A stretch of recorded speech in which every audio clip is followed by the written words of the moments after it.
The credit belongs to the man who was actually in the arena, whose face is marred by dust and sweat and blood, who strives valiantly, who errs, who comes short again and again.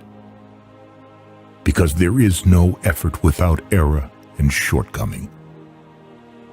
But who does actually strive to do the deeds? Who knows great enthusiasms, the great devotions, who spends himself in a worthy cause, who, at the best, knows in the end the triumph of high achievement, and who, at the worst, if he fails, at least fails while daring greatly, so that his place shall never be with those cold and timid souls who neither know victory nor defeat.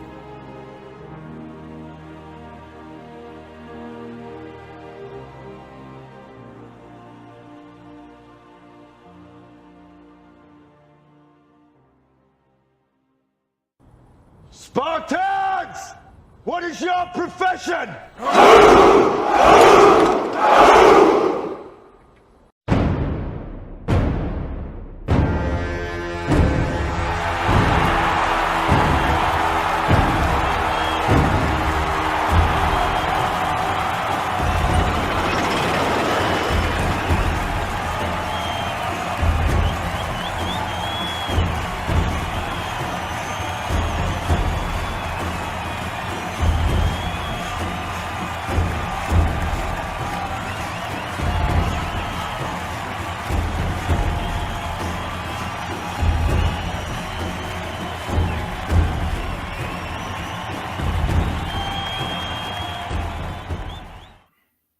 What's going on? What's going on? What's going on?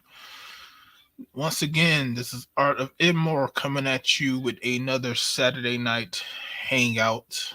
Had to start a little bit early because I got to go to work early in the morning. It probably won't be like this for much too longer. I'm still in training because there's still a lot of stuff to learn. So we'll probably be back on regular schedule time in about 2 weeks. But is everybody ready for Turkey Day, man, friends? Yeah, that's right. Thanksgiving is this upcoming week. People will be able to deal with their families, hang out, eat some good turkey. I am looking forward to some pumpkin pie, as always, during the Thanksgiving season and loading up on people's charity. As you know, you got to get them extra plates, my friend, extra plates. And also to Black Friday. Now, I am looking to get a couple of things to Black Friday. I'm hoping to find a PS5, but I'm not gonna break my neck to find one.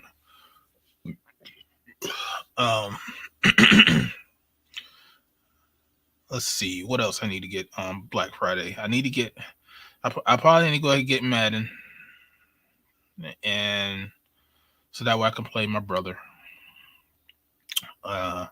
I am thinking about getting 2K23. The games, and then there was something else I saw on Best Buy. I can't remember what it was, but I was thinking about getting that too. So there's only a few little things that I actually want for Black Friday, because I don't mind being out in the crowds, but sometimes people cannot how should I say, be cordial during the holiday season, especially if they get something they want. Oh, that's right. I want to get a bigger drawing monitor so I can draw, because I had this 15, which is not bad, but I actually want at least 21, and I'm hoping that on Black Friday they have a deal on Amazon to where I can buy one. that has a fully laminated screen. So that's what I'm hoping to get, but we'll see. Let's see who's in the vicinities. We got I'm listening. Appreciate you. No one. What's up? DM. Appreciate you. Pragmatic Prime. What's up? AB Media. What's good with you? And we got Aquateque, the number one wrench in the building. What's going on with you, my friend? So, as everyone know, when I did that video about Tia's marriage to Corey, and like I said, the woman wrecked her own home, as they usually do. And, you know, it's to the point now where it's actually normal. It's actually normal that when you're married, it is not going to last long term.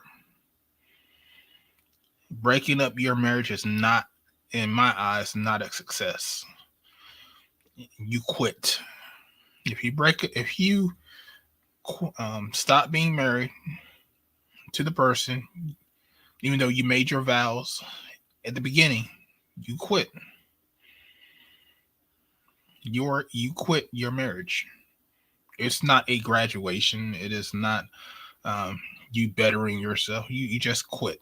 You quit your marriage, especially if it was no good reason. You really had no good reason other than like you didn't want to be married anymore. So you quit. Putting these nicety words to it is fluff. Hopefully, Corey can get through this. I know he didn't want this, but we live in a society now these days to where, you know, it's one person can ruin your life no matter what. So that's why I made that video. Is it even worth it to be even married if one person can make the decision to end it and that quickly and not even try to fix the situation or fix yourself? Because obviously she has some issues that she's dealing with that she needs to quit her marriage. So, like I said, hopefully Corey can deal with it. Hopefully Corey can bounce back. But until then, you know, I just think that if this is how marriage is going, it should be eradicated. The institution of marriage is weak at this point. No one really wants to stay together. No one wants to work on their relationships. So it's not worth it. You're going to have, like I said, like in every relationship, you're going to have ups and downs. You're going to have your happy moments and your bad moments. But guess what? It is what it is.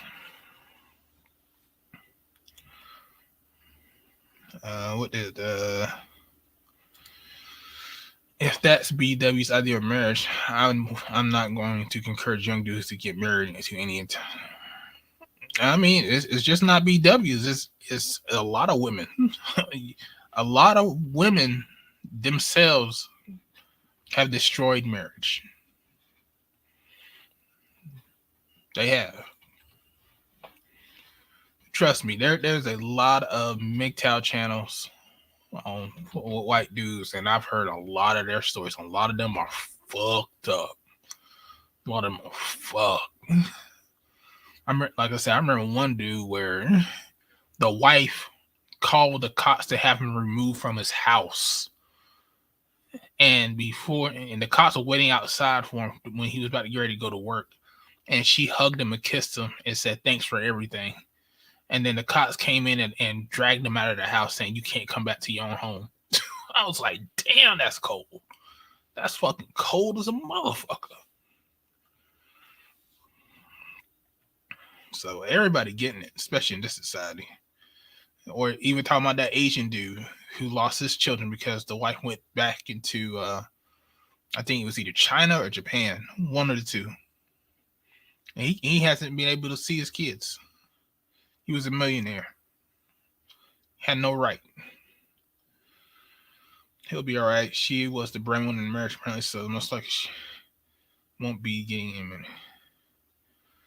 Well, she's not going to get alimony, but I mean, he could get alimony. But the thing is that she's requesting not to pay alimony. Whether that's going to hold up in court or not, I'm not sure, because I don't know how much he's making, because he's making money.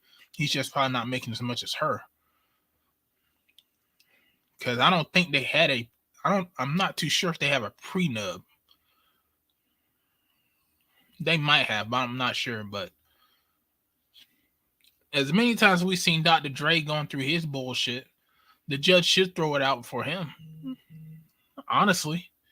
I mean, look what Dr. Dre went through with his ex-wife when he was getting divorced from her. They had a prenuptial agreement and everything. Judge threw it out. So if they had a prenuptial agreement and this judge honors it just because he's the man, I think it's bullshit. I really do. Marriage is no longer a duty or sacrament. It's merely an arrangement. Yep, that's true. That's why it's not. Women do not consider marriage a duty to the other person.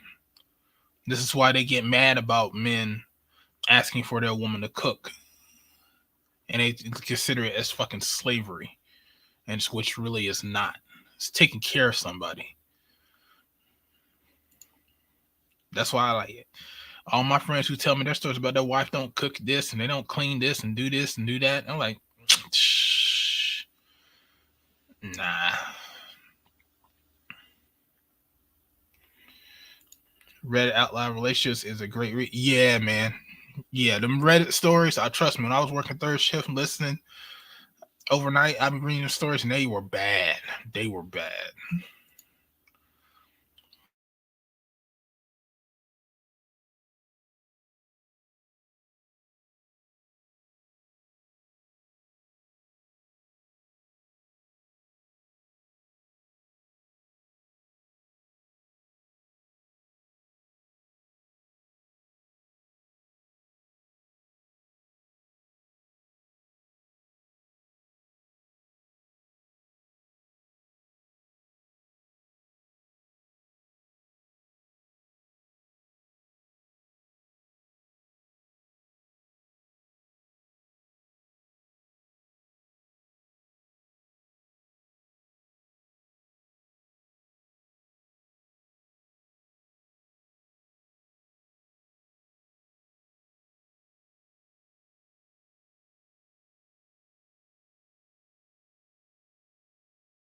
All right. Can y'all hear me? What the fuck is going on with my internet? If you can hear me, press 1.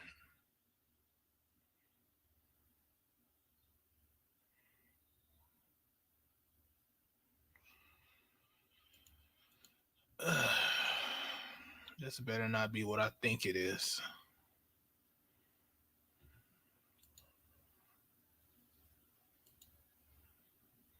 Okay. It's the second time this has done this with me going live. Internet's fine the whole entire day.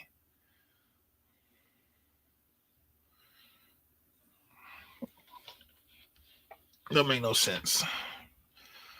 All right.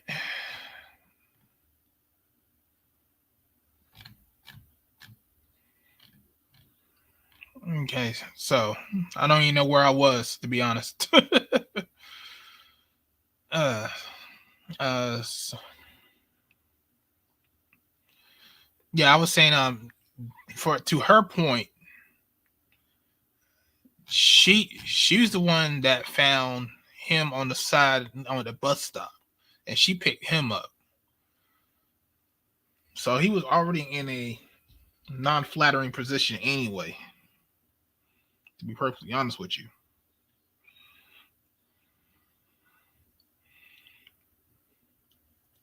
So in that sense,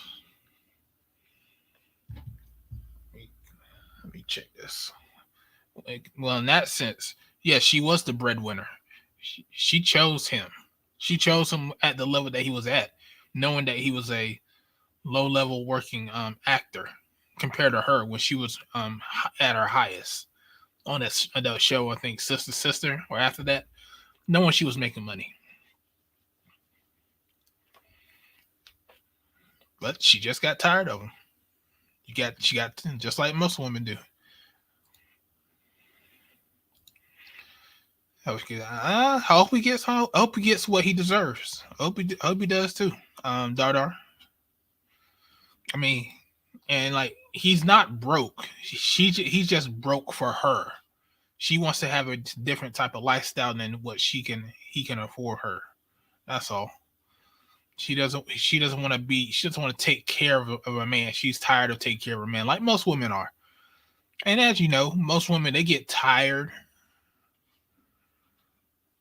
of, if they're taking care of a man, they get tired, and so they'll kick him out, and then they'll bring him back 5 years later. We all know the homosexual circle jerk.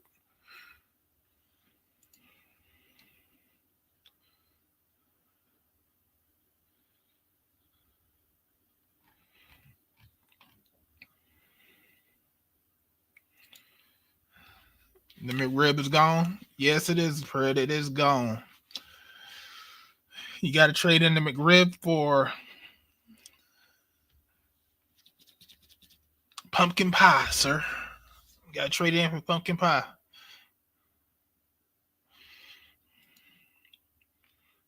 What's 75, Craig? What do you mean 75?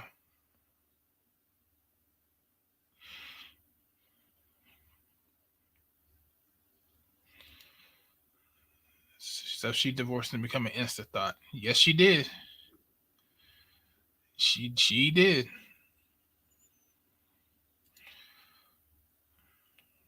Nah, she ain't gonna pull Sierra. She's not good looking enough to pull Sierra. They're not good looking enough to be like Sierra. Because they want to be, well, especially her. She wants to be Boss Bae.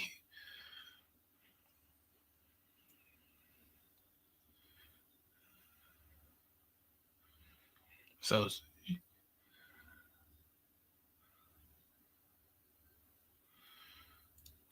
75. Oh, I hit the wrong keys.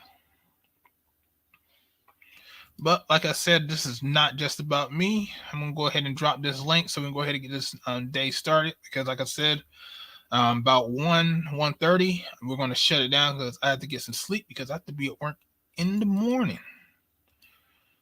But I just want to give my little 2 cents on that. Like I said, you guys can talk about anything y'all want. These streams are for you. All I ask is for $1 on the Cash App. Anything else, anything more than that is on you guys. Hopefully, we get a good stream going today. We can go ahead and close out on time, and hopefully we don't have no shenanigans like with Hammer last week. Cause that shit was that shit gave me a headache last week. That Hammer shit gave me a headache. What's going on, AB? Why'd you have to mention that Negro's name? Hey, he was there. You know it's bad because I was like, I'm out. I can't deal. I couldn't deal with it. Nah, he just searching for fucking content, man. Because he has no content he can create. Yeah, that's someone who's searching for content.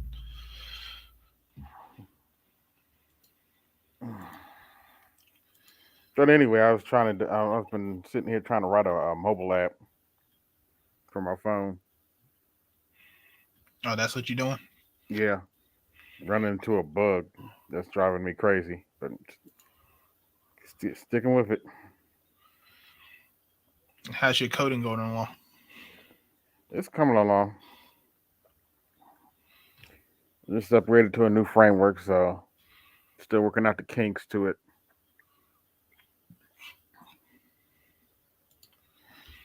What do you have to work on it for? Are you doing it for a job? You just doing it just cause? Just cause. Practice. Mm-hmm. I got you. That you hear about this Sanquila Robinson case? Is that something that Ed was talking about earlier? Because I couldn't get on because I was doing stuff in the background. I don't know. I didn't watch Ed's stream earlier, but it's that chick that they found in Mexico, and they think her friend. And from what I can tell, it looks like her friends set her up.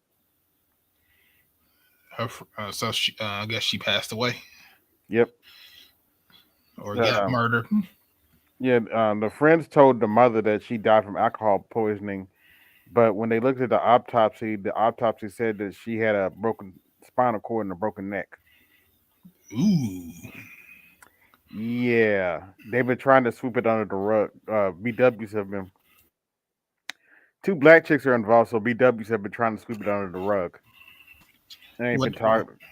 Were they all black? Yeah. What's going on, fellas? What's going on, just said, Mr. I'm going SYSBM on you niggas. Mm-hmm. Yeah, man. Countdown. I make that move in about 10 days. Okay. So I'm packed and ready to go. That's what's up. Yeah, man. I don't know much about that case, AB. I've been seeing a lot of bullshit. Yeah. Like I seen one post this black lady put. It was like people saying that's a black woman, but that's a transsexual. So I'm like, oh, so now trans people are men now. Okay. Okay. Which I don't know. It looked photoshopped. It was photoshopped. The picture they put My up. eyes are bad, but I know Photoshop when I see it. That picture was clearly photoshopped. Like they literally put a male's face. Yeah, I haven't seen the video. There's a video of this girl getting the crap beat out of her. I wouldn't play it though because no, I'm not. She's naked. No, I'm not. Video, and I was like, okay. I was like, yeah, yeah, but they're not gonna talk about that though, are they? Sisterhood. No. Yeah, don't get me started. Don't get me started on that heifer, Tia. Yeah. So I've already said many times the black female policy on black female effery is silence. They ignore any type of headlines or anything where black women at fault. Oh, yeah. I mean, I've noticed this shit for years. Like, okay, social media, black men do some shit, blah, blah, blah, but when they got some black women doing some bullshit, best believe. Oh yeah, they try to sweep that shit under the rug. Yep. Yeah, they do. Hey, y'all keep talking. I'm gonna be right back for just a second. I need to check something. All right. Yeah. Tamir Mallory's delusional, talking about I graduated from my marriage. My marriage was a success. I was like, Yeah, she definitely delusional. You know how they try to flip shit, man. That's. I give them one thing. Well, they yeah. good at that. Trying to If, change the damn narrative if and you look shit. at her Instagram, it's nothing but insta thoughting. All she's doing is showing off new clothes and stuff. Wearing short skirts and shit. I was like, okay, so you left your husband to be an insta thought. That's why I said that. That's funny. Well, you know, they say that's a telltale sign when it's over in your relationship. When That's your and chick start putting I said pictures, this like 3 weeks naked ago, pictures, man. half naked pictures. Corey, look, Corey Hardwick just need to cut his losses and move on because this chick clearly wants to be an insta thought. Yeah. I said that like 2 or 3 weeks when people looked at me like I was crazy. Like, nah, she just go look at her Instagram. She's trying to be insta thought. I talked about it on my channel yesterday. Oh, you did a video on that situation? Yeah, on that and the Sanquila situation. Okay. Yeah, I really don't know much about her particular situation, the Shinquilla chick. I just been hearing, you know, black people or mainly black women kind of Trying to say blame some the black things men about her. involved. Oh yeah, you know, gotta blame a black man some type of way. Of Making course. imaginary black trans man. By the way, turns out Kyrie Irving donated $65,000 to her family, her GoFundMe. Oh yeah, I saw that. I don't know if it was true or not. I did see somebody say that, but you know, I'm not surprised by that. I am not Hey, surprised. somebody need to speak out about it because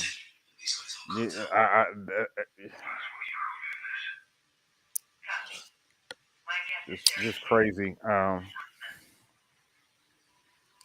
I'm paying attention to this that Russia and Ukraine situation. That was funny, man. Because first they blamed Russia for the missile, yeah, but it turns and out it was a Ukraine fuck up. yeah, the NATO chief even admitted it, but the president of Ukraine is still blamed it on Russia. I'm like, man, this is hilarious. Yeah, Zelensky better be glad I'm not the president. Because I'm like, you getting cut off, nigga. You getting cut off. No, I'm done.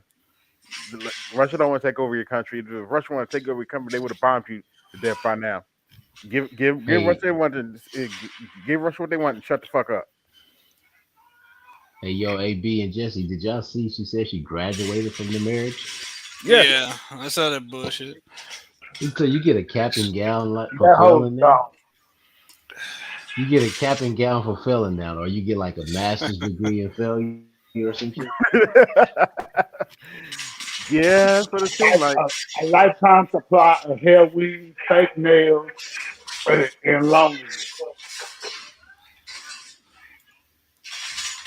No. A lifetime supply of whatever they put in their head that make them pat their head. That's raccoon hair, AB, raccoon hair, possum hair, I forgot, hyena hair. Yeah, they died. They died blonde and all different colors. These are different animals here they use. They don't see that movie Chris Rock put out, but then still they want to be hard headed to the game. They wonder why they suffer from pre-alopecia and shit. Yeah, I never seen that movie, Good or documentary, Good Hair. Man, go look at it. You gonna have your ass in stitches. That's an oldie but a goodie.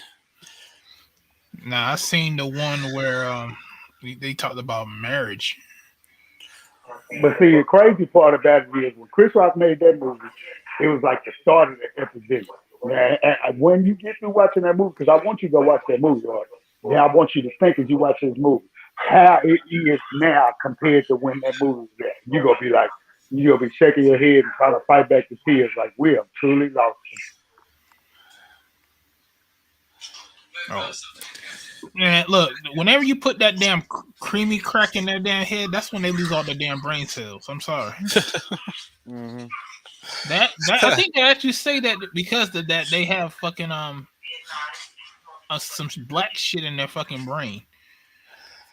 Because you know that shit's gonna seep in because your top of your head is very sensitive. Is that what wrong with them? Damn. Probably. They high off that damn creamy crack. That's what I call it. That damn straightener shit. Come on. Man, oh man. Can make this shit up. Nah, you can't.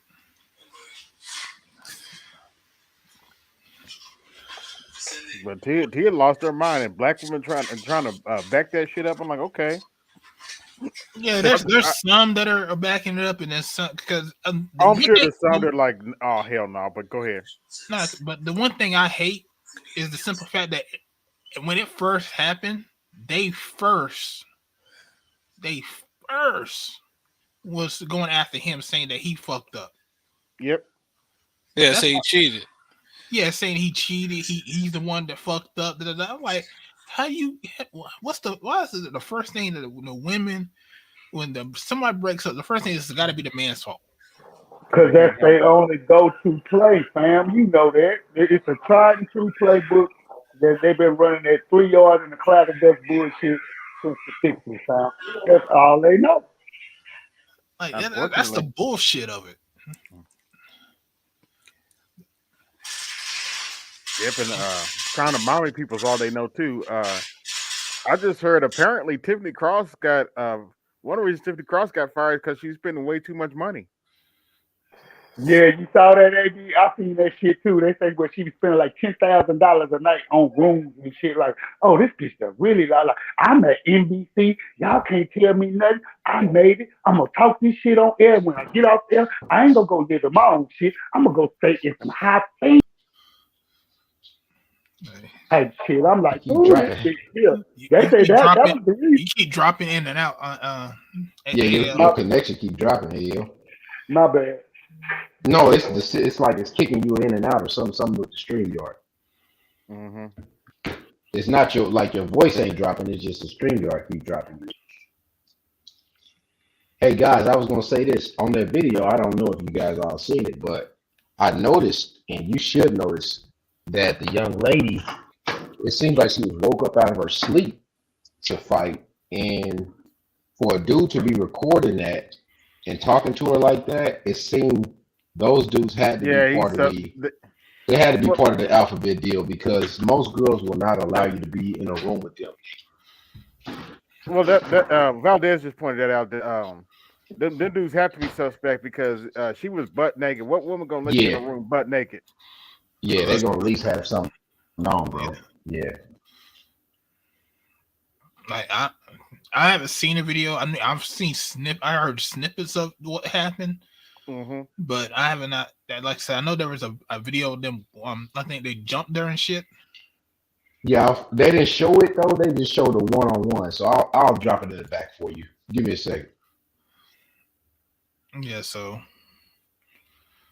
and sometimes, you know what? A lot of times for these females, they're friends that are the worst friends ever. Yeah, that feminine bullshit. I don't get it. Yeah, I would never want my enemies that close. They on some frenemy shit. That's what females be on. That's why I never understood why females want to be hanging around with women that they don't like. Like, you don't like the bitch, why you be around them? Yeah, don't like the bitch and trying to impress the bitch. I'm confused. What are you doing? That's what hey, you play around if you want to. This is exactly what you get. So unfortunately, that's why I don't hang around people who I don't like. I don't even like to be around people who I don't like. If I don't like you, I don't want to be around you. Period. That's just me. I agree with that. That was definitely. Man, now at the TV show Atlanta has come to an end, man. Oh, it finally did? Yeah, season finale. She was hilarious, man. That was a hilarious show. It's a little weird. I mean, it's a weird show created by two weird brothers. And they know this shit's weird. They It was cool though, man. Cool season finale. Motherfuckers trying to get Popeyes the entire episode. That was the whole episode was about trying to get Popeyes. Well, it's more deeper than that, but that was like one of the driving things of the show. But it was basically like one of the main characters, Lakeith Stanfield's character, was in a what do you call it, a deprivation chamber session, and so it was almost kind of like Inception, where this motherfuckers was trapped in the like a fake reality, and it's just funny, man. Like one of the things he said, like in Inception, they would have these things called totems, so they could know whether they're in a dream or not. And his totem was if you wasn't in the way he could tell that he was in a fake reality was if Judge Judy was thick. Wow. So like he'll be watching the TV in a fake reality, and Judge Judy will have like a big fat ass. He'd be like, "Oh shit, I'm still in the thing." Really? Are you serious? Oh, no, come on, man. I ain't trying to think about the no. No, I mean, but that's how it's like. It wasn't like Judge Judy thick. It was like a model with a fat ass. Like that's how but it was Judge Judy, but it was an actual model because it was a fake reality. So it wasn't like an old, thick white lady. Saw that picture, man. That's fucked up. But it was like an actual fine ass version of Judge Judy. Yeah. And it was funny, man. It's a lot of shit. Like they was going to this first black owned sushi restaurant, but everybody wanted Popeyes. And so it's like everything the dude gave them, they wouldn't do it. And then that chicken from Popeyes. The black owner locked their ass in a thing. He was like, I serve my sushi the same way Japanese sushi places serve it, but it's only because I'm a brother that you question the temperature of the fish. That shit was funny, man. He was making some good points, but he was also scaring their ass because they had a motherfucker had some blowfish. He was like, "Well, try the fish then. Try the fish. Lock the doors." Now, Bojangles. Yeah, I prefer Bojangles over Popeyes. What? Oh man, maybe I'm biased because I'm from New Orleans. Yeah, all day. Yeah, as far as chicken, yeah. But as far as the dirt, Popeyes has that dirty rice and all that stuff. But one thing that pissed me off about Popeyes, they got rid of the fucking corn. That fucking corn was on fucking point. That was on the stick. Man, that must have been so damn long ago. I don't even remember. If Ed comes up here, he'll tell you. That's only in your neck of the woods, or if you come down south. Maybe that was a regional choice. Yeah, I remember. I don't remember. Popeye, they ain't never cut out no goddamn corn down south. Trust me. And I don't even eat that goddamn. I don't even know how you niggas still eat that bird, man. Ain't no goddamn way. If it ain't free range coming straight out, you can watch the farmer wring his neck, and he done fed it himself, and they feeding out the ground free range. Man, I ain't nothing twice. Yeah, man. I don't know if I could go through that whole ringer right there, but Bojangles is hitting though. But I feel you though. Man, that corn was something different, man. I swear they must have dipped that motherfucking in straight warm butter. Cause that shit was good. Hey, I don't did remember that shit in good pussy. Shit. That was some good ass fucking corn. And I don't even like corn like that, but that was some good ass fucking corn. Corn on the cob. Hey, I dropped them in the back for you, Art, though, but it's two of them. One, it was a link about corruption in Georgia, and the other one was about Sanquila, but it was only like 18 seconds, but it was very alarming because the dude, you could just hear it in his voice, like, what the hell, bro? He had a little sugar in his tank. Of course. Yeah, he got diabetes. Who you guys talking about? He definitely got diabetes. Y'all talking about a fun boy? Y'all must be talking about a fun boy. No, I'm talking about the girl that got killed in Mexico. Her friends beat her up. Oh, got it. Yeah, no, that's kind of trippy though. But I mean, you don't hear anything about it though. I mean, but if we were to be doing something, then that'd be all over the place. I don't know. Of course. But see, that's the thing. They hide their shit, or they don't talk about it. But anything a black man does, is put it on the front street.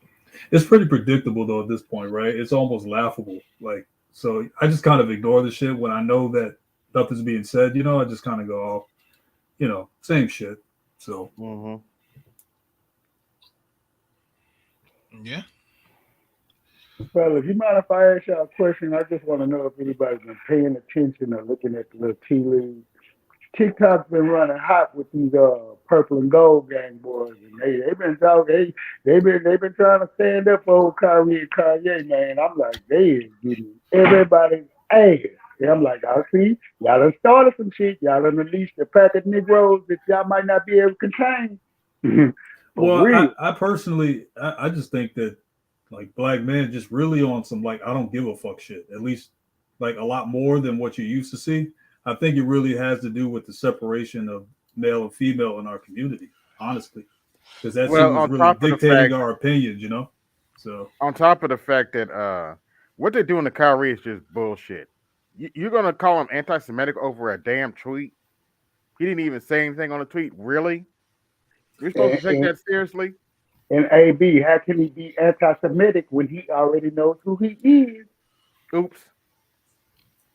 I'm just saying there's too much information out here now for anybody to really just fall in line like Shaq and Charles. I mean, that was clearly them wanting to keep their jobs and shit. I think somebody behind the scenes not just Shaq and Charles. What broke my heart was to see a true man of freedom fighting and whatnot, who is Jim Brown. When they went to war for Ali, to see him do what he did. When I seen Kareem say something, I was like, no, not you, Kareem.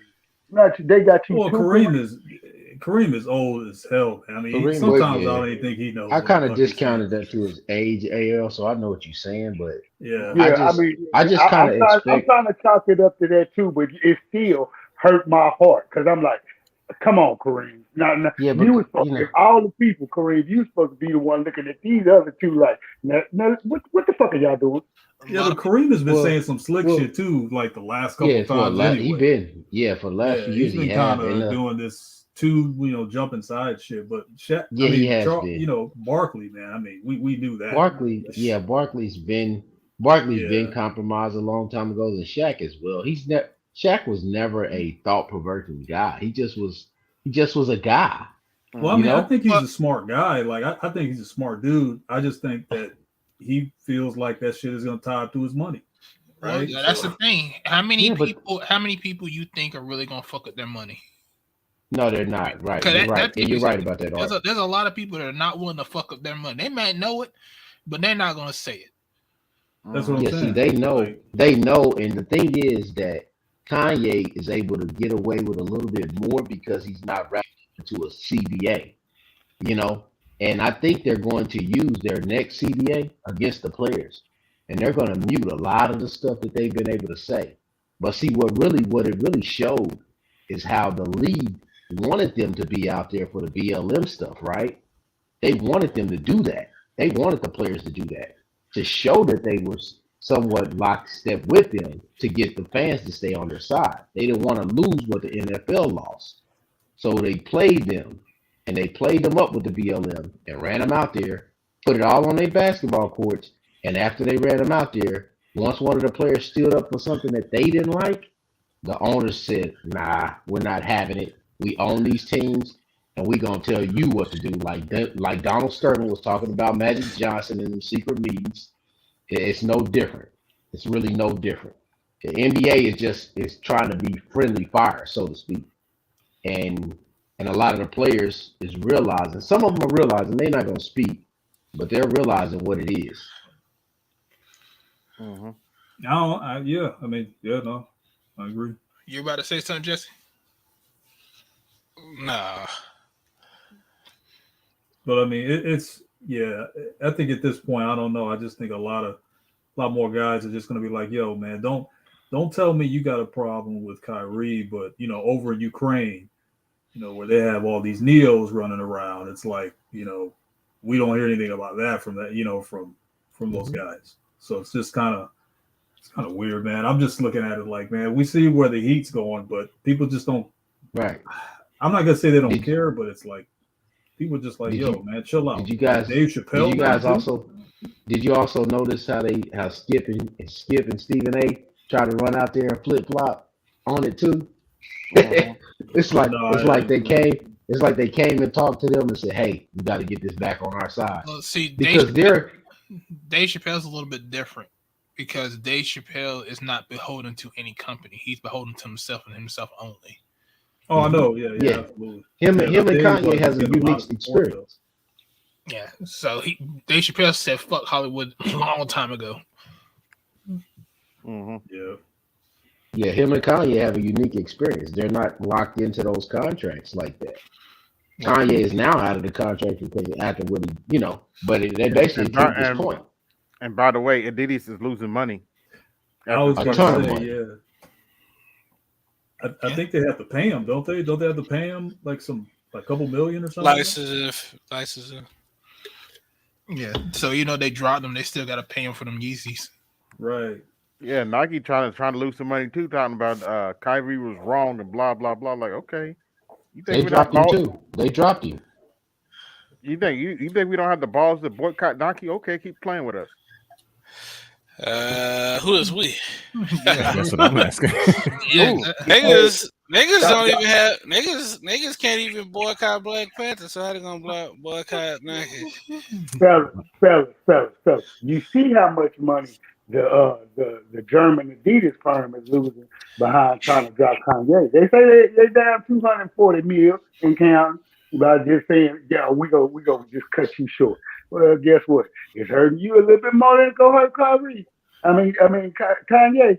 Hey man, I know. Gonna have to pay him. I know exactly what they're gonna do. They're gonna pull the Gillette commercial shit, right? They're gonna turn around and put Colin Kaepernick on a commercial and shit, trying to bring us back and shit. Man, no, they're gonna put they're gonna put him back on another Nike commercial. Well, as I'm saying, they're gonna put Colin Kaepernick probably on a Nike commercial and shit. No, they won't. Like, hey, see? No, they won't. Colin Kaepernick right now is old news. Is Nike taking heat right now too? He had a contract. They cut Kyrie. Nike cut Kyrie. I'm talking about Kaepernick. When's the last time you seen Kaepernick on a Nike commercial? I haven't seen him. Right. 3.5 years. Oh, yeah, 3.5 years. So obviously they're not using him. He's not existent. No one cares about Kaepernick at this point. Yeah, there's no need to bring up a controversial, a post-controversial NFL sellout payout, and in turn, it was a part of the NBA. Nigga, shut up, and that nigga just shut it up. Yeah, you're right, Ayo. He did. He went mute. Oh, he got his fucking money. That's it. He got his money, and he left the game clean. Y'all not looking at the upside for Kyrie. He's not banged up. He's not beat up. And all that time he was trying to do the little comeback, that was just publicity. You know what I'm saying? That's all it was. That was here for him and the NFL. Every so often we'll pull him out. We'll give him a tryout, this and that. And so Stephen they can talk bad about him. He's not ready. He's no good. He's been away from the game for years. All this shit is scripted scam and shit, man. Y'all got to wake up. I know y'all, everybody on this panel, I know it. We talking to these outside. Y'all need to wake up and pay the fuck attention. This shit is scripted. The thing that I liked about his thing is that he got people jobs in the NFL. Because a lot of the people that he was practicing with in his own little scrimmage, NFL picked up some of those guys. He knew he wasn't going to get picked up, but he helped a lot of guys get put on. So I was like, well, he helped some people. Mm-hmm. He got his money, he got out, and the deal was made. So it is what it is. He wasn't that good in the first place, so whatever. Yeah, he was good enough to be on the team. Yeah, he only had like 2 good years. Yeah, San Francisco was horrible at that time, though, Charles. They didn't really have nobody. Yeah, that's including him. So Damn. Don't forget, guys, that Kaepernick almost won the Super Bowl if it wasn't for a damn power outage. Charles don't give a damn. His team won. Charles. Wait a minute. Let me put it to you. Wait a minute. I was at that game. Hold up. Let's just say this. He was getting mud stomped before that fucking power outage. See, you stop acting like a woman and stop using selective memory. Okay? We know that this motherfucker, he's gonna beat the Ravens. That motherfucker couldn't have scored if the prostitute sucked his dick. I mean, god damn, he was getting washed. And then they have a power outage. Get the fuck out of here. Somebody must have been fucking up the spread or something.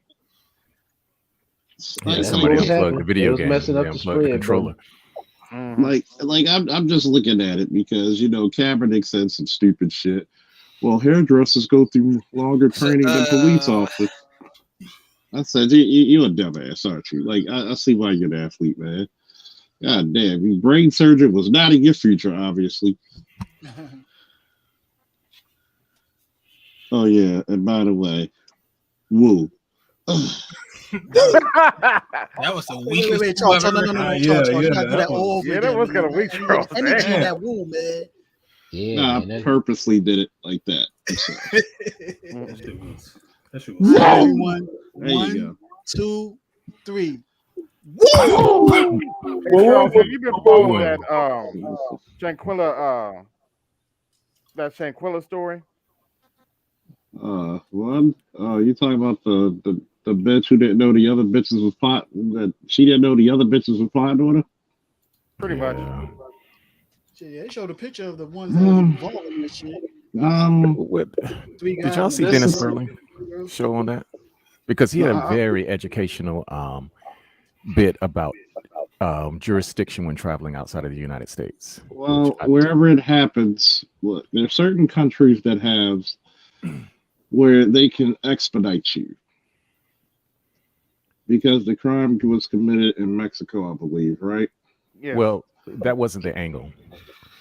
Because a little known fact is that when Americans travel abroad, America still has jurisdiction over the Americans as where they are.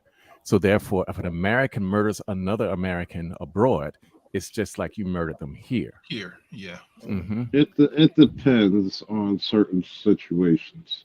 Mm-hmm. Because one, if you look at like Edward Snowden, did he commit crimes in America? Yeah. Yes. Can America go get him? No, because of non-extradition country like Russia. Exactly. Mm-hmm. So when you look at it, technically, if Mexico says we want to try her here, they will send her ass on the first thing smoking.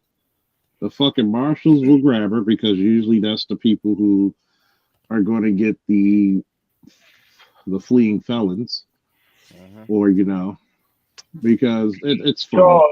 Charles, was that murder committed in Mexico? And was she black? Alleged. Was the victim black? Alleged, it's Victim was black. Let me tell you this way: we already know that it's gonna be. We already know that it's a homicide because she didn't die of natural causes. Right. Mostly, actually, it's going to be classified. Actually, how they would list it is suspicious death, possible homicide. Suspicious deaths, possible homicide. Now,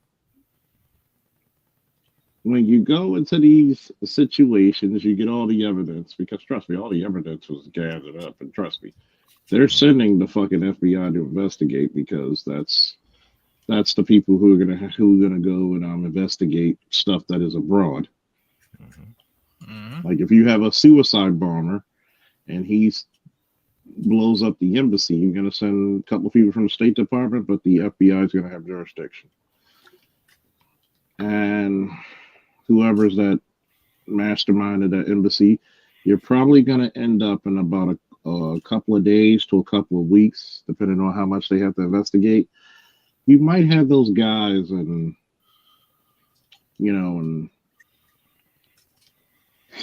all black BDUs with assault rifles pointing to your fucking chest, and Yeah, you might not make it out of there. Like, for example, when I found out about the Bin Laden, raid on his compound, they say killer capture, but they were not going to capture that motherfucker. No, they're gonna murder his ass. No, it's not murder. Yeah, it's not murder during war. It's not murder. No. You can have murder during war, but that's called justifiable killing. Yeah, because he's an enemy combatant. So right, he had something on his head, and Death was like, "Yep, your time's up. Punch that clock." it's an okay assassination. I mean, you could call it what you want it, but if you have an enemy to the state, enemy of the state, like a Bin Laden, it's never going to be murder. Exactly. I don't know. You're gonna be well. The only thing I regret about that is that why couldn't I be the motherfucker to pull the trigger? Well, you wasn't in the service. Wasn't there, Charles? Maybe was. There would have been parades and statues of you right there. Nah, y'all ain't parade. You'll never get a parade. I mean, has the guy who shot Bin Laden come out? Yeah. Should he get paid for it? He should. I'm like, look, you're probably gonna be watched for the rest. Well, with his level of skill, because he was part of Never Groove, otherwise known as SEAL Team 6 or whatever the fuck they call themselves now, because they changed the name. When people found out the name, they changed it. It's the fact that one, he's going to be watched for the rest of his life for two reasons. One, Yeah, they were planning to get revenge on him. I'm pretty sure he can handle himself. Pretty sure with his skill set, he probably got his house booby trapped like goddamn Alcatraz. And two, he's on that short list to watch anyway, because he's not a soldier, he's not a sailor anymore, he's an operative. When you become in the special operations, you become an operative. Like, your classification is way different now. Your skill set is way different. They're going to keep an eye on you because of that level of skill anyway. What was that last movie Will Smith was in? I can't think of the name of it. What? How I Sent My Wife? No. But he was a soldier, and they kept cloning him. I can't think of the name of that movie.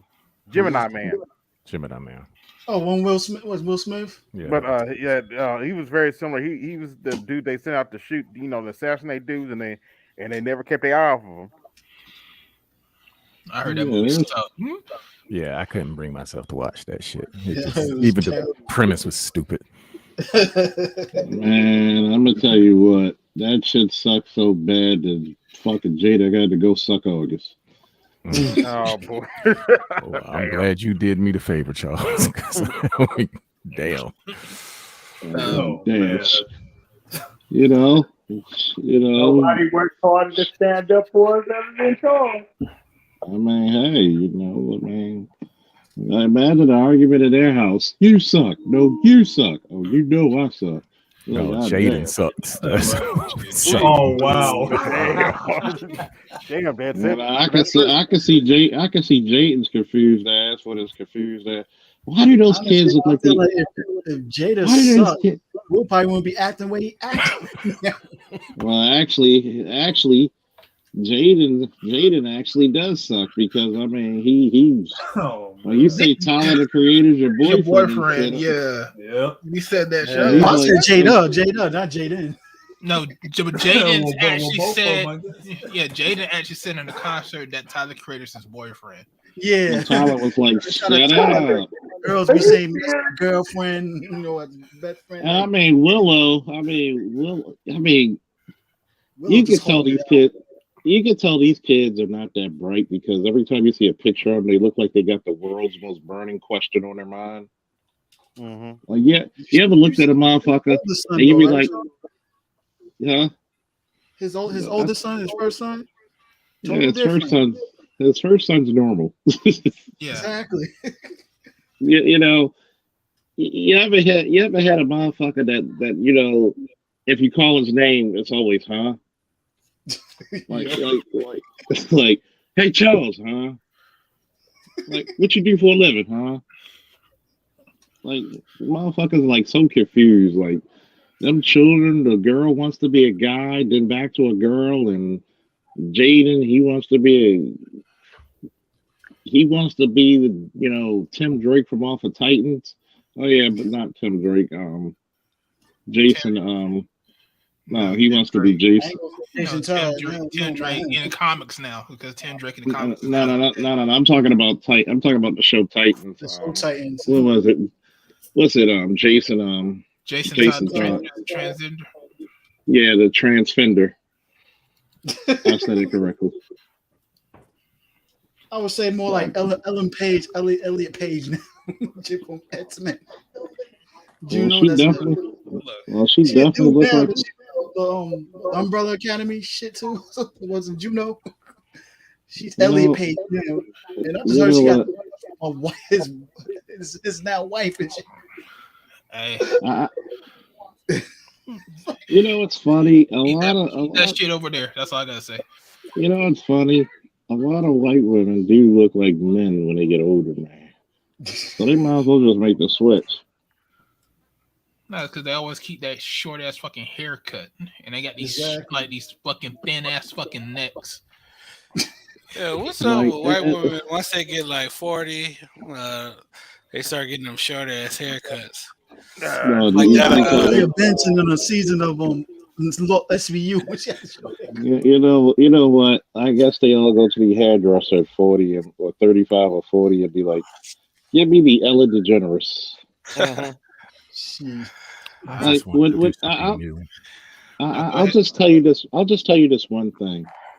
When Ellen came out and Rosie O'Donnell came out, not one person in the fucking world was shocked. You could go to the fucking rainforest of South America and tribes who never seen TV. They were like, "Yeah, we knew that bitch was gay." Heck yeah. It was like, okay, what else was new? 110%. And our answer to it was, and we already knew. Yeah. That was so fucked up. That was so fucked up because when it was on the news, they were like, Rosie O'Donnell and Ellen DeGeneres came out as lesbian. And you know what else they said? By the way, the sun will rise. Look, you can look at their faces and know, oh no, they are the Butch persuasion. All they do is lick. Man, they look like Dick avoids them like fucking Donald Trump does taxes. Donald Trump's smart. They knew early on in life. Exactly. That's why they I wish I didn't have to pay taxes and shit. Bro. Hell yeah. You understand me? They knew early on in life. They looked at pieces and knew, I got one way to go. I got to lick on some cards. Ain't no dick gonna be coming my way. I'm just looking at Ellen like, she just looked like that. What was the one dude who's on the salad dressing bottles? Who used to be the actor? I have no idea. Salad dressing. I have no idea what you're talking about. No idea. I have no idea. Is it Paul Newman? No, I know who he's talking about. I can't remember the fucking name of it though. Is it Paul Newman? Yeah. She looks like Paul. When I saw her, I was like, God damn! It looks like Paul Newman got skinny. Paul Newman. I didn't know he was on a salad dressing thing. Yeah, he got his own product. He owned his own salad dressing brand. What you talking about? Salad dressing. This stage popcorn also too. Yeah, Paul Newman's the You talking about Cool Hand Luke, Paul Newman? Yeah, Paul Newman made his own salad. God damn. Late 80s, and it's been running since then. He got into doing his own products. God damn, I must be old if I remember this shit. God damn. Yes, you are, old bastard. Yeah, how many people up here? Only a few people up here have probably seen Cool Hand Luke, though. Yeah, I mean, only 40 is not old. Mm-hmm. I'm just 20 twice. I'm refined. Shit. Technically, I'm 2011. You are old, sir. Next month. Yeah, you better stop listening to BGS with that shit. Hey, being black pill means accepting the truth. Yeah, I mean, for your truth is not my truth. You're old, yes. Oh, we ain't doing that shit. That my truth. That's what you doing, Charles? That's not my truth. Your reality is that you're old, nigga. I'm not. Like the last time you see the gym, it was slim, nigga. Okay, so let me read my cash outs real quick. Aquatech, appreciate you. Come on, phone. Johnny Vegas, appreciate you. He says stream team. Great name. Oh yeah, no doubt, no doubt. Dar, appreciate you. John B, appreciate you. He said $2 holla. F Holiday, appreciate you. He says for the show and a BGS tax, and BGS not even up here. That's what's up. Man, they taxing BGS while he away. I know, really. And appreciate you, Dead Set. He says for the show. Sir. Damn, That's called paying master educator education. God damn, they paying like state tax like the state of Maryland, nigga. We taxing you for the rain, nigga. I didn't make it rain. Like who the fuck? Like I swear to God, man, that's the reason why I can't stand the fucking Teflon Leprechaun, fucking O'Malley's dumbass. How you gonna make a fucking rain tax? Like nigga, do I be like? Do I clap my hands and thunderstorms come out? No, nigga. Wait a minute, Charles. Can you explain that, Charles? What the fuck? Nobody can explain this shit. Go ahead. Oh, Edward, is that you? Because you ain't said nothing well. That's unusual. Hey, don't encourage that shit. Yeah,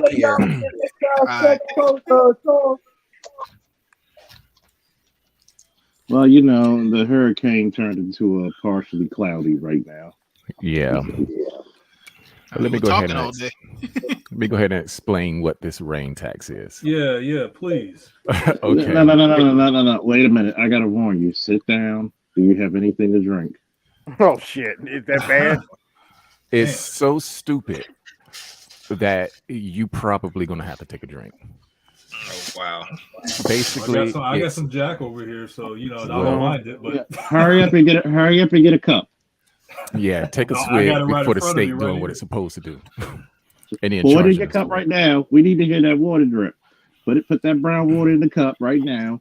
Now go ahead, that's it. It is, and I quote, a Watershed Protection and Restoration Act to fund stormwater management. What? Aiming to reduce the levels of pollution in the Chesapeake Bay. What? Say that in English. So basically what they've already been doing.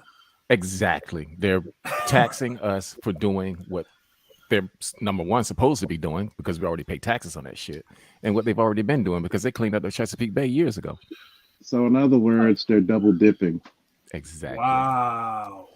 Shame on the voters of Baltimore for allowing this bullshit and not voting down. Nobody voted it. Okay, let me explain something to you about black people and voting. No need. We already know, good sir. No need. I, as much as I like black people are such fucking idiots to me. Especially politically.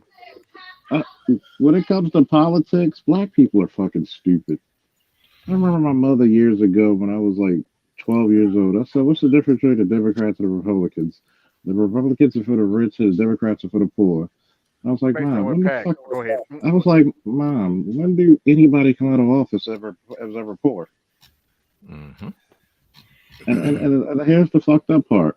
When you look at all the Democratic Party, especially today, everybody in the fucking Democratic Party wears a dress, even the men. Yep. And Charles, is there a Democratic? Basically, is it Democrat in Baltimore right now? Or? Man, that's a Democratic fucking stronghold. Why do you think I look at people in the city of Baltimore and it's an idiot? Like, Baltimore. Here's an idiot. How long has Baltimore been run by Democrats, Charles? Since the 60s. Exactly. Damn. And this place still fucked up. Fuck. I can't believe they're actually fucking taxing what they already do. That is amazing. It's called paying your dues, sir. Well, you know, it's just funny how they just tell you this shit like you're supposed to go, oh yeah, yeah. Like look, like I said, Democrats and Republicans are the same coin. Mhm. yeah, really are. Republicans will do what Republicans will do is the same damn shit. Will try to charge you for doing shit they're supposed to be doing. I would rather them just say, "Hey, look, your shit's gonna go up about $10, all of y'all, just because we gotta fix roads and shit or something." It's like, man, look in North Carolina, right? The power, that's where I'm from too. Yeah. yeah. Remember the power company fucked up the river down here, and so Which one? I forgot what it was. I think it was the Noose River down here, or because it was a lake that they fucked up. The power company because they dumped some chemicals in there, so they had the state told them they had to clean it up. Yeah, so I think I remember that. They positioned the state to charge people more money just so they can have the money to clean it up. Oh, yeah. The damn fucking light bills went up damn almost like $30-$40. Shit was ridiculous, man. Oh yeah. Well, when they petitioned the state, who basically ran a counter motion or protested against it? There was none. Well, there you go. But the thing about it is, most of us are unaware when these petitions happen. Mm-hmm.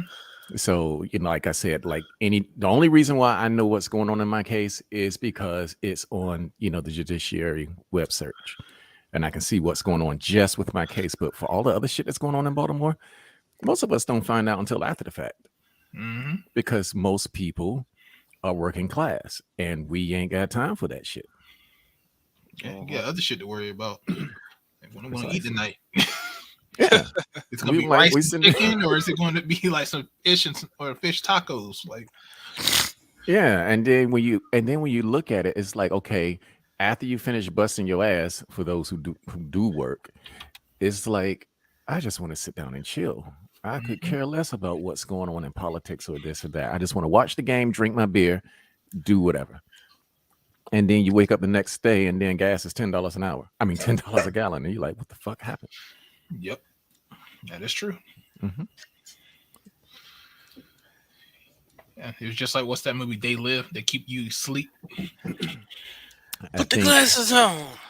Yeah. It's I don't know. I think business people are generally, as you go higher in business, those guys are more aware because, of course, they get further into politics. But for the average entrepreneur or people who are not attached to the state houses, we don't hear about any of this shit.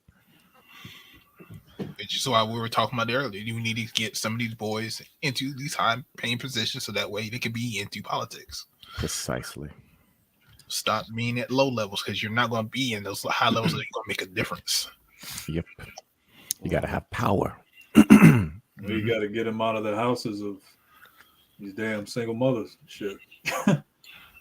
That's a fact, man, because I've been seeing a lot of coding classes and everything, even for kids, promoted out there, and then you'll see a lot of single mothers not taking their sons in those classes.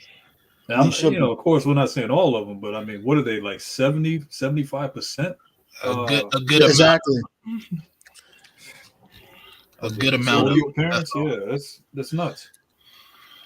Even financial education classes, they can start more about kids, and you don't see a lot of parents putting them in those classes where they should be. I mean, where in the world does that shit work? 75% single mothers raising their boys, and where does that work? Never did work. Here you go, Charles. I like that Skeletor right dark model right there. That was nice. I've seen it so many times. Oh, that's pretty pimp. I like the He-Man design of that too, also too. Who's that, Skeletor? Yeah, Skeletor. That look nice. Damn. If they make a movie, they should use this same exact design. Damn you, He-Man! You got $660? Ooh. I'm going to answer your question, Final Watcher. That's not cheap at all. What's the specs? What's like the size? They had a that's the Apple, 25 inches tall. Oh, okay. Yeah, that's not bad. Huh? You sit on your desk just like this. It's beautiful too. Pretty big statue, highly detailed. Oh yeah. Like his own tape design of that too, man. It's just... But to answer your question, Final Watcher, my thoughts on Westmore, he is a Democratic shill and Obama 2.0. I'm just going to leave it at that. Oh, great. What's the guy's name? Westmore. Have you guys our new governor of Maryland? You guys heard of a guy named Hakeem? I can't remember his last name, but apparently he's going to be. Yeah. He's supposed to be the replacement for Nancy Pelosi or something like that. Mm-hmm. Yeah, just a black version, whatever. Oh, but I was just so happy to see. Yes, this bitch ain't running again for this seat, man. She has been the sorriest whip chair head since I miss Tip O'Neill. At least that old fat fuck had some balls. hey, her shareholders don't think so though. Yeah. I'm still gonna represent the great state of California, and I'm still down for the city of San Francisco. We don't give a fuck. Why don't you just retire? Is that why the majority of the city's poor and out on the street? Oops, did I say that out loud? Yes, you did. Yes, you did. Is that why the city has shit all over? Oops, did I say that out loud? Mm-hmm. Yeah, shit all in the streets. And the funny part is people have actually made apps about showing where there's shit all over the streets. I'm like, God damn, is that bad? Yes, it is. It's like the fucking Walk of Fame out there, you know? Yeah, everywhere. Walk of shit, more like it. But that's what I mean. All over the place, can't go anywhere without it. They have a fucking homeless problem that's fucking ridiculous. Shit, it wasn't even Tiffany Haddish homeless at one point. She said her car got towed one time because she parked at somebody's house and they towed it. And then when she became famous, she went inside the house of the guy that towed her car. They better start hiring people from the fucking circus to clean that shit up. Shit. I mean, at this point, it just depends on what area you're in. Because if you're in a better part of town, you don't deal with that shit as much because the cops will get your ass out of there if you in there long. That's where that loitering shit comes into play. Mm-hmm. But yeah, that's true. Yeah, where the fuck I'm at, that shit. Oh yeah. But they be trying. People be trying it. It ain't just black men, white folks. You know, people be trying it. But yeah. It just depends. And obviously, if you're in an urban area, you're probably going to deal with that more. But yeah, man. Hey, man, tax dollars go to pay somebody to take care of that. Shit, get prison. Right. That's where they are with prison labor. Well, I mean, you can do what they, what the people out here in Bolton Hill did. They just hired private armed security. Well, ain't nobody does that. But that cost, you got to be in a real high tax zone to do that. Yeah.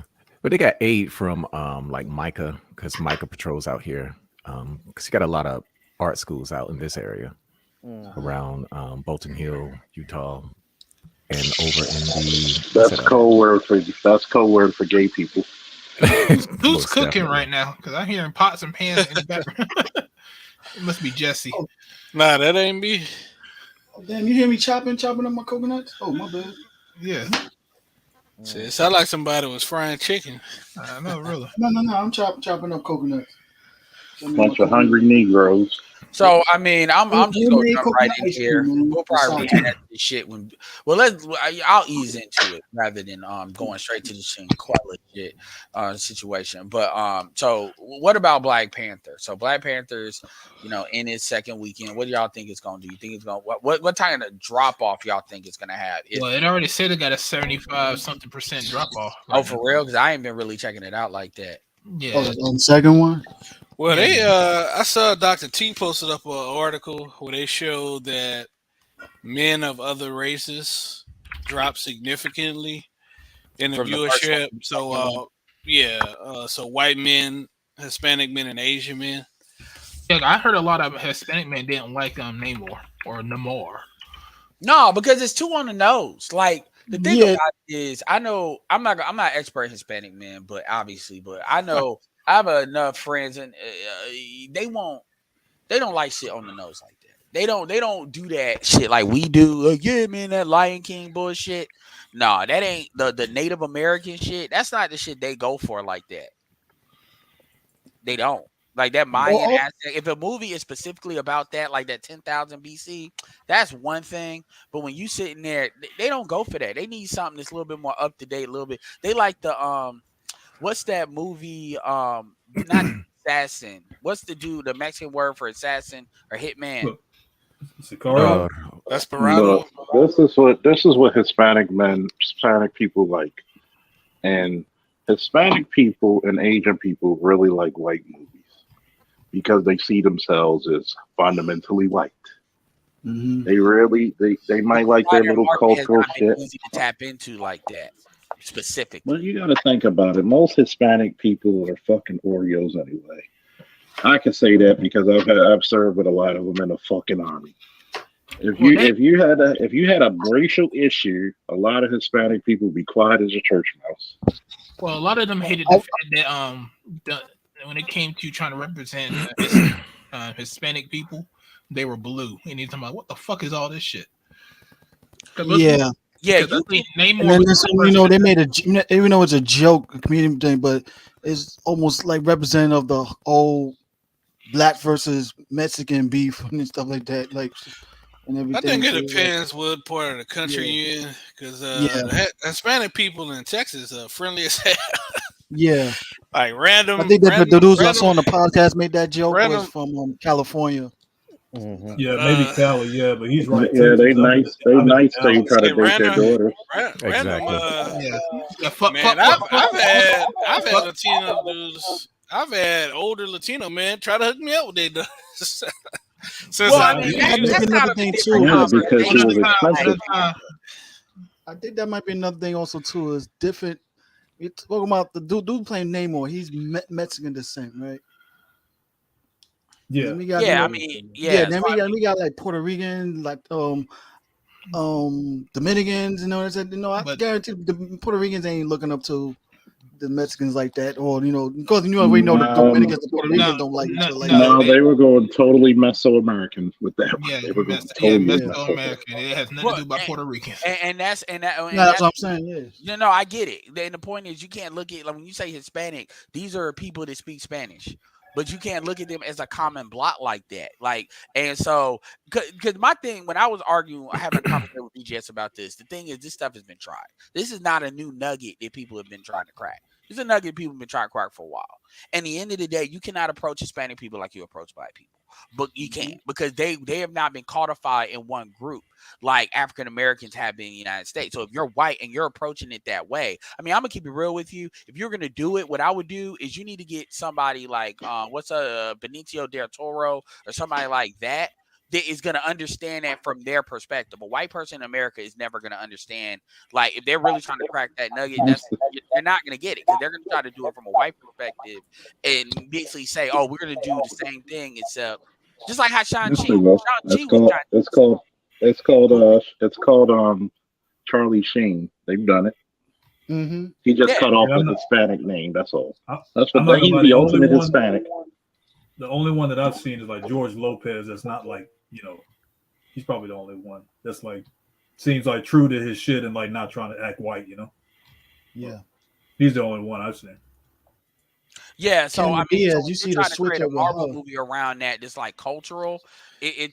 You're gonna have to do a lot more than that. Like, if you and I'm not gonna say it can't work, but nigga, you're gonna have to get a Hispanic director. You're gonna have to do the shit top down, kind of like what you did with Black Panther. You're not gonna be able to just sneak in, it's a Hispanic villain. No. If you really, I think it go all the way. I think it went over well with the Mexican guys more than the other groups, because that's more so their heritage. Because I'm not gonna lie, I did look at like some some content creators previews, and they had a couple Mexican guys that were in tears and shit. Like, thank you, Black people, for allowing us to share this space. Was that after? Was that before? That was before. That's what I'm saying. It was before, but after they saw it, that's when they got pissed. That's You said they had tears? No, there was a couple of Mexican. There was this one Mexican guy because Phil did a video about him. Cause he's talking about like, thank you black people for showing the Mexican culture. Da da da. And then I'm like, after they saw it, that's when they say like, yo, this is some bullshit. It's like, it's like, where's the Mexican people or the Meso people? You got fucking blue people because Namor was the only I guess Meso that you had there. Everybody else was fucking blue, like they're fucking Avatar and shit. And you know what's funny though? The female one that's called Namora that's in that movie. She's also pale skin in the comics, just like Namor. That's like his cousin and stuff. And they changed her to blue. Hey, yeah, blue, so you're not. I mean, all these damn different changes they did for this shit. Yes, and I'm sure he'll come up here. Is you're not gonna be able to half-pass it. That's my main point. People have tried to do that before, and you're gonna have to do it, approach it the same way you approached Black Panther. It's gonna have to be top down, front back. Like a couple of movies that they're looking at coming out with, like Blue Beetle, they're trying to do it with that character. But you know, so there's a couple blue, but with that character, so there's movies that are coming up. But yeah, it's. Well, I mean, it's just like in the comic books, right? Because I know not too many people out here read comic books, but when he had a Hispanic Heritage Month, most of the covers for the comic books were nothing but Mexican people with burritos and tacos in their hand. And that was fucking stupid. I was like, and that's what I'm saying. Like white Caucasians. I mean, I'm not gonna say motherfuckers in Latin America, white people in Latin America, they may try to sneak that shit in there, but they can't help but do that. Because black people have made so much noise about them doing that with us, like, you know, black men dying. I mean, somebody had fried to point chicken, that out to me with Robert the Andor, Griffin like, black, yeah. So, you know, they kind of have it more on their mind with us. So they know if they're doing it, they know they're doing it. It's just a matter of they give a fuck or not. But with them, it's like they have this. I'm not making no excuses for them, but they don't think about shit like that. Because again, here's the thing: to their credit, to folks' credit, which I've been saying, a lot of times they trying to be white. They look at it like the Italians. They're kind of playing a role, but the thing is, all of them ain't gonna be white. It's gonna be some of them, and some of them ain't. Hell, I thought DeSantis was Hispanic. Niggas had to correct me. They couldn't wait to correct me on that shit. I was getting super thanks stickers for niggas saying that motherfucker's Hispanic. I was like, oh well. I mean, that motherfucker's Italian. I was like, oh, I didn't know shit. And we're the racists. Oh, whatever. He's like, what happened when you don't recast T'Challa? See the domino effect that happens now with this one. It's nice. He likes to call him Hispanic. Shit, I'm a chick. They mix it. I mean, there's like reason... in Chicago, Puerto Ricans are the majority Hispanic population, so everybody ain't. I mean, I get it. In Texas, usually they are Mexican. So what you just say? What you just say in Chicago? The Hispanic population in Chicago. Guess what? Equal Mexican. They all Mexican. They just moved north, further north. They Mexicans. They came from Mexico. You do realize Mexico is not the only Latin American country, right? Yeah. Yes, I do. It's kind of funny because I've always looked at this. If you look at Latin, and people be like, "Well, they're Latin." I don't see no fucking Roman looking motherfuckers up here. Hello. So where did they get this Latin from? Because technically, if you want to say they Latin, that's like what, 75% of Europe? Oh, roughly, yeah, because you're talking about French, Spain. I mean, Mr. Research, do all of that. My thing is also recognize the nationalities. I do the same thing with black people. I don't want Nigerians to be intermixed with us. So when they do whole shit, we get blamed for it. So I signed. So it ain't, you know, in their culture they have different views on, like, they have different names for it. So you can have like the lighter skin, the darker skin. It just depends on what your makeup is, and there really are a mixed culture. Mm-hmm. Yeah, because it depends on like even a lot of that whitening of the. So here's the thing. So and the thing is, I get what y'all are saying, but you gotta remember everybody's smart on this panel. You got a lot of black folks that they really don't know.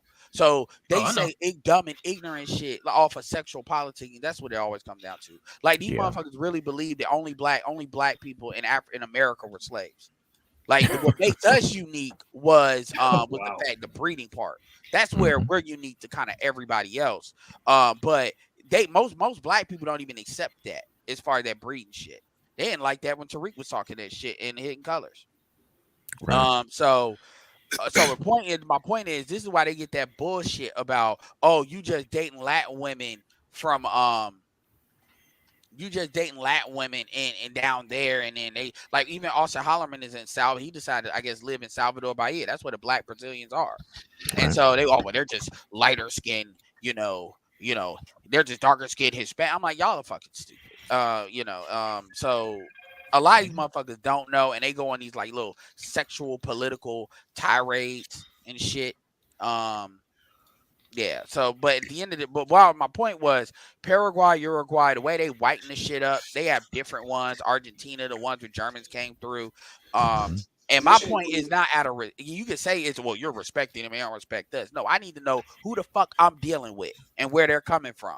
It ain't about, oh, what I want to respect them. No, they could sit here and think all black people are the same all the fuck they want to. And then when they don't see my ass coming, when they getting fucked over, then that's on them.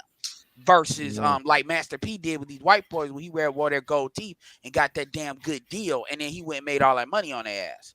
Yep. It's about strategy. Not so I get what what's called is saying, but yeah, like, I prefer not to be ignorant. I prefer to know who the fuck I'm dealing with, where the fuck they mindset coming from, so I know how to fucking deal with their ass. And that's true for niggas here.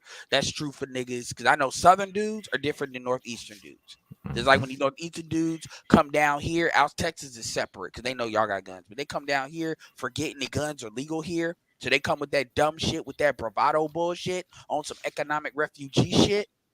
So that's just me. I'm not saying y'all gotta, I respect their culture. No, I'm knowing who the fuck I'm dealing with. Anyway. No, I know when because I went to North Carolina A&T for college, and there was a lot of New York guys there. Man, they were different, man. No, because they do the Lucario shit. They come down there thinking they somebody because they New York. North Carolina A&T. Ain't nothing got your bitches there. Yeah, they've been doing that shit for a long time. Even when I was in junior high school, man, back because I grew up in Virginia. They come down to New York acting like they're all tough. Hey, shit. Frank Lucas from Greensboro, so hey. Yeah, he is. Yeah, he is. So yeah, they hated the way he dressed back then too. Ratchetry, Winston-Salem. Who was the guy? Don't hate on Winston-Salem. They got some things out there too, man. Yeah, ratchetry. Yeah, ratchets. I mean, they got the school. They got every time I go in there, I feel every time I go to Greensboro, I feel dirty. Damn. It's like that. I won't say all that about that. The thing about Greensboro I don't like is Raleigh's got a lot of trees. But Greensboro, it feels like a horror movie. You know the movies with the horror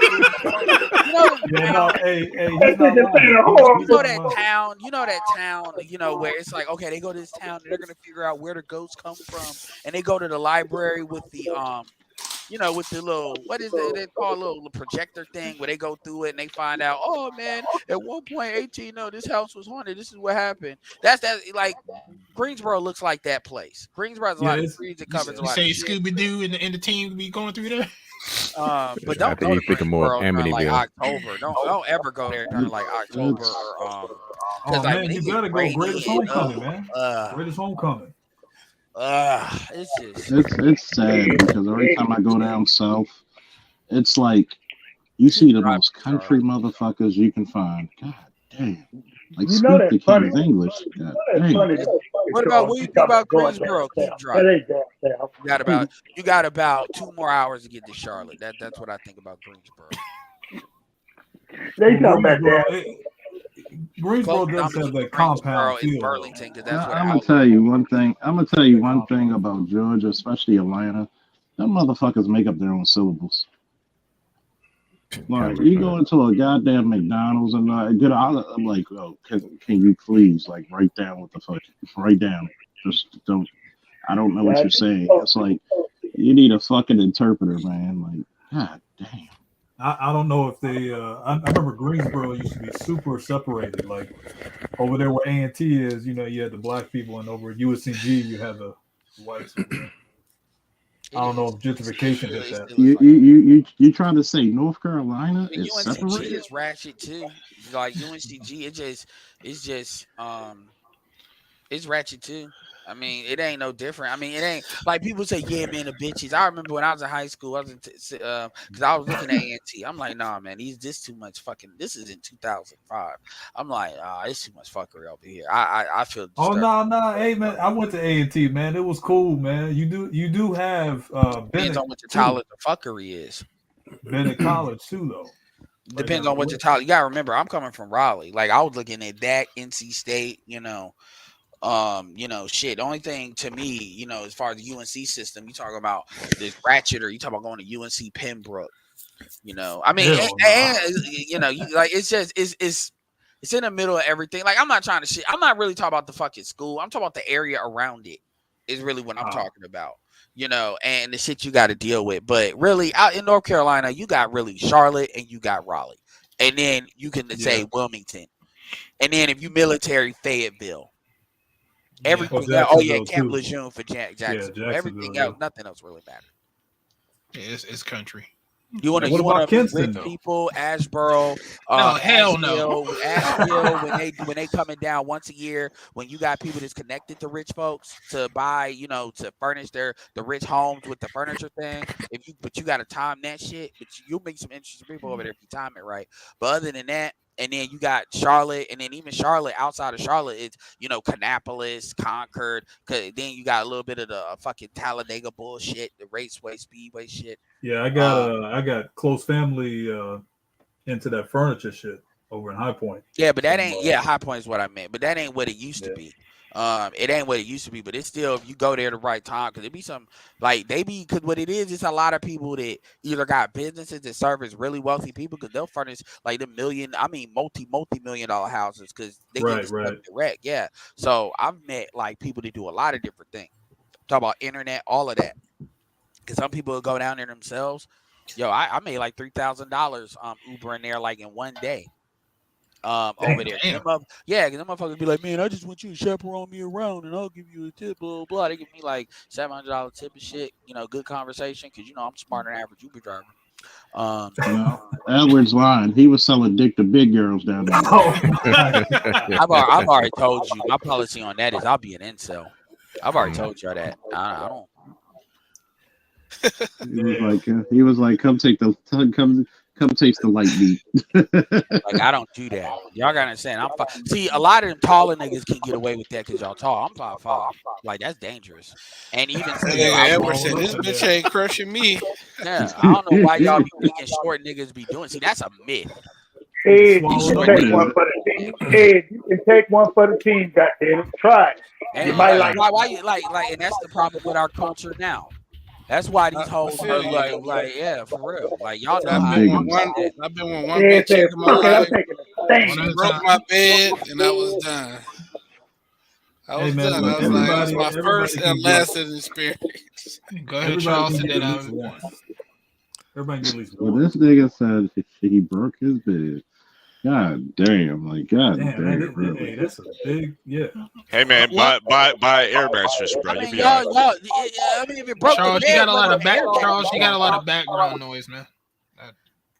All right, go ahead.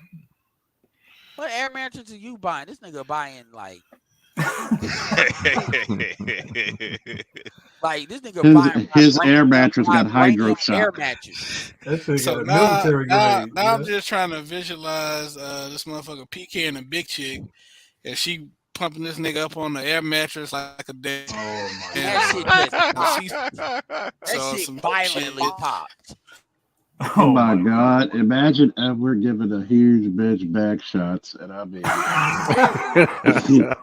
he has to get a rope to pull himself out of the ass. He can do it. Damn. What's going on, y'all, man?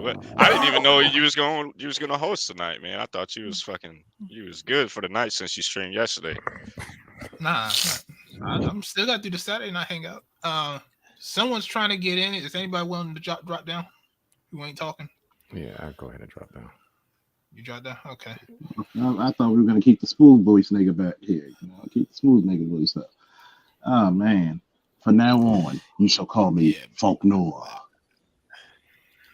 So over this week, a couple of days ago, I'm having a conversation with the little dudes I was telling you about, the young guys in Detroit, right?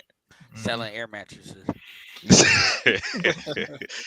And so it's like 7 of them, right? And they're all basically lamenting to me that the situation with women is fucking trash with their generation. They're like, all these bitches want. Yeah, they're like, all these bitches want is money, bro. They don't want nothing to do with no relationship. They don't listen to shit we tell them. They're a bunch of prostitutes. So did you give them the game Bible? I don't give them the game Bible. You know how I move. So I just told them and showed them. Air mattress. Yeah. I basically showed them, like, listen, man, a lot of these girls are for fun, bro. It just is what it is, man. You gotta either accept it. If you're looking for something serious, you're gonna have to move around, bro. You have to move around. I really gotta question this shit. And these guys, by the way, are all young, really young. I'm gonna tell you what. In early 20s. I'm gonna tell you what. This shit sickens me. Why the fuck are you 18, 19 years old trying to find a bitch for a long-lasting relationship? Didn't I tell you, dumb motherfucker, stop listening to your mothers? Like, they don't know about the manosphere. They don't know anything about this. I'm told this to so many teenage boys. Like, you think your girlfriend loyal to you? Is she pretty? Yeah, she's fucking somebody else. Why? Because she can. I said, a lot of guys want to be in relationships. Like I said, I think more guys want to be in relationships more so than these women do. Definitely that, yeah. Oh, the women don't want to be because they're raised to be prostitutes. So one of the guys, he's like 20. He's 22, white guy, in Detroit. So, picture that however you want. And he's like, I had a best friend, and my best friend is fucking on my ex-girlfriend that I was with. You know what I'm saying? And that's how me and her ended up splitting up.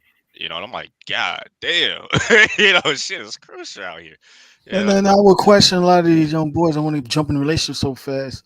Why do you actually want to get in a commitment? Like, do you want to get a commitment because you want to lock down that pussy so badly, be the only one who smash and pussy out? No, they're tired of being alone. That's all it is. That's because a lot of them been listening to this bullshit. Oh, that's the only way you can get the pussy. No, they throwing pussy around like frisbees. Exactly. I'm looking at it like the game failed. Like, you might have to date multiple women. You should be dating multiple women in your young age. A lot of guys are same thing with females with this Disney fantasy shit. A lot of guys fell for it too. Yeah. Yeah. I mean, when I was younger, it was easier to have a relationship than it was to get pussy. Now it's harder to have a relationship, and pussy's easy to get. Yeah, one of the guys was like, there's this girl I'm talking to right now, and I was talking to her. Unless you're my age, you can tell me what you think, but you weren't around. No, well, I'll say this day. I mean, even though, yes, I agree with you how women are throwing it out, but don't start that. He's going to argue that fact. Of boys these days ain't getting it. Even though we do see it's easier now because they're throwing it out, but Mel, I'm 63 years old, man. I got grown ass kids. I got grown ass kids, man. I've been through this. Okay, yes, I'm telling you, kids might have game in it. My son is a semi-pro basketball player. He gets pussy thrown at him on a regular. Okay, exactly. Most percentage of boys ain't getting pussy thrown at them. I'm gonna tell you from experience. I'm gonna tell you what it is in this experience. Yeah, they want relationships. Pussy's thrown at them a lot. Okay, most of these boys, when they lose their virginity, it was the girl who was the aggressor. The problem is they believe that when you raise boys up between single mother homes, guess what mom tells the boys to be? The gentleman that she couldn't get. Right. Yeah. She raised them. She tells them to sell them a pot of fucking beans that don't sprout no fucking golden eggs, and tell them, well, you're not gonna get a girl unless you treat her like this and do it like this. So basically, she wants you to be the man. She wish she could fucking suck her. Exactly. So that was actually one of the major complaints that they levied towards me was that a lot of these bitches, and they didn't say it like that, right? They didn't say it like that, but I'm an ad lib some of this. So they're like a lot of these bitches, you know, they like when you treat them bad. You know what I mean? Like they don't want anybody that treats them. Basically, they gave me the Tupac sentiment. If you guys ever seen that, you know, I'm like, yeah, dude. Like, when the next time you gonna meet these niggas? I meet them every day. Yeah. Let me put it to you this way. That's the problem. They need to start calling them bitches. It's like my coworker. She was talking about. She used to be best friends with she who will not be named. And she said, I can't stand her ass. I said, oh, that's funny. When I said all this shit, you weren't listening. Now, you know it wasn't me, was it, motherfucker? And I said, she's just a bitch. And I'm not saying that to be. She's like, well, I'll never call a woman outside their name. And I told her, well, yeah, please. I said, get the fuck out of here. But I said, number one, I'm going to tell you about me. I never had to call a lady a bitch. Think about it. And two, here's the problem. A lot of this shit is that a lot of these dudes are fucking neutered. I'm not gonna call her a bitch because they like it when you treat her mean. Because what prostitute likes being treated nice? It's you know what? This is the thing, man. This is the thing. I worked, I worked around thousands of mostly black women, right? Okay. And this is the thing about them not liking guys that treat them bad, right? Because the guy that treats them right, the guy that goes to work, comes home, man, does a little stuff on the side, maybe, boring. Right? It's boring because they don't have a story to tell their girl. And so man, you know how many times I've you sit in a circle of women first, and they say how they got this nigga told, that nigga told, that nigga told, because that's exciting to them. It's entertainment to them. Arguing is entertainment to women. Yeah. Now, PK, are these like just black dudes or these white dudes too? What is this? What's the so you mentioned the white dude. It's six black dudes, one white dude. Is the white dude dating black women? Are they all trying to pursue black women? Most of them are trying to pursue black women. The white dude, I don't know. I didn't ask. All right, well, that's their first fucking problem. If you ask them, have they looked at other? And I say that because black women are hyper this bullshit. This is not to say all Western women are an issue, but black women are hyper the problem because we're further along. So have you asked them, have they tried to date other races of women? I asked two of them that, and they were both like, one of them was like, no, I date black women exclusively. Okay, are you dating black women? Are they in an area where it's mixed or it's all black? It's mixed where they live, yeah. Okay. Okay, so are you really dating black women exclusively? Because all y'all talking about is what the fuck these bitches are not doing for y'all. So, but that's the problem. Like, honestly, I'm gonna keep it real with you. Any nigga that is in a mixed area, BJs, that's a great question. Any area that has access to other races of women, and they're saying they date black women exclusively, and you're talking about these bitches, what these bitches don't want, I don't give a fuck. Because I'm like, do they go out? Is this the online shit, or they actually go out and try to? So there's a mix. So there was a mix of complaints. Some of them were talking about online. Some of them were talking about in person. So one of them was complaining specifically about the online shit. I was like, bro, like I'm not even on social media, so I don't know what's going on there. I don't pay attention to that. So you're not dating online. So I told him, I'm like, dude, like, step one, what these bitches talk about online is not going to There's a hammer joke there, but I'm not going to go there. It's not going to be helpful to you, bro. Just go, deal with these women in person. You have better odds. How old are these guys? How old are the guys? They're very young. So the age range is from 19 to 25, I believe. Well, so. 25 is a little older. Yeah. Somebody trying to start some shit in this chat, man. This Annie up over. I could tell somebody's trying to antagonize, dude. Just watch that. I got people that's in the chat. That dude. Talking. Yeah, what is he saying? What is he saying? Let's see. Actually, hold on. Is he even in the? Hold on. Sometimes just who is he? There's a dude named Annie up. Yeah, I don't see him. Oh. So he's already got blocked. Being handled. Yeah, he's already blocked. Yeah, no, I see him. Black men don't have more successful marriages. That's a chick. Yeah, white women. That's a chick. Oh yeah, that's a chick. That's a chick. Like how are you? Are you seeing her through StreamYard? Or are you seeing her through YouTube? You're seeing her through StreamYard because she's not on. It's not on the chat. Yeah, so she's been blocked. Yeah. On YouTube. It's 10:30. It's 10:30. It's Saturday night. The fact that you're over here, we already know what you are. Right. Just wait. We know. You know the reason why Annie Up is here? Because when you have a gas powered vibrator and you go to the fill up station and those prices, man, you got to do something else to take the time off. So, I mean, we already know that. It's like all these, like the female sphere with their bullshit, especially with this Sanquila thing, is like really big right now. You already know something's big when Pink Book is doing like. What the Sanquila thing, man? You know, they can say what they want, man. You take a friend down, and you leave her body. That's a hit. You know, that's not an accident. That's not an accident. That was a cover up. Yeah. Especially you didn't tell any authorities. You didn't get any medical attention. Yeah. And you just leave their body. Yeah. That was they probably so. Don't be surprised that she was missing organs.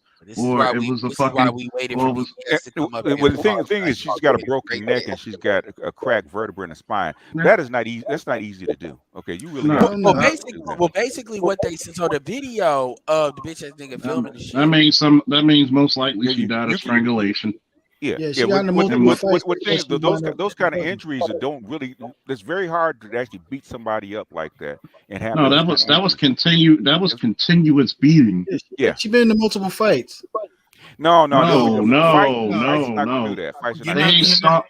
Let me put it to you. What happened? They stopped the motor hole in her.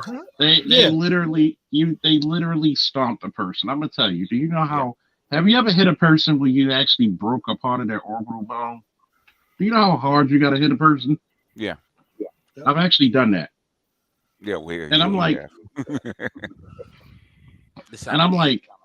short. Go ahead. I mean, when you're talking about the type of injury she had, she was strangled. Yeah. Somebody was choking her while the rest were stomping and beating her. Yeah. Yeah. Lead attorney did a good. I know lead attorney did go through with it. Dennis did go through. But what you saying, BJ, you just going right there, and they wasn't even going there. But that's why we keep it all the way real on here. I mean, my thing is, it's already being investigated. That period where they were kind of like Mexicans, like, oh, we don't want to do nothing. The FBI's involved. So if that's what you said is what happened, I'm not arguing. FBI is going to be FBI is automatically going to be involved because I look at her tats. I look at that kind of stuff and the kind of stuff that she's done. Okay. Oh yeah. This is when they dig into. Don't be surprised if they dig into these people's lives. They were actually organized doing something they wasn't supposed to be doing. Basically, they need to get rid of her for whatever reason. Okay. She was going to snitch. She was going to snitch. She probably the snitch. Yeah. And then the girl that claimed she sent the videotape and sent it to authorities. That's some goodwill of fate. I don't buy that bullshit. Based on the information we have so far, my opinion is that 9 times out of 10, I'm not going to assume that there was anything illicit going on. I'm not going to assume that. It's a possibility. Hold on.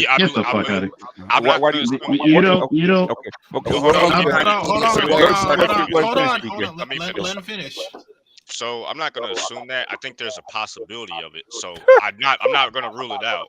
But it does look like that. Yeah, she got the brakes beat off of her. And, okay. What I'm saying is, out of the 10. Hold on, let me finish. I'm almost done. 10 seconds. You're almost done. 10 seconds. Go ahead. So I think that all these people got to probably, do some time, and 9 times out of 10, they do need their lives looked into to find out if something illegal or illicit was going on. Yeah. Okay. Let's put it this way, man. When I first heard it, I said, okay, what are background noise, man? Yeah, I said, what are her injuries, right? Okay, you know how hard it is to break a vertebrae in somebody's fucking back and break her neck. How hard that shit is. Got to her ass. You know how hard that shit is to break somebody's back. Okay, the spine bones are some of the heaviest bones in your body. Okay, it's very difficult to break a neck bone and a spine bone, right? You got to do some hard ass stopping to break somebody's back like that, right? That's not something that happens just as happenstance. Okay. Some people kill people for less, man. Believe it or not. No, he's not what he's talking about. He's talking about like that requires effort. It's effort. I'm gonna say this. Hold on. I'm gonna stop you right there. Okay. When you investigate shit like this, there are certain crimes that you can tell are personal. Mm-hmm. Okay. Yeah. I'm gonna teach y'all, investigation 101. I'm not an expert, but I played one on TV. Number one, What takes less effort? Slitting her throat, shooting her in the head, or beating her till bones are broken? I'll take the gunshot for $900. So you're telling me, right? When you beat a person till they're obviously having broken bones in their body, it's personal. You have a personal. It's not like an assassin who's a hired gun to kill somebody. They're gonna take one bullet or whatever poison and just get the fuck out of there. It takes a long ass time to start breaking parts of the human body. It says here. Oh, sorry, go ahead, finish up. And you got to realize this is something personal that was really deeply known. You could even see in the video when they had another video where you could see those girls plotting, and she's in the other damn room. Yep. It says it here. It's hard to quantify how much force it would take to break a human spine. By I guess this guy who did the article said, but studies have shown that it would require a force greater than 3,000 newtons of fracture to fracture their cervical spine. That's equal to the impact created by a 500-pound car crashing into the wall at 30 miles per hour. You know what 300 pounds of force can do? If I pick you up in a double leg, put you on my shoulder, I'm 5'10". You're gonna probably be 6 feet, 6'2" in the air. If I drop you on concrete from my height on your neck, that's 3,000 pounds of force. That would break your neck or your back. Equals a broken neck. So they had to repeatedly busted her ass. Yeah, they fucked her up for a while. It's evident. Yeah. Okay. And when you add into where it was done, right? Okay, you're on vacation. Okay. Ain't no way you're gonna be in a foreign country on vacation with your friends and get that mad where you're just gonna kill somebody, and then you left her body. Yeah. It's not. That stinks to high heaven. And then lied about it, saying it was alcohol poisoning. It's in alcohol. The debate. Yeah. This. You know. And what I heard is they dropped her luggage off at the mother's house. Yeah, they did. Yeah, supposedly. Emotional rage murder. Well, that's why I said like something. This whole thing stinks to me like foul play. The thing is, Charles can say it's not common amongst common folks, but amongst criminals is very common. Shit like this. There's no honor among thieves. Yeah. There's a reason why that saying is very prophetic. Yeah. You got to think about this, right? How many motherfuckers always get done up by their boys in the gang life? Yeah. Case closed. Y'all didn't need a law degree for that shit. Sorry, lead attorney. Sorry, Dennis. I'm gonna just tell you this one. Of course, it's foul play. Foul play means shit ain't right, and it's just you can see it from a reasonable officer, detective, whatever. Insert law enforcement officer here that this was a hit. This was thought out because they thought they could get away with it. Anytime you're delicately putting her clothes at her mom's house, you sacrificed her because she fucked up the church's money somehow. Somewhere along the line. Yep. That's what it is. As soon as I heard it, it said, "What are injuries?" I said, "Oop." Because, like, man, how many times does that really happen in Mexico when on vacation? Man, it's so seldom, it's ridiculous. Okay. Shit, you got down there in the wrong spot. You might as well have your hands missing. I mean, it'd been better for them to hire somebody there and actually get it done. Right. Yeah. Then they could have just chop it up to something. Gang activity. Yeah. But this is what where I agree. One at a time, guy. The biggest point where I agree is that I do think that this was personal, 100%. That much is true. This is too much money for it just to not just be personal because you could have got her hit up by one of the. You could have paid a couple of gang members to do a drive-by hit. Oh yeah. This is something. 9 out of 10. I bet you they were either transporting drugs or prostituting, or something like that. Yeah. And they were doing something illegal and nefarious. She wasn't. She might have been down with it for a minute, but she got a conscience. Nigga, conscience when you back home in safety. Right. And unfortunately, somebody must have looked at her, or she fucked up the money, or she was about to tell something, and they got her. Yeah. And you gotta look at what stinks. You're gonna say it's alcohol poisoning, but don't you think these motherfuckers are gonna do an autopsy? They did. So I mean, here's something that's really interesting. Like, and this is how we 1000% know for a fact that this is personal. You don't catch a motherfucker butt naked to beat their ass if shit ain't really And they're serious not fighting back. and they're not fighting back. Like that's not no common shit. Like that type of shit is not normal. Like that's not happenstance. Yeah, but like a lot of BWs, they don't know when to stop. Hey, I want you to highlight that comment. This is beyond a BW fight. Okay, BWs don't crack spine bones like that. No, they pull hair. I want you to highlight. One time. Well, hold on. First of all, I need my likes to be over 100. I got over 166 people watching, and nobody hit the cash up in a minute. So get my likes up. Give me who's do you need me to highlight? The one where he said, "I felt the FBI and customs would have looked if gang got involved." I'm like, why do people look? Stop looking at these goddamn cop shows.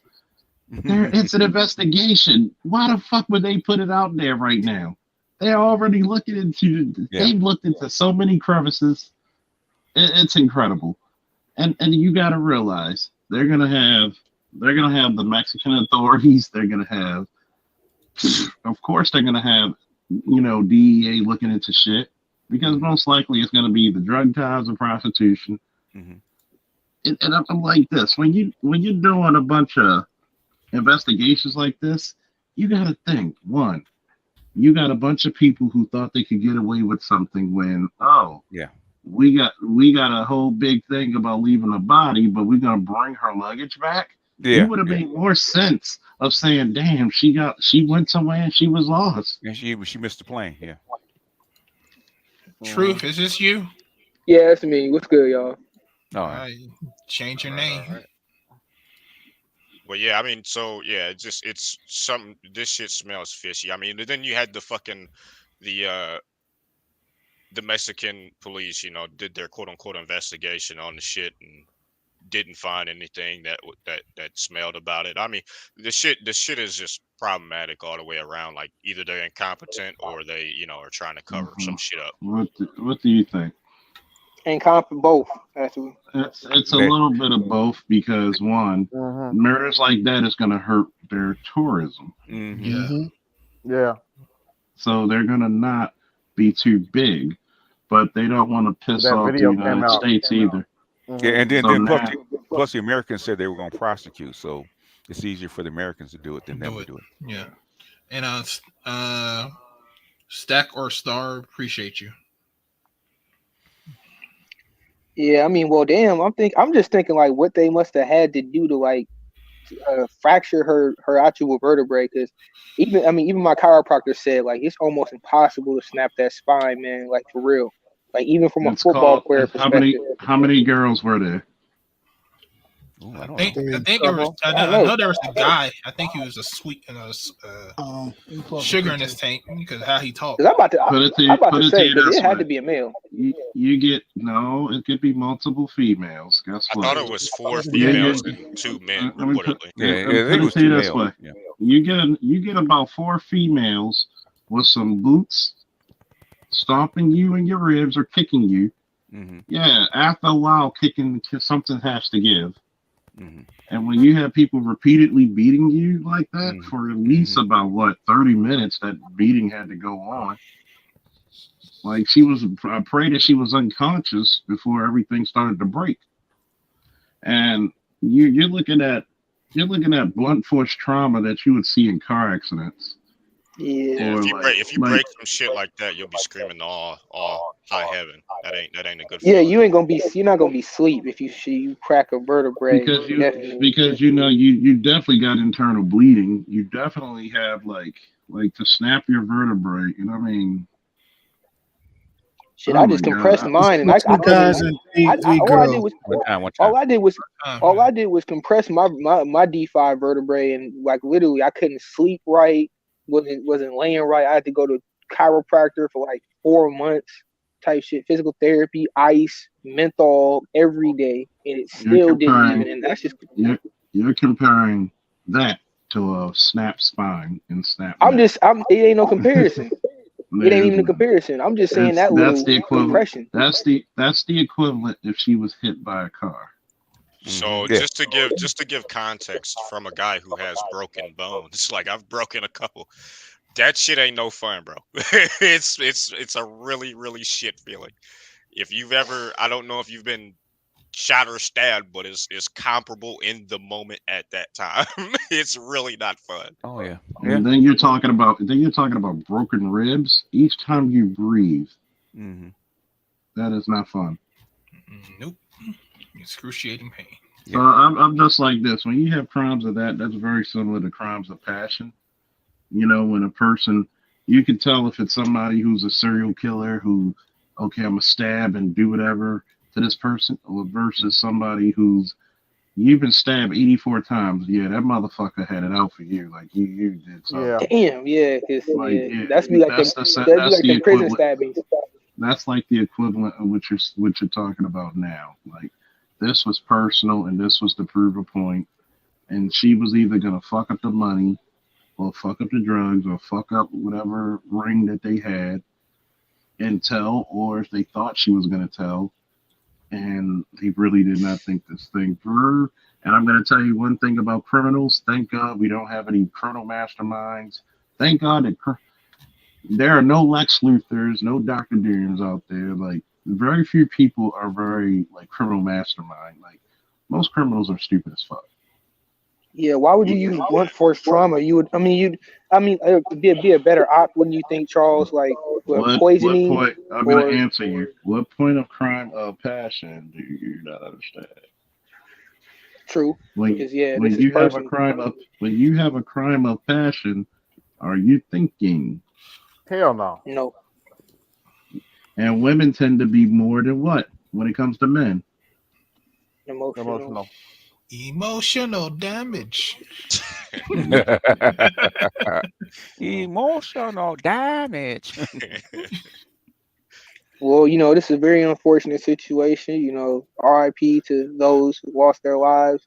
This is not something I necessarily want to glorify as well. I do want to acknowledge that this was a very heinous act, and I hope that the just people who have done this crime do serve the time, because people like this do not need to be out on the streets. Well, they are. They are, but they don't need to be. Why somebody, I think Donald Walsh said, why hasn't anybody been arrested? Right. Because one, you gotta build up your case when it comes to getting the warrant. Yeah. Because now you gotta make sure you put this in everything right now is circumstantial. Mm-hmm. Yeah, they got to build a case first. They got to build a case. It's one thing. There's two ways to arrest you. It's on view or warrant. Like on view meaning I saw you rob that store. I'm going to go arrest you now. Now, when it comes to a warrant, does the circumstances, has a crime been committed, will be committed, or being committed? You got to build up. You got to get the testimony, because when you're dealing with something this high profile, you're going to cross your T's and dot your I's, because it's happy-go-lucky, sue the fucking law enforcement, insert law enforcement agency here season. So they're going to be very particular about this. It's not just, oh, we're just going to arrest you. So just so happens, right? Just so happens, if they start arresting people willy-nilly and come to find out such and such never laid a hand, even though you're probably going to be charged because you didn't inform people right away. You don't want to fuck up your case, because right now, any little information, there's some things. Okay, let me back up for a minute. This is how most major investigations are done, which are felonies and above, like robberies, major burglaries, like commercial burglaries, which means commercial means it's like a store. Residential, obviously, house. Commercial armed robberies, actual committing robbery against a store. And murder. The first thing you read is going to be the initial report. And most of those initial reports are going to be vague, reasonably so. Why? Because any Joe's Blow can go down and get a copy of that report. You can't get a copy of the follow-up reports.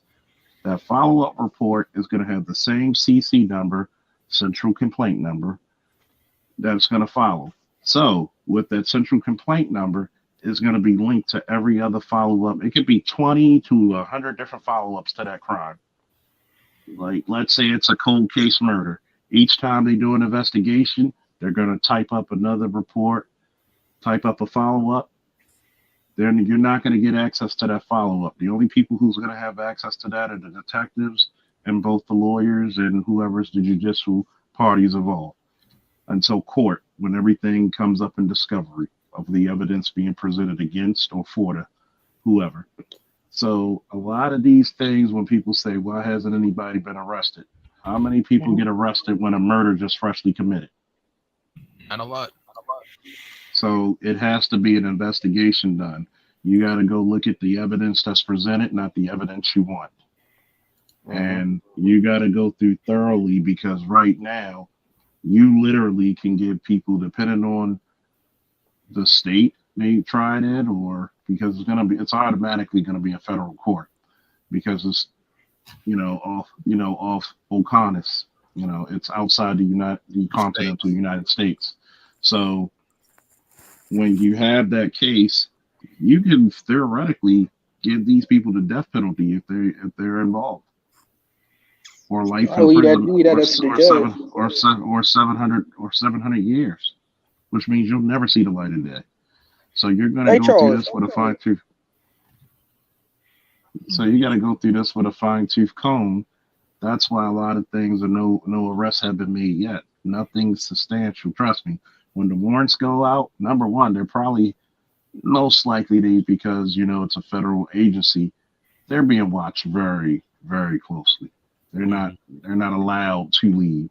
It's one thing when it's a local jurisdiction who may or may not have the funds to constantly follow people. Some do, some don't. Not with the FBI, they got the gun. With the FBI basically has a blank check.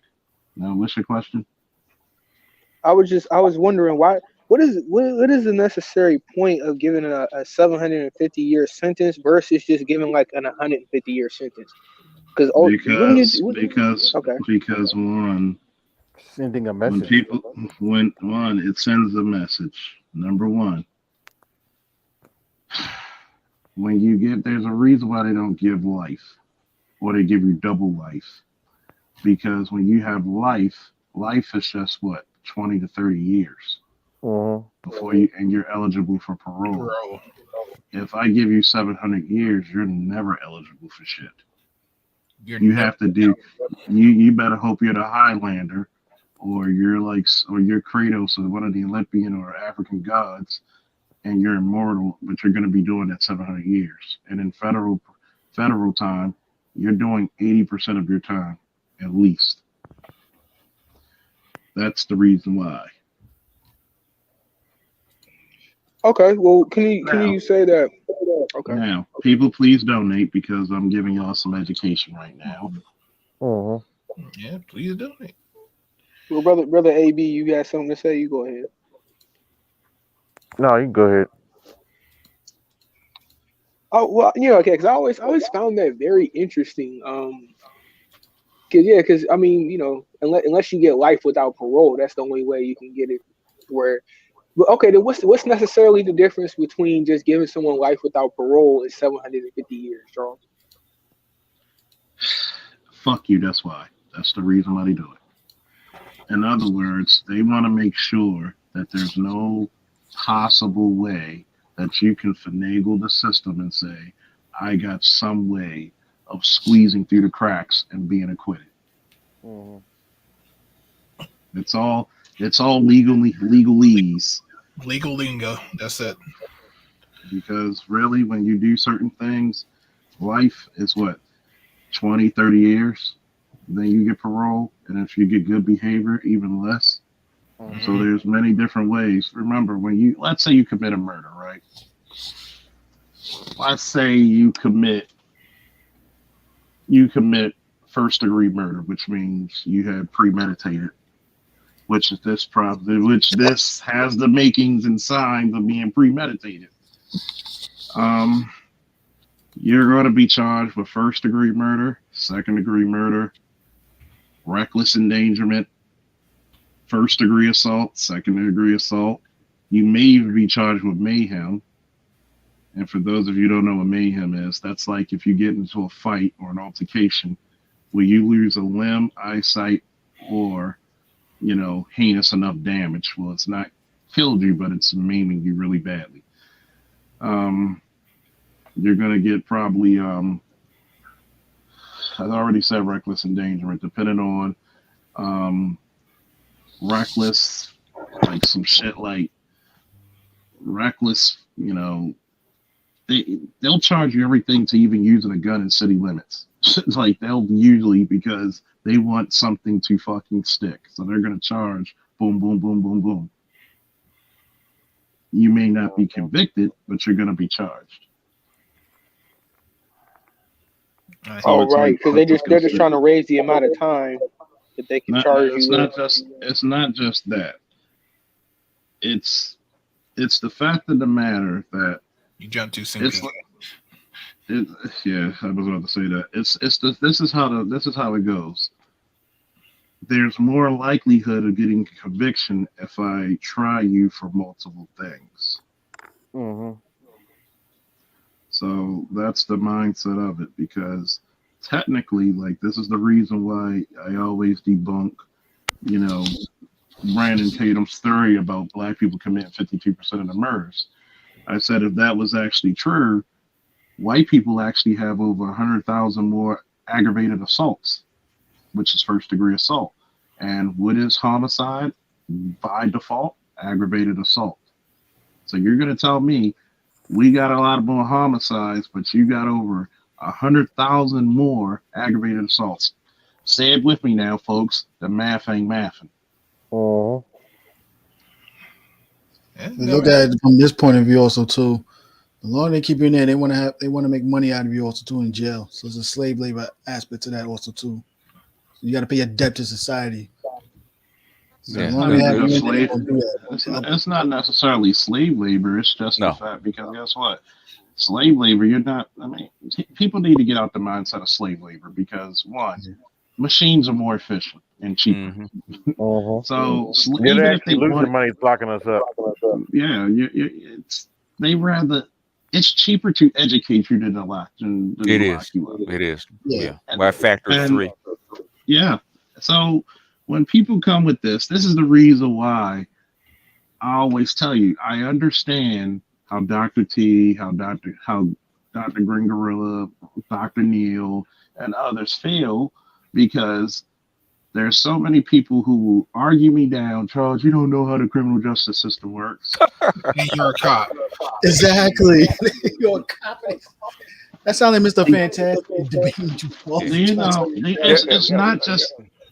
I always hear about slave labor, right? Okay. And I always ask you, what is the average cost to lock somebody up in the United States, a man up in the United States? It's like $100,000 or something. No, it's about $50,000. About $50,000, right? Okay. And it takes about 32 to educate you. No, it takes 50,000 to lock you up. A year. It takes a $50,000 a year. It takes 10 to educate you. And they do it because fuck you. That's why. And it takes 10 BGS because the university level is where people pay. That's where they get their buy-in, because they physically pay for it, right? Yeah. Which, believe it or not, basically the same price that the state pays you to go to high school or grade school is the same price you pay to go to college, right? Okay, so, but the thing is that in fact, they actually gave this talk, right? It was at Yale, as a matter of fact, right? And they asked the same question. Okay, how much does it cost a year to go to Yale? And they said at the time it was like $15,000 a year, right? I said, what's the average cost to lock a man up? At the time it was $40,000 a year. they could send 3 people to Yale for the price they send 1 man to prison, and it's Mhm. coming out of the public dole. Yeah, it doesn't make sense. It does make sense because it's like war. Yeah. Think about it. When you go to war, how many? Who? Give me an example. What are you sending when you go to war? People. What are you sending? People. What? Come on, keep going. Technology. Keep going. Culture. No concept. No, you're sending. Number one, you're going to send people to create infrastructure, because this is the Marine Corps and the Army. When people say, "What's the difference?" Let's say there's an anthill right in front of you. We send in the Marines. They're going to go take over that anthill, fuck everything up inside that anthill, and then you bring them out. The Army, you're going to send them to go fuck up everybody at that anthill, take them all out, and they're going to set up, they're going to set up they're going to pave the roads, they're going to build bridges, they're going to build infrastructure. That's what the Army, because it's the largest branch. So you're going to have a lot of things that the Army is not suited for. For example, you have truck drivers in the military, but you also need supplies, and most of your biggest supply chains are who? Civilian contractors. Yeah. So Brown and Root, Halliburton were making money hand over fist because there were so many contracts that the military could not do, should not do, or would not do. So it's going to bring. So it's the same thing with the system of prison. One of the richest people ever from prison systems is, come on down. You're the next contestant of The Price is Right, Bob Barker. Okay? He made more money through the prison system than he did with The Price is Right.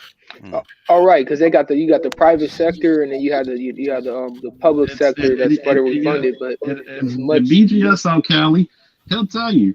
Ask an inmate who been in prison at least 20 years ago. What did the pillow in the sheet say from Bob Barker Industries? I wouldn't doubt it, man.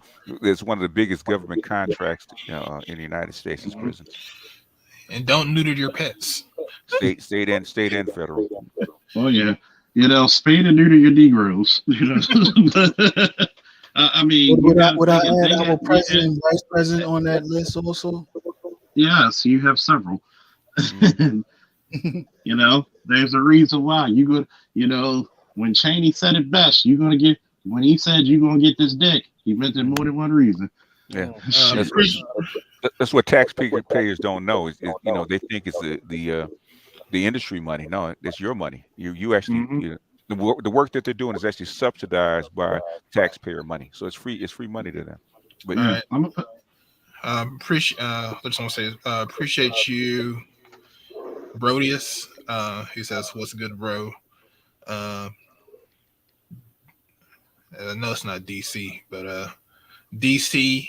He said, "For BGS tax, thank you for streaming. Appreciate you." And Acitus, appreciate you. What are you gonna say, BGS? No, y'all better keep donating. You getting this education? Hold on. I'm gonna make BGS laugh. You gonna get this work? Go get this work. I guess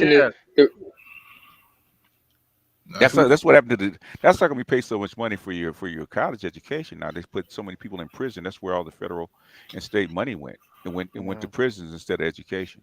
So they can't work kids in the school system because of the waiver law. So they miss out on that in public school and in middle school to balance it out. Even in high school, they can't physically work children. Stop thinking. Well, they don't need the children because the machines are more efficient than children are. Well, yeah, I mean, I was just saying. I'm gonna tell you, Negroes, stop, stop with the hidden color shit, okay? Why would I put you to work when I can get a machine that does the work of 100 of you? Yeah. I mean, the thing a long time ago when they had convict leasing, and they basically they abused the prisoners and stuff like that. Remember the old chain gangs? Okay. that was literal slavery. They actually made money from them, right? Because you didn't feed them anything, the conditions were poor, you abused them, and a lot of those people died in custody. That's their um, whole fields where they buried prisoners because they literally worked them to death, right? But that doesn't exist anymore. That stopped in, I think, in the 40s or something like that. That's slave labor. It's slave labor. You don't see that anymore. Mm-hmm. No, And then BGS, go ahead. Come on down to Texas, BGS. I'll tell you where it damn exists. They don't do the old chain gang anymore, man. That's They do gone. their farm labor though. They do their farm. Okay. They do. How much? They do. Okay. How much does a farm laborer make during a year? Shit, them motherfuckers make like 12 cents a day. If they What I'm saying, they make. When I'm talking about farm labor that you hire, okay, how much would he make? Free world farm labor? Yes. Oh shit, that farm hand might make about $40, $60 a day. No. What I'm saying is they're gonna make about less than $20,000 a year. Yeah. That's fact. Okay, and what's the price of what's the price of a housing feeding a convict in Texas? What is about 40 grand? From what we know, we've been told they make $110 a man a day for the state pays them. And the state pays. So in other words, basically what I'm saying is basically, you could hire 2 farm hands. It would have to hire 2 farm hands for what you get. The reason that you put them on as farm hands is because you're paying virtually nothing for the person. Mm-hmm. Okay. So now instead of you paying $20,000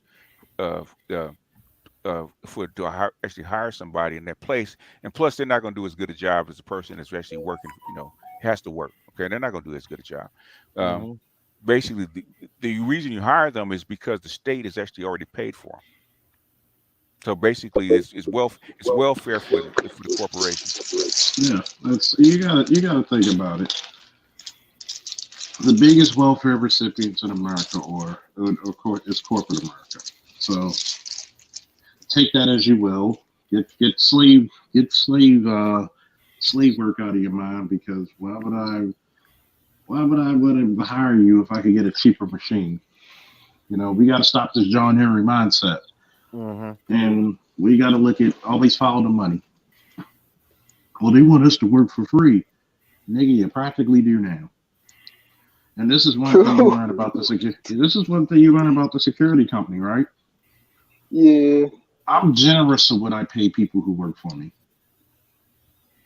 Because let's say I get $50 per person. I can legally pay them $30 or $25 and still make a profit. That's how business works. It's supply and demand. Remember what I said about, Halliburton? Who was the CEO of Halliburton? Dick Cheney. You're only as valuable as the math says you are. No, you're as valuable as what the needs are. BGF. The needs, the math, man, the numbers. How much you want it? How much what you produce is wanted? That's crazy too. That's not that's part of life, man. Charles, I know it is, but Charles, while you on the Halliburton and Dick Cheney, how was it that he was vice president and a part? Wasn't he? Yeah, he was CEO at the time when they was over there fighting. He had to step down. You can't be an elected official and be head of a corporation. It's a conflict of interest. Remember when they did a big stink about Trump? Yeah, I was about to say, didn't Donald try to pull that shit? No, you have to step down. Okay. No, Donald Trump, he put his company as his son's name before he was made president. Yeah, in other words, he stepped down. He stepped down. Yeah. Speaking of overpowered. In positions you can't run your company as much as you want to. Do you think DeSantis has a chance to beat Trump? No, I don't. Okay. You think he had a chance to win for this time? Who? Trump? Oh, Trump, yeah, when he announced if the Democrats depends what the Democrats do. Do what they're doing, yeah, he probably will. They ain't got nothing, BGS. They. I mean, Herschel Walker, man. We're 2 years Like, out, man. So we have no idea. There's a lot of stuff that can happen. Yeah. Who they? But I mean, Okay, come on, I'm gonna answer this comment in the chat about the locking niggas up thing. Believe it or not, we have less black men going to jail now than we ever did. Yeah, I didn't know that until. I would say since the early '80s. Yeah. Yeah. Yep. So you got to remember the reason why you have a lot of, like, if you come to Baltimore, Dead Set, I tell you, and Aquatechia, I tell you, and anybody else who's from the region, a lot of times you got to look at it. Black people are about 70% of the fucking demographic of Baltimore. So who am I going to most likely come in contact with? 7 times out of 10 is going to be black. So when you focus and you focus and hyper police an area, and you make a hyper. If I really wanted to find drugs, guess where I would go? White people. I would go to the colleges. I would go to Loyola down the street on Cold Spring. And guess what? We even had a thing where we told their campus police we will not criminally charge or we will not submit these drugs if you don't give us a name, and we charge them. Well, we can't do that because it's a private college and it doesn't want to look bad, so we're not taking it. So most of your drugs in a lot of these places are not just the niggas on the street because they can only manufacture so much crack with so much time. Guess what? Right. White boys got the backings of their rich parents. Yes, they do. Yeah, that's a lot of people don't believe. A lot of people don't believe that. A lot of times when they say locking niggas up, a lot of times niggas don't get locked up long term. You go to somewhere like Central Bookings, which is an intake, and guess what happens 9 out of 10? Released on your own recognizance. So to be honest, if you think about it, numerically, other demographics have more charges, but the only thing that people could really talk about is disproportionate black drug convictions. But still, at the end of the day, it's not long-term charges. When a white person or another person from a demographic actually gets convicted, it's for some time. And they probably have a massive rap sheet of charges in comparison to somebody who could literally start selling and then literally get charged and then convicted. They've done studies. They've done studies that a white guy with a criminal record will get hired. Will get hired and better off in the occupational market than a black man with a degree. Yeah. So because you still have. It's sad because you still have those same racist ass standbys. I mean, we're losing $50 billion a year for not hiring black men for jobs that are very well suited for them. Yeah, they don't care. They don't care. They do not care. I mean, look how much money they lost just like by locking black men up for virtually nothing, right? They don't care. So don't forget to donate. I guess their individual. And they ain't getting a lot of us behind that either too. It was a waste of time. Yeah, well, they don't care, man. It has nothing to do with logic. It has nothing to do with finances. It's about what they want to do. So this is just this is like, okay, I get it, BGS. It's like your face is black, so fuck it. Yeah, that's what it is. It makes white people safe or feel safer as you control black people. So yeah, it's not about criminalizing. It's about controlling you. It's an image. It's just like marketing an image thing. That's pretty much what it is. Is that why they're trying to accuse us of being anti-Semitic? Well, you got to remember this. In the criminal justice fields and studies, they have a very, very textbook answer. Do you know what it is? Fuck you. That's why. They really have a fuck you attitude, and think about it. If you really want to solve crime, you would give black men jobs. Yeah. Instead of trying to give squeegee boys. If Charles Faulkner, theoretically, I'm just throwing it out here. If Charles Faulkner was Mayor Faulkner, if Officer Faulkner, Colonel Faulkner was Mayor Faulkner, and the squeegee boys would be like, well, you should give us a stipend. And I would just look at them like, no, nigga, I'm going to give you a job. what am I going to do? You're going to be on probation for 6 months. And you're going to take these brooms and you're going to deal with what I call the beautification of IBMOR. What you're going to do? You're going to go to all these little lots. You're going to get these gloves and you're going to get this work. You're going to clean up all these little lots where they dump in their little pissy mattresses, put them in that dump truck so we can take it the fuck out of here. You're going to get some brooms. You're going to get some lawnmowers, some weed whackers, cut some of this shit. Then, after your 6-month probation, we're going to elevate you. We'll put you into paramilitary sciences such as, police, law enforcement, armed security, or we could put in sometimes, EMT, paramedic, or we could put you in a trade course and we'll put you down and give you some government benefits, some health care, make you earn your keep. And if you really want to, we'll even give you a incentive to go to any state-funded school or community college of your choice. Damn, I better shut the fuck up before you motherfuckers actually vote for me. That's a sweet deal. And then I'd be like, wait a minute. And then the first act I would do as mayor, I would have every fucking department head in Baltimore City, and I would tell them, I want you all to come with your records and your resumes, and you got 10 minutes each to convince me not to fire your black asses.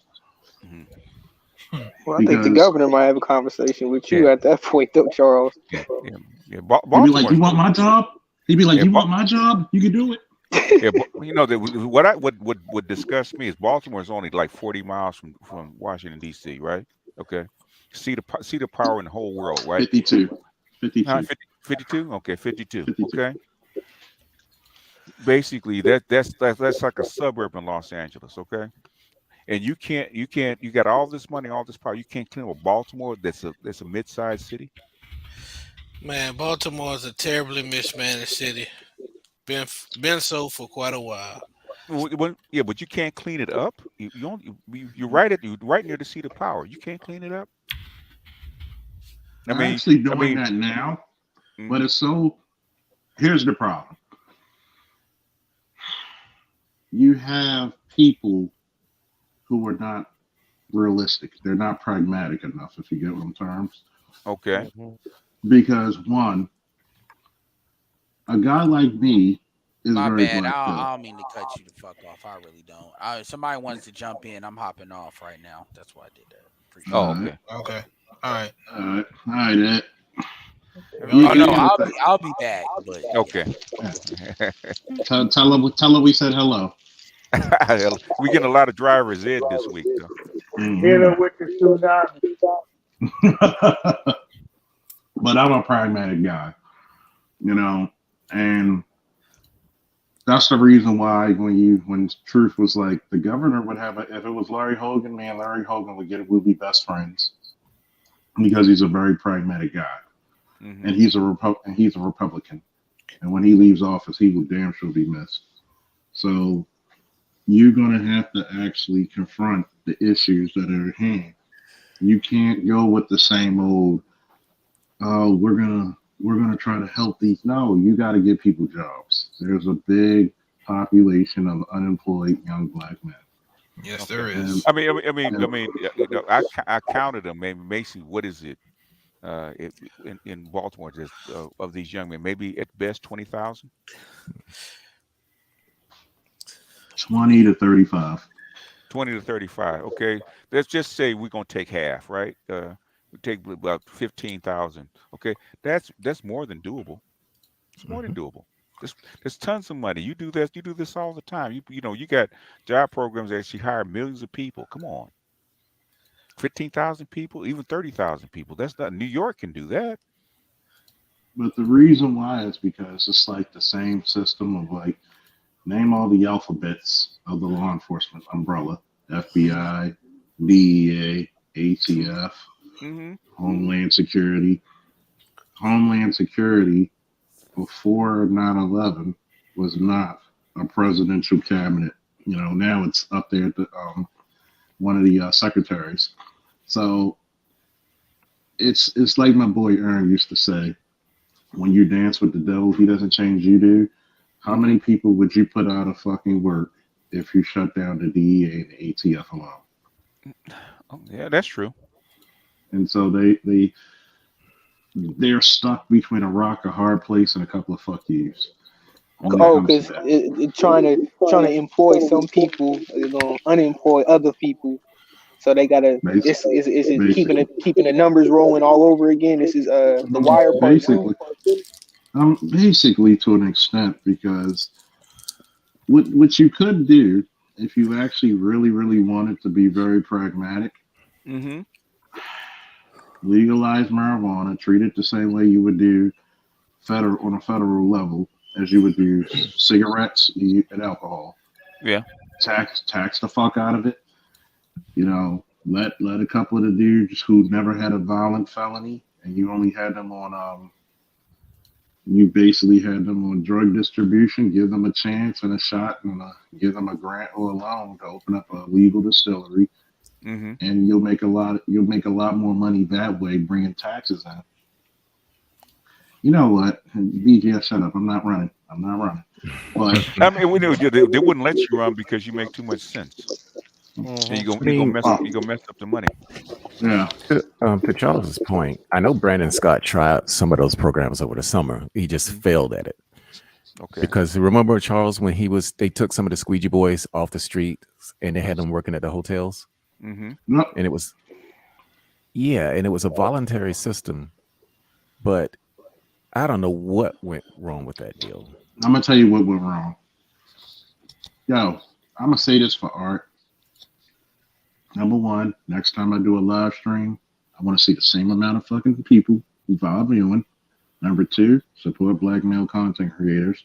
Number three, donate to the art right now because you're getting some education right now. What happened is what the city does best: fuck up the money. They weren't paying them. That's one of the biggest complaints. You took these guys who could have been on the block. And I mean, these were guys who were jamming. I mean, they were pitching like Nolan Ryan out there. And they said, you know what? I'm going to change my life around. I'm going to do clean. So they said they got into these incentive programs to get, drug dealers, squeegee boys, and people who never committed violent felonies off the street. What happened was he had nobody with no true oversight to make sure these boys get paid. I mean, people say what you want about a drug dealer or an ex-drug dealer or a squeegee boy, but you got to respect the fact that a man's going to stand up for himself if he's not being paid for his work. And that's one of the biggest things is that they probably wouldn't vote for me because I'm logically making sense, and two, because when I make the State of the City, address, I'll probably have a glass of cognac and a cigar in my mouth. Be like, my fellow Baltimoreans, I got some real shit to talk to y'all about tonight. Shit, why you think I left my old job? Well, let's see if Westmore lives up to his claim and legalize marijuana in the state of Maryland. Yeah, well, keep a fire under his feet. Make sure he does it. Well, they already voted it in, so everybody voted for it to be legalized. And Westmore, I hope he's very similar to Hogan. I mean, Hogan will be so fucking best. God damn. Everybody talks. The last Uber I took, the driver was talking about, I hope this Westmore don't fuck it up. And by the way, there must be some great chips.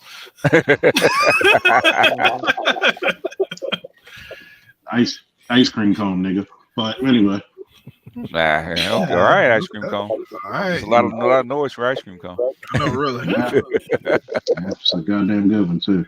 And it's funny because people say, well, the Republican, no. When you look at Hogan he does things very pragmatic. He makes a lot of sense. And it took actually Hogan to calm down the Baltimore riots. A lot of people don't know that because when we had the riots, we had Maryland State Police, of course, Baltimore City, Baltimore County, New Jersey State Police, Pennsylvania State Police, FBI, DIA. I mean, we had more police in Baltimore at one time than I think fucking citizens. God damn, just to calm that shit down. And he actually sent the National Guard in, and he basically ripped then Mayor Stephanie Rawlins Blake a new asshole because she's like, why didn't you declare a state of emergency for the city? One, I'm pissed at her because she should have, because I was making, as soon as she would have called state of emergency for the city, I'd have making 3 times what I made. So that means if I'm making like at that time about 48.52, and just times 3 that. But she did not give us any resources, and this is during the time when you had Ferguson, man. And it goes back to being pragmatic. This is the reason why I think people are idiots. And you can blame my mother and father raising me this way because they raised me to actually have some goddamn sense. One, if I know that we're having a lot of racial tension between the police and the citizens, I'm going to get the supplies and all the gear and all the de-escalation techniques and all the riot gear that I need. When the Baltimore riots happened, we didn't have shit. And I'm questioning this, but it also takes you why I think leadership, which I think I might do a live stream on, is so lacking in America today because nobody has foresight. Nobody wants to go and say, you know what, the strategy we've been using, it's fucking wrong. We fucked up. Now I got a plan how to unfuck this situation. Nobody wants to say that and man up and say it. Everybody just lives in the moment. That's too hard, Charles. That takes too long. It's too much effort. It's wasting time. Foresight, a thought out, concise plan with methodical steps. When it comes to planning, most people only thinking about their term. That's pretty much the problem. They're not thinking about future generations, thinking about their term. How's this going to benefit me during my term? Present tense, in the moment, immediate. Pretty much. Instead of, long, methodical, actually a paced out plan over a course of time, But that's the impact presidents have and leaders have. Yes, sir. Could you highlight that last comment by Black Op? No, which one is it? Well, that one too, and the one when he says, yeah. In Charles' system, law-breaking pookies would have a better opportunity to higher education than the educated lame who actually need the assistance of getting out the hood. Okay. Shall I go in or shall I go in? Go in. Go in, Panthro. Go in. Okay. I'm gonna tell you the same thing that I tell feminists, black feminists, when they say, "Oh, why don't you support Black Girls Rock?" Because we don't have to worry about the black girls getting the education. Because they already have incentives in different organizations for them to go. The people that you really need the programs for are the Pookies and Ray Rays. And guess what? A lot of your so-called educated guys, the only difference between Pookies and Ray Rays is that the educated guys weren't caught doing their shit. Yep. So unless I'm gonna really put this in, and this goes back into what I said about not having foresight. People ask me why sometimes I give $1 to a homeless person. I said, that $1 probably stopped him from robbing a person or sexually assaulting somebody. Even if he's going to spend it on a beer, just give it to him. Guess what? So he doesn't. I'd rather you drink yourself into a state where you're not going to be harmful to anybody than to be so desperate and disillusioned that you're going to end up being a danger to yourself or someone else. Why not give education to the Pookies? Because the educated lames, those guys could get scholarships. They're already smart. Those are not the guys that don't necessarily need the help. The people who you can prevent from going to criminal activities need to help, right? But see, that's what happens when you try to be a smart ass and you get outsmarted. If you want to stop crime, you gotta give people the ability to feed themselves. Yeah, they okay. Well, that's what I'm saying, man. You only what 50 miles from DC, man. There's tons of money. You could solve the fucking problem. Ain't that many folks? Okay, it ain't like if it was L.A. Got a lot of fine. background, Charles. Yeah, if it's Los Angeles, fine. New York, fine. Chicago, fine. Okay, that's a huge problem, right? You talk about, you talk about 2-3 million people, right, in Chicago. You talk about 10 million in Los Louisiana, Angeles. at least. But No, what I'm saying is, Baltimore is what 700,000. Okay, that's a neighborhood in Los Angeles, right? If you really and basically the amount of black kids that you're talking about is small compared to where you are. You're not in the middle of like Iowa or someplace like that, man. You're actually right by the DMV area. So there's no reason that you can't clean this up. It's another way. Only reason it works that way because you want it to work that way. So the reason is, why does it work that way? To Because answer it boggles my mind. And to answer this one comment, hold on, Pookie. To answer Conscious Awakening's question for Colonel Faulkner. What's the name of the initiative that referenced EMT training paramilitary that you mentioned? One, that was part of the Gray Faulkner Initiative.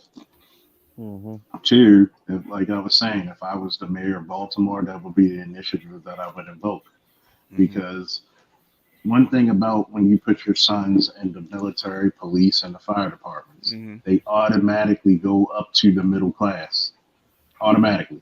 Yeah. As soon as they sign their name on the dotted line, they're middle class. You know what the first thing you got to do, Charles, before you even get that far? You got to get them to read. Yeah, you got to get a literacy program going. You got to get them to read. And see, this is the part when Black Op was trying to be smart ass, when basically the reason why Pookies commit crimes is this. Pookie has no other option. Maybe Pookie doesn't know how to read. Maybe Pookie's committing crimes because he's frustrated. Now, are there some people that are beyond help? Yeah, but that's not everybody. Majority of the people need and want help. And to look differently upon somebody else, that shows how bullshit you are about the solution. Yeah. Go ahead, BGS. I'm sorry. Yeah, that's the whole thing, man. But the thing is, it's not an insurmountable problem, man. It's really not. The thing is, you're dealing with a smaller subset of people. Because I was looking at the subset of boys that would need help from the starting with the younger folks, right? Would need this kind of help. Talk about 7,000 people, 7,000 or 8,000 people. That's not that many, okay? It's nothing. It's nothing. It's doable. BDS. And another thing is, I think hearing the information of you guys and just, assessing the situation from my limited perspective, I think my opinion would be that I think due to their close their close relationship in terms of geography with Washington, I think the reason why the kids are messed up is because they don't want to line up black politicians that could be coming in fresh off the lot out of Baltimore, Maryland, potentially. They don't want that to happen. A lot of people are choosing crime just because of some fact they don't have hope. They don't have an option. Yeah. Yeah, and one of the biggest issues that we have in Baltimore that I've found is Baltimore, like most cities, has a really big single mother problem that is caused by the courts. And how many times have we seen in the Baltimore Sun where they're blaming the problems with these young people in Baltimore on fatherlessness? I mean, the last article that I read was in 2016. Yeah, you can blame. Okay, they've been blaming this stuff on fatherlessness for the last 50 years, man. Yeah. And you can't do anything about it. But basically, that's how come they always reject the single sex school systems for boys. But things, okay, say you got a boy that comes from a single mother household, right? Poor kid, street kid, mama's doing whatever she does, right? Okay. Yep. But the thing is, can you get him into a program, right? Like a literacy program. Say he's 12, 13 years old. Get him to a literacy program so he can actually read, write, do a little bit of mathematics, right?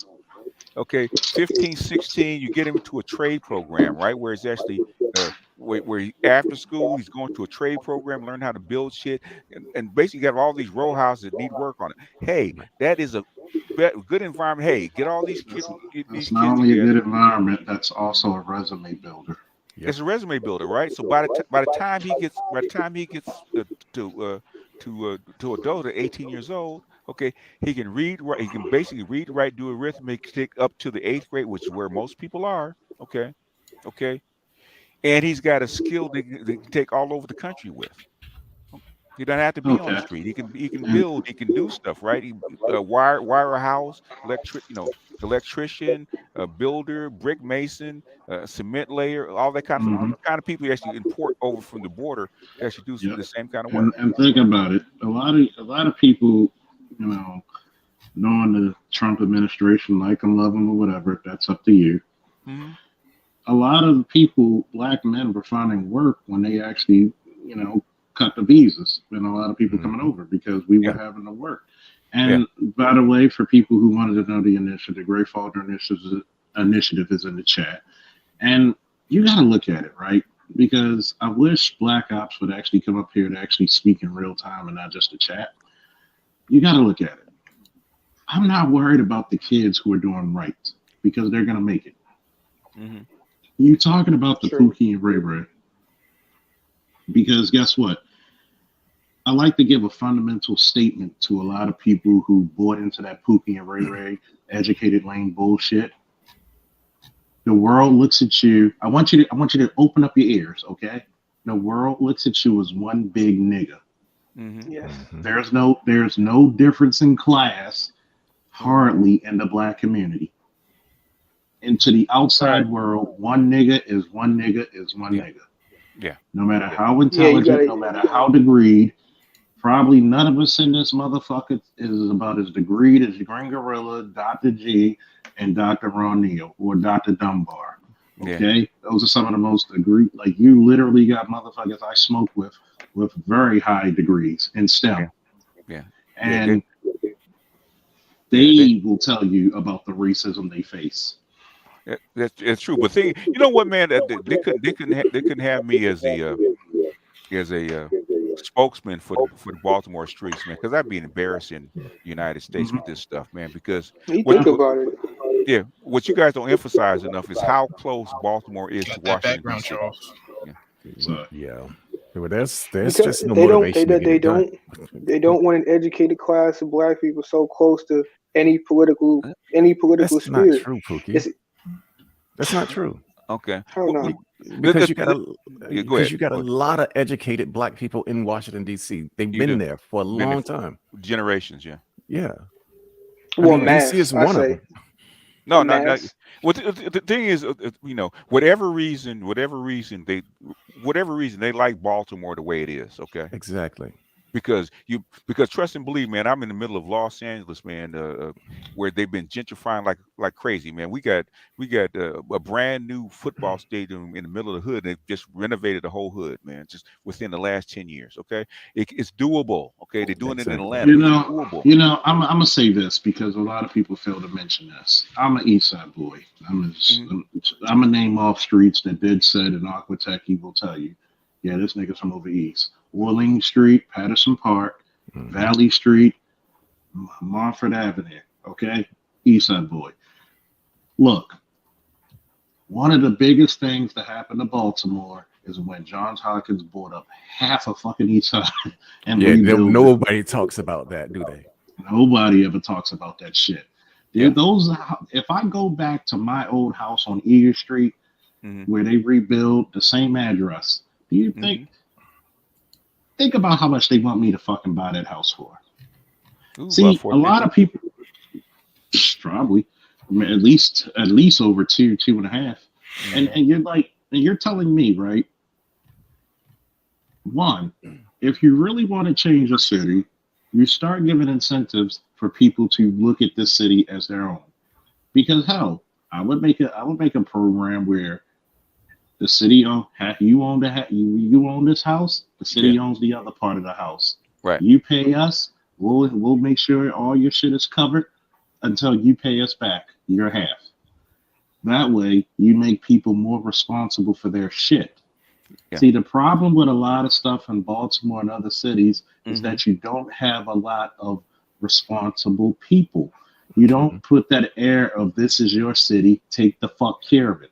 Mm-hmm. And when you actually look at it, they like it this way because, well, number one, the women like it this way.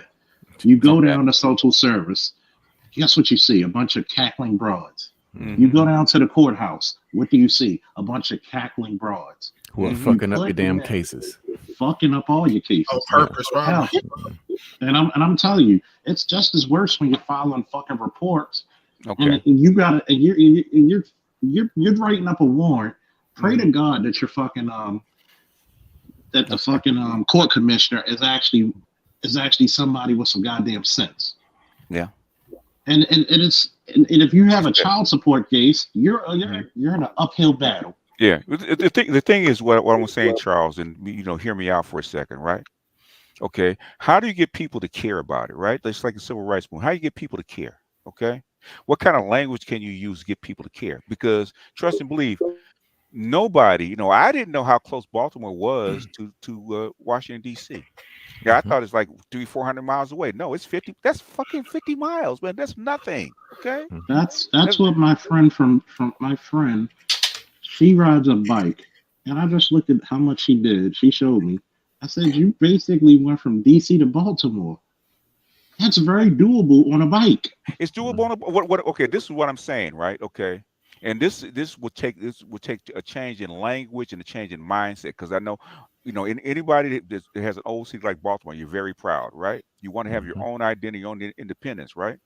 Okay, but it's not working for you, right? What you need to do is say that we're part of the DMV area, just like everybody else, just like PG County, part of the DMV area. We're only 50 miles away, right? If you come to Los Angeles, okay, and we go out to Colton or Ontario, which Ontario is like 60 miles away, okay, they're part of the Los Angeles area, okay. They're part of they claim that they're part of Los Angeles, right? They get the same kind of recognition, right? Okay. Y'all need to do that, okay? Y'all need to say, hey, look, it's an embarrassment of the United States to have this kind of thing going on 50 miles from the seat of power, not 3,000 miles away, 50 miles, okay? You have people that can get on a train or get in a car and be there in less than an hour, okay? That's insane. It's not like it's New York or Chicago or some other place that's huge and basically For out context, of control, right? that's like Sac to Davis. That's like It's like Sacramento to it's Davis. Nothing. It's nothing. Basically, Nothing. the Southern I California. can hop in the car right now and go. The Southern California metro area, right, goes from Santa Barbara, 90 miles north, all the way down to the Mexican border, right? We're talking about 300 miles, okay, 200 or 300 miles, okay. And we consider that Southern California. We consider that the Los Angeles metropole, going all the way from Santa Barbara all the way down to damn near the Mexican border. Okay, that's the Los Angeles metropole. Okay, and what you guys are going to have to do is re-identify yourself, remarket yourself as part of the DMV, and put pressure, in my opinion, pressure on Washington D.C. to actually come in and put funds and eyes on Baltimore and basically help you guys clean this stuff up. I'm gonna tell you what's real fucked up, right? Okay. It's possible, yes, because we do the same shit. Because the DMV, when we get the way people, especially because it's very rare for people to be like, when they come to Baltimore, when they come to DC, you're like, nigga, y'all got two black enclaves like damn near right next to each other. Mm-hmm. That's what I know. Not including PG County, not including Baltimore County. Yeah. And you look at it. We come together as the DMV to party. We come together. Two things you got to do. You got to get these sports teams. God damn it, we got two fucking sports teams next to each other. Yeah, literally. Yeah, we got two in the same goddamn stadium. Exactly. Football. The same stadium. Yeah. And it's funny because you could get the Commanders and the Ravens involved. You got to go and get these political parties. But what's been happening for the very few years, because Hogan was really trying to help out Baltimore. He actually did a couple of times. But you get these idiot-ass fucking mayors. Mm-hmm. Insert these dumbass Democratic ruled mayors here. Yeah. And they fuck it up. They leave a bad taste in so many developers, so many politicians' mouths. Okay. You saw what happened when Trump was in office, and you had Elijah Cummings. Okay. And he was talking about, well, Trump is that. Instead of trying to fucking talk shit about the president, when you're a fucking representative, you literally work with the motherfucker. Sit down and be like, Mr. President, we're trying to do this. Yeah. You see, people don't understand politics. You get more flies with honey than vinegar, because a lot of these motherfuckers are still stuck on this Republican bad, Democrat good bullshit. Whoever can get the job done gets the job done. You don't have to like the person. You got to get motherfuckers who can actually speak. For example, some of my contracts, I let the Padawan get them. You know why? Because he knows the local rappers. He knows the local people. Mm-hmm. He knows his generation very well. He knows how to entice them. When we had to do the executive protection for this one DMV rapper, he literally had over like 500 fucking likes. Yeah. When he posted the picture. So one, you gotta make the young people included. Yeah. That's one of the failures that they have. You gotta make the young people included. You gotta make. That's true. What I'm saying is, I know all the stuff that you're saying is correct. The thing is, how do you get people to care about Baltimore, right? How do you get people to care about Baltimore the same way they care about the Ukraine? You give them crack cakes. And you actually have to sell a lot of the history and the food and the culture of Baltimore. No. And you gotta make it. Charles. Go ahead. You gotta make his population viable. No. Listen to me. Listen to me carefully, right? Okay. It's called shame. Okay. Mm-hmm. It's called shame. You're fucking 50 miles away from the seat of power of the planet, right? You can't clean this up. The culture. Go to China and say, look, this is the Wire, right? This is Wire real time. This is 50 miles away from DC. Okay, it's like DC in the 80s where they're selling drugs outside the White House. Okay, get these other nations to start making some Baltimore influenced propaganda. I get what you're saying, BGA. Exactly. You don't need just propaganda. You don't even need propaganda. You just need pictures. No, they were like, "What's this?" You need propaganda. You do need propaganda, but I mean, but let's say because you want them to get one at a time, guys. One at a time. Yes, and Pookie, could you please keep it back because you got some Baltimoreans here who want to speak. Yeah. Listen, I'm not from there, man. I've never been there. It's just frustrating to me to see this because I hate to see doable things not being done, man. It just it pisses me off. Well, there's another standing problem here, and we're having this problem with the gentrification here because all of these row houses, a lot of them still have ground rent on them, and it's one of the biggest issues with investors in this area. So if you want to come in here and buy these properties, half the time you can't find the leaseholders because you're going to buy the building, but you're not going to own the lease on the ground. So therefore, you're going to be paying somebody else ground rent, which is the problem that I'm having. That makes no sense. Well, it's been here since the 1800s. Oh, okay. Yeah. And it's Baltimore, BGS. It's Baltimore. It's Baltimore, gentlemen. And so one of the problems that I had with purchasing my own house is we still haven't found the lease owner. And finally, next year, I can finally buy this lease out. But that's investors, they usually run away from a ground rent. Okay. And it's been a problem here, especially when gentrification was hot. Okay. It's like, no, we don't want to deal with that shit. So how come they can't change or adjust the law to change this? Because they got shot down. That's why. Because they got shot down, and they got a lot of motherfuckers. You got a lot of people. Why? Why did they get shot down? There's an article on it. Hold on, let me just bring it up. Okay. One of the reasons is because the populace don't know, because there's too many people who.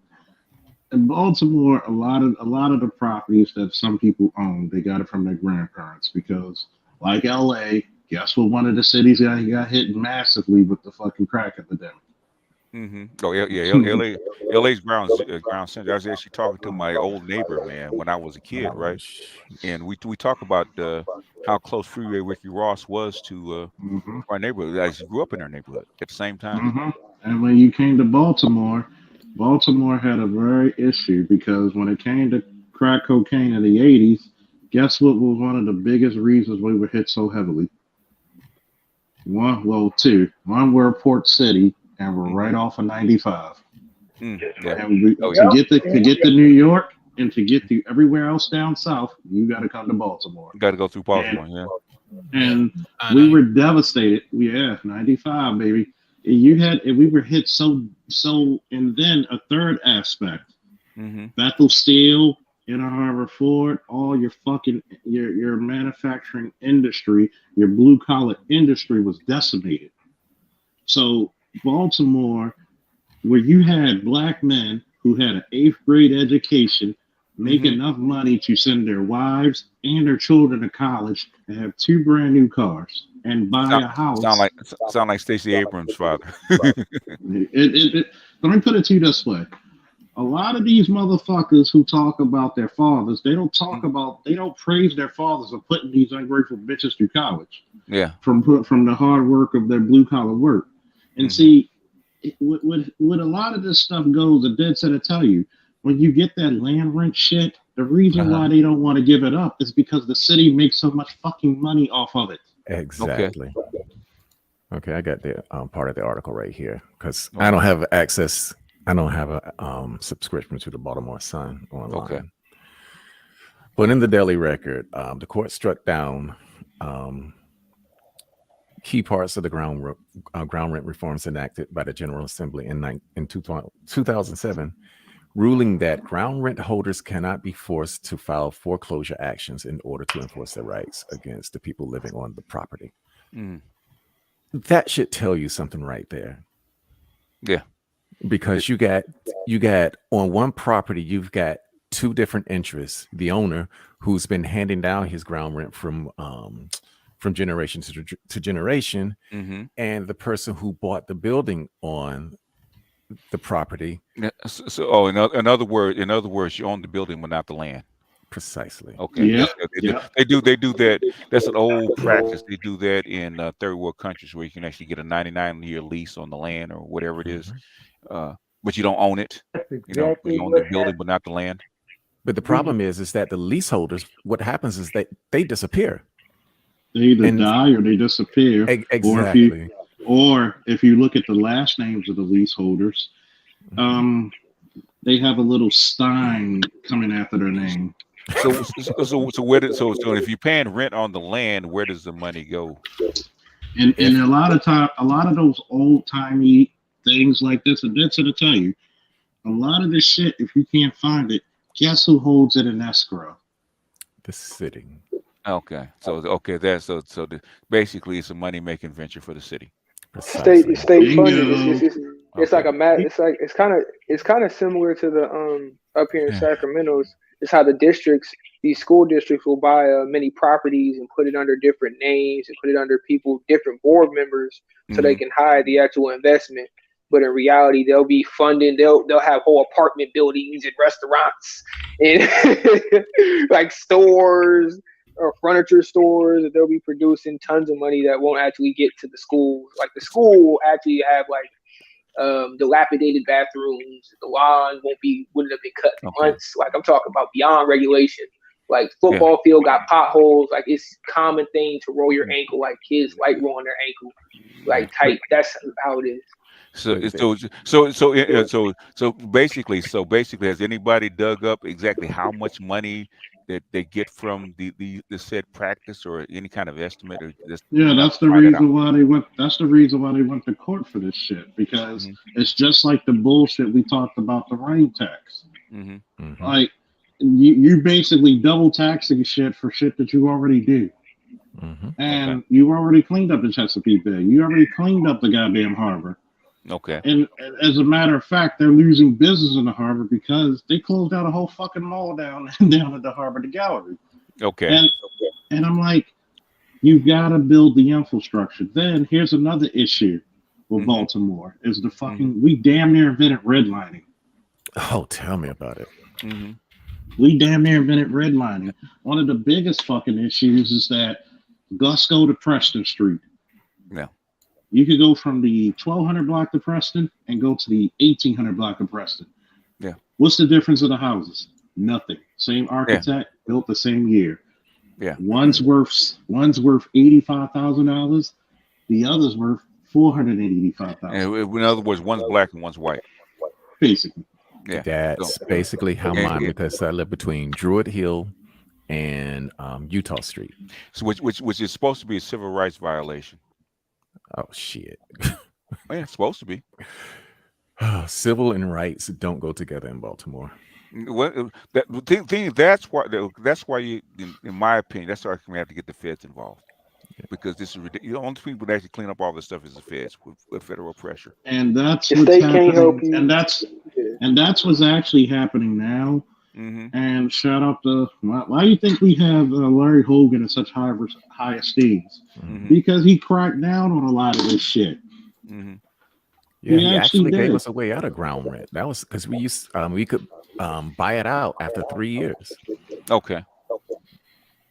Which is fair.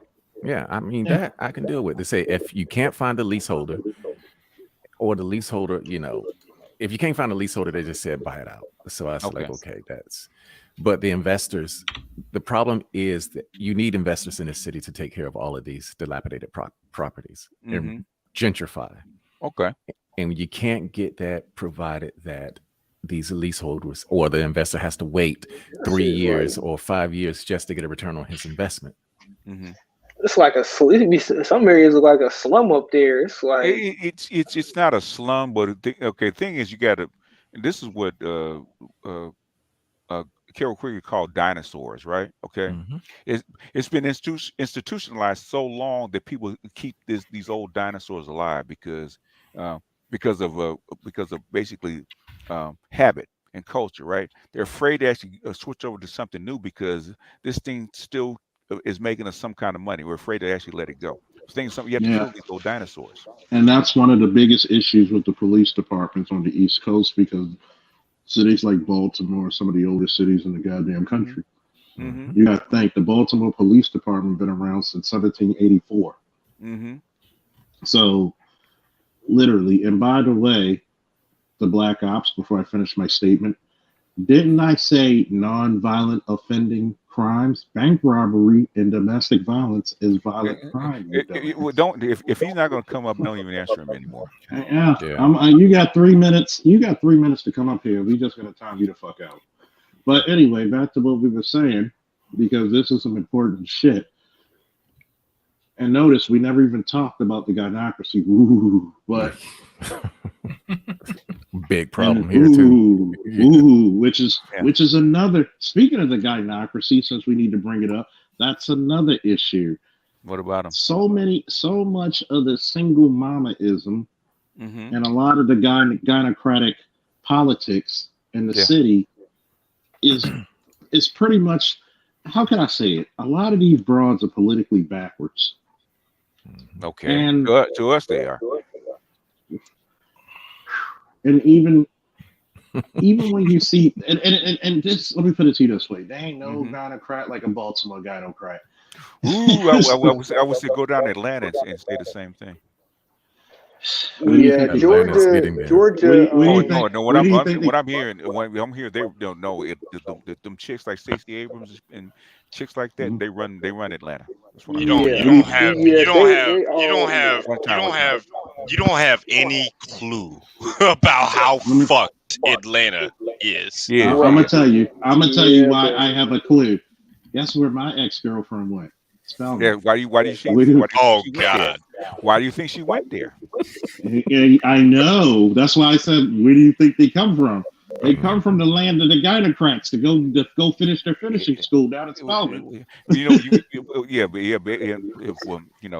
already know that DC's gynocratic. So. Oh yeah, and you gotta look at it. Yeah. Well, I shouldn't say that. It's one of my family members that. Yeah. Definitely gynocratic. Go ahead. Yeah, I don't know who's sabotaging it. Ron Will's been telling me that for years about how gynocratic it is. Yeah, I don't know who's sabotaging or who's not. BGS. I just prefer not to play. Who's touching the microphone? Somebody out there. I think is that Charles? Charles, is that your background or? Well, no, he's muted. It's the background, but someone was going all up in their damn microphone. Like, damn. They probably got a lapel mic. touched it, or they touched their headset. Yeah. Somebody was trying to swallow that motherfucker. You don't need the money that bad. God damn. Touch your mic in private, okay? To be honest, man, when I went to Atlanta, to be honest, I probably saw more black women I ever seen in my life. To be honest, like I ain't never seen that many unified. Like that's like the ratio. They do. The ratio for male to female is like I think it's 4 to 1 or something. 4 to 1. Yeah. Try 6 to 1. Insane. No, when I was there, when I visited my ex, when she went to Spelman, and the other one of the 4 to 1 is gay. So yeah. And you got to think about it. When I went there to visit her, because they give you the 2 weeks vacation from the war because they don't want you to go getting all kind of crazy and start shooting people, so they give you 2 weeks and get your ass back home for R&R. So I went to visit her in Spelman. We go to this goddamn restaurant. See, you used to, I'm from Baltimore, no secret. You used to guys hovering around one female. Atlanta is reverse. The females will mate check the fuck out of a bitch. If she likes you, we're at this restaurant and I'm meeting the hostess. The hostess was an 8 in looks. And I'm like, yeah, I'm just here from the board, visiting, da-da-da-da-da. And shorty, she's walking to the table. And then as soon as I said, yeah, I'm in the Army, I'm here from the war, I'm going back in a couple of weeks. 8 other bitches from the looks department, they were 7, 8s, and 9s. And they surrounded me like it was like little bighorn. And it was like them bitches were in front of her. They were gonna take me and tie me up somewhere, and even though I would not complain, but they did this shit in front of her. They did not give a single voluntary thought. Can I ask you a question, Charles? What's that? So how does it feel to be the prey? Very interesting. Very good question. I'll put it to you this way. Usually Peter Rabbit stays the fuck out of Mr. McGregor yard, but I'll take it. hey, Charles, ain't no fun when the rabbit got the gun. Huh?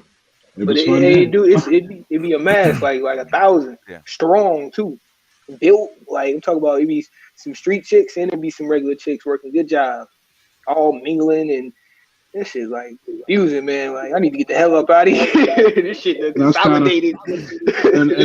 And it's sad because the nigga will get trapped down there because as soon as I get off the plane from coming from Baltimore, I stayed like 2 days, went to go visit her. Miami Hurricane, this chick from Atlanta, she had a mini skirt, like the Miami blue. The mini skirt was so high you could see lips. Oh shit! Damn. And she had legs. I mean, prime Tina Turner legs. That wasn't a skirt. That was a belt. Yeah. I was like, she was so bad, right? And she wore like this little cut off Miami Hurricanes jersey that was like, it was altered, to make it look, feminine. She was so bad that the motherfucking bus driver stopped and said, yo, look at here. Look at this motherfucker here. And we came, and it was like, one of those little shuttle buses to take me. And I went up to, and everybody's running up to the top of it. It was like a moment in Friday. Damn. Like when I tell you this chick was traffic stopping beautiful. Like literally, she's walking down and it's a green light. Busy highway. Cornbread and potatoes.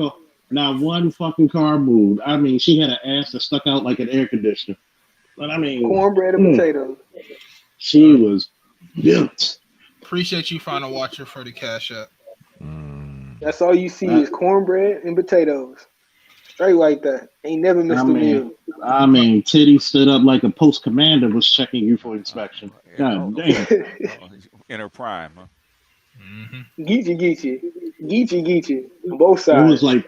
It was like the resurgence of Classic K. Good God. Charles damn near fainted. I did faint. I was like, God damn. You talking about when I was, and I had a studio apartment there too, in downtown Atlanta. and they were very military friendly. They gave me like a studio apartment, and the guy looked out. He was like, "Man, my cousin's over there at the war. Man, thank you for your service." So basically, he gave me the studio apartment for like damn near 4 or 5 days for just like $110, if that. Oh shit! Okay, Oh, got that's love. what's up. I was like, "Oh, whoa, Man, There's a candygram. Somebody's candygram is calling. What the fuck was that? That's somebody's candygram. Whoa. Yoo-hoo, I'm here. Like, goddamn, goddamn, like Down, goddamn. candygram. Down. Right, yeah, we on the stream. Down, candygram. We need to set up because that gives me memories one time of BGS's Hangout when one of my coworkers, she was on her lunch break from the juvenile bookings, and she said that she came over. Next thing you know, I turned around, she's naked on the bed, and I was like, "Hey, BGS, I'll be right back. I'm gonna just mute up." Candygram from Mongo. You know, that's and this is what I fucked up my knee, and I'm like, you know what? I had to say those epic words. This looks like a job for Superman. He had one leg up in the air. He like, don't put no pressure on it. Don't put no pressure on it. Yeah. Art, to tell you this one, a one-legged man. Today, the stroke only goes one way. Okay. Yeah, I'm gonna tell you this one: a one-legged man may not be kicking ass, but he sure gets it. Hey, BGS. Yes, sir. They gave the Orange Man back his Twitter account. Yeah, as it should be. Just like they gave Andrew Tate back his account. I mean, you're ex-president, man. To take the ex-president's Twitter account, man, is shameful. These liberals are getting out of hand. Yeah, they are. Yeah. They're all liberals. Yeah. They're all liberals. And you know what I mean. You know what I mean. Jeff R. And Biden's not a liberal. Okay. Yeah. Jeff R. This is not one of BGS's channel. This is my channel. BGS is a guest like everybody else. Yeah. Who said Biden was a liberal? A lot of people. A lot of people. Yeah. And I was triggered. Biden's a liberal. Oh my goodness. That's an oxymoron, but okay. No. This is not. No. This is Art's channel. This is not my channel. I'm just a guest. We're just guests here. Y'all Well, to be fair, I think BGS is a special guest, right? So. Well, he did have some help me get me this channel. So yeah. I mean, I handed over the mantle. I asked him to take the mantle because I know how people love Saturday night the Coliseum. So I asked him. BGS is the favorite to me. So BGS went from Magnum PI to Higgins. He's still very important. No, Art actually did me a favor by taking over. So I asked him to do it. He did it. So he's still doing it. So I'm proud of it. Yeah. Well, good job, BGS. I'm glad you passing down the mantle and you're not getting your ass kicked out of here like a lot of these old guys. Hell no.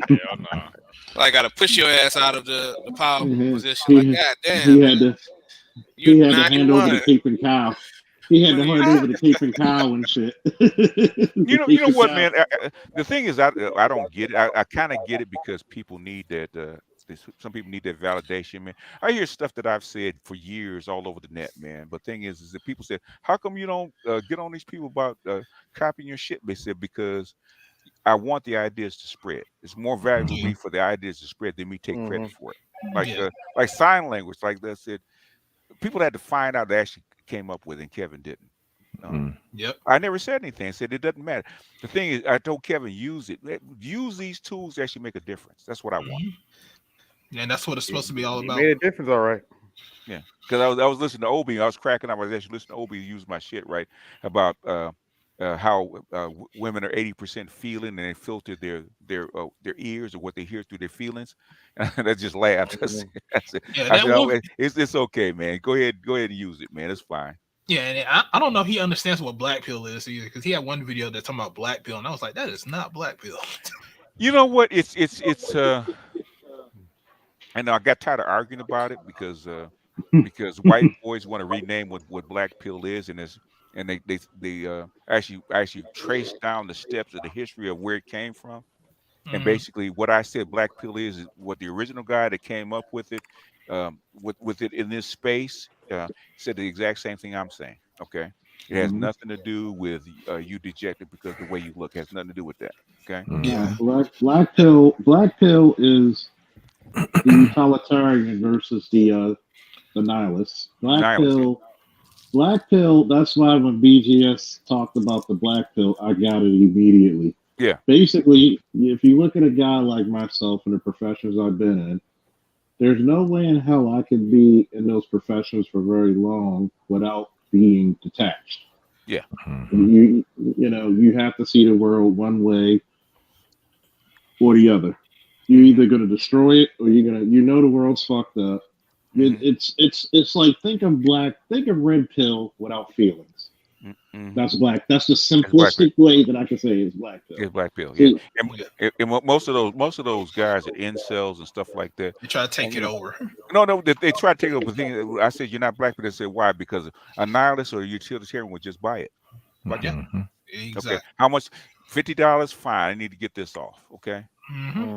You're not black pill if you can't do that. If you're a virgin or you're celibate against your will, that means you're not black pill. You're blue pill. Because basically a black pill person, utilitarian or a nihilist, right? Whatever it took to actually get my needs met, I do it. Whether I get on the plane and pay for it, I get a chick that's below my floor or whatever I need to do to get it off. Those guys aren't that. They're failed blue pillars. That's what they are. Yep. The ends justifies the means. Yeah. Because the ones I've talked to and then actually posted an incel, one of the leaders of the incel community, actually interviewing him on a MGTOW channel. I think it was who was that there that did that? I think it was the Sandman. guy with the Sandman. Or you talking about Sandman, and I think that then and the guy from Malaysia. He was also an American MGTOW, but they actually interviewed the guy, and at the very end, they said what they actually want. They want like Roland Tomasi said, they want a genuine affection from those women, a genuine desire from those women. Because before they were called true force loneliness. True force loneliness, right? Yeah.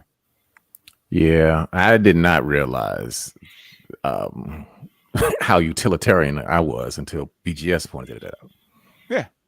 And I was like, damn, well, shit, I didn't think about that, but hey, I guess I heard you talk. I said, why are you doing this, man? You this old and you're getting a young chick and blah blah blah. And I didn't get it. I said, you're gonna take all the I said, because I want children. Makes sense. Okay, you're willing to take the risk. You know it's a risk. It's a calculated risk to get for you can have children. That makes sense. To get what he wants. To get what you want. And basically, he put all. He got a prenup. He put all his ducks in a row to protect himself. That's black pill. Yeah. See, and I'm gonna tell you, but it also showed how black pill you were. You didn't even stutter when you said it. You knew exactly what the purpose was. You knew what the ends were. You knew what the risks were. That's why when I teach things and, when I speak to guys about law enforcement security, I said there's two types of things in this world, and I've yet to be debunked about this. It's calculated risk, and then there's foolhardiness. You go into that relationship without having prenups and protections prior to anything, because guess what? We know that there's an 80% chance in our community that the woman's going to fucking file for divorce, or she's going to try to leave. Yeah. Why not put protections up? And see, when you the way you said it, and I was like, and the way you said, you know what? And I'm not going to talk about what me and Dead said talk offline, but what he's going through with, rescuing his children, because that's what I call it. When black men get their children, we rescue them. And the way he goes about it, you could tell that he's a utilitarian. He sees it. He says, I know this is fucked up. I'm not trying to get her back. This is for my children. That's how I knew. She basically, even then, even though he probably loved her, I believe that he did, but she was a means to an end at the end of the day. Yeah, that's what she was. That's the reason why I could turn it off. I was like, okay, you're done. And which is fucking with the judges, because they can't believe how utilitarian you actually are. Okay. They used to you crying in court and blah blah blah, and I want her back, and I've been so hurt. No, you know what? It is what it is. This is my paperwork. This is what I wanted. I want my children. And this is the reason why. That's why they're fighting him. It has nothing to do with the law. Okay, they're not used to seeing black pill people. Like That's the reason why he called me strange. Yeah, yeah. For his court in this, for especially for family court, you are strange. You're probably one in a million people. And the thing is, you don't have. It's not that you have any angst against her. You don't hate her. You don't. She didn't do anything horribly wrong to you. Even though whatever she did, she did. But Right. that's beside. You said that's beside the point. And they're not used to dealing with that. Yeah.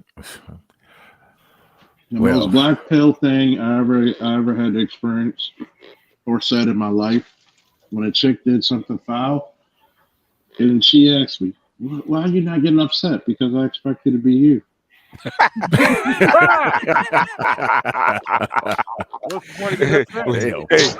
Hey, Art, what did the Stardust say a long time ago? Mm-hmm. You can love them or you can understand them. That's it. Can't do both. Can't do both. Can't do both.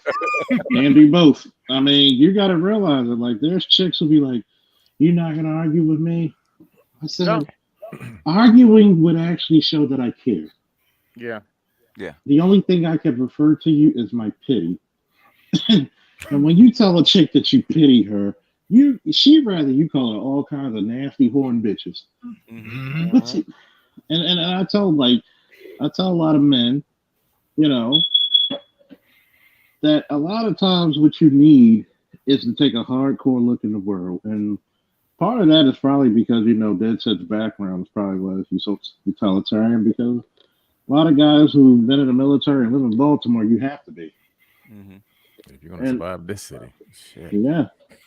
You have to be, because it's like, there's people who will come up on you, "Yo, what you going to do if I do this?" I said, "Dude, I've had many people tell me, you think you big and bad officer surrounded by 20 dudes." Nah, they don't say it in LA. They don't say it in LA. I said, yeah. And a lot of times it's because you got some bitch ass cops. But, they ran across the right motherfucker that day. And I told him, I said, look, as long as I get. That's not what you say in to any cop in Los Angeles. You get shot. The body bag, okay? More likely the body bag.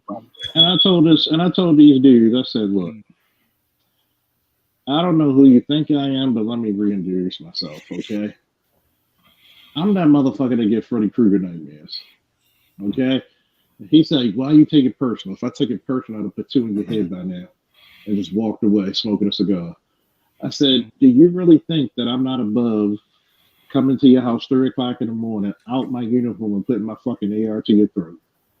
I said, "If you ever disrespect me again, I'm gonna castrate you slow." And every time you see me, "How you doing, Mr. Officer?" "Hey, how you doing, kid?" Got to try you, huh? That's why I love Baltimore cops, man. Baltimore cops. My father said it. He said, "Man, back in the 70s, if you wanted to get in a fight with a cop, you got to fight with a Baltimore cop, especially some of these motherfuckers they hired from the war." He was like, "Shit." He said, "I see this one dude." He was like, "Yeah, I'm gonna fuck you up, officer." He didn't know the motherfucker cop was with me in Okinawa when we got our 3rd-degree black belts in Shorin karate. He said he dog walked that motherfucker. It's a funny thing about Baltimore cops. I got my car towed last Monday because I was riding dirty. so you? I was riding dirty. Here's a secret. Everybody in Baltimore rides dirty. Exactly. I never knew a clean driver motherfucker here. Okay. I was riding dirty, and my tags, they had 2021 written on them, and it had a damn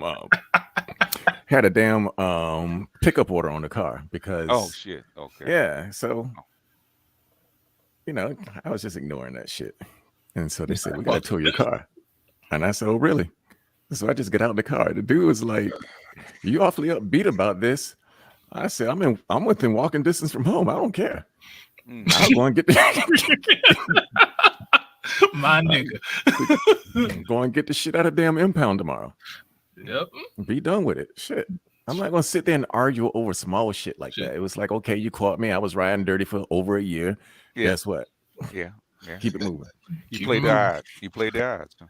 And You I got remember me. doing COVID because I had the surgery and I couldn't move, man. My tags were so bad that my fucking exhaust carried a gun. Shit. I mean, why get mad about it? You mean Yeah, you got caught. Don't get mad about it. And the cops, they had this New York cop there. He was like, "Yeah, I'm from New York, man." Because I was giving them the business. I was like, "Yeah, man, child support and shit, all this other shit." And he was just like, well, he was sitting there thinking he was talking me down for some shit. I said, "Hold up, man, I got to make a call." So I called my sister. Started talking about the shit. But I mean, they were cool because they offered me a ride home. But then once he told me that he had to sit there and wait until the tow truck got there, I was like, okay, I'll just walk, man.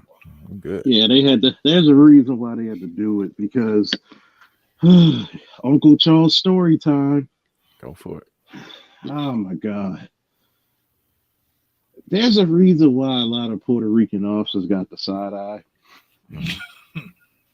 Because they had a thing in Puerto Rico where they basically were paid under the table by tow truck companies in Puerto Rico to say, hey, use this guy to get your car towed and your car fixed. So they had a car towing ring in the Baltimore police and majority of it was Puerto Rican officers because they carried that shit back here.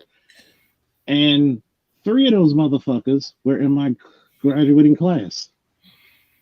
And I'm just like, that's the reason why he had to wait for that tow truck because we have an old saying, if you see a policy there, it's because somebody actually did it.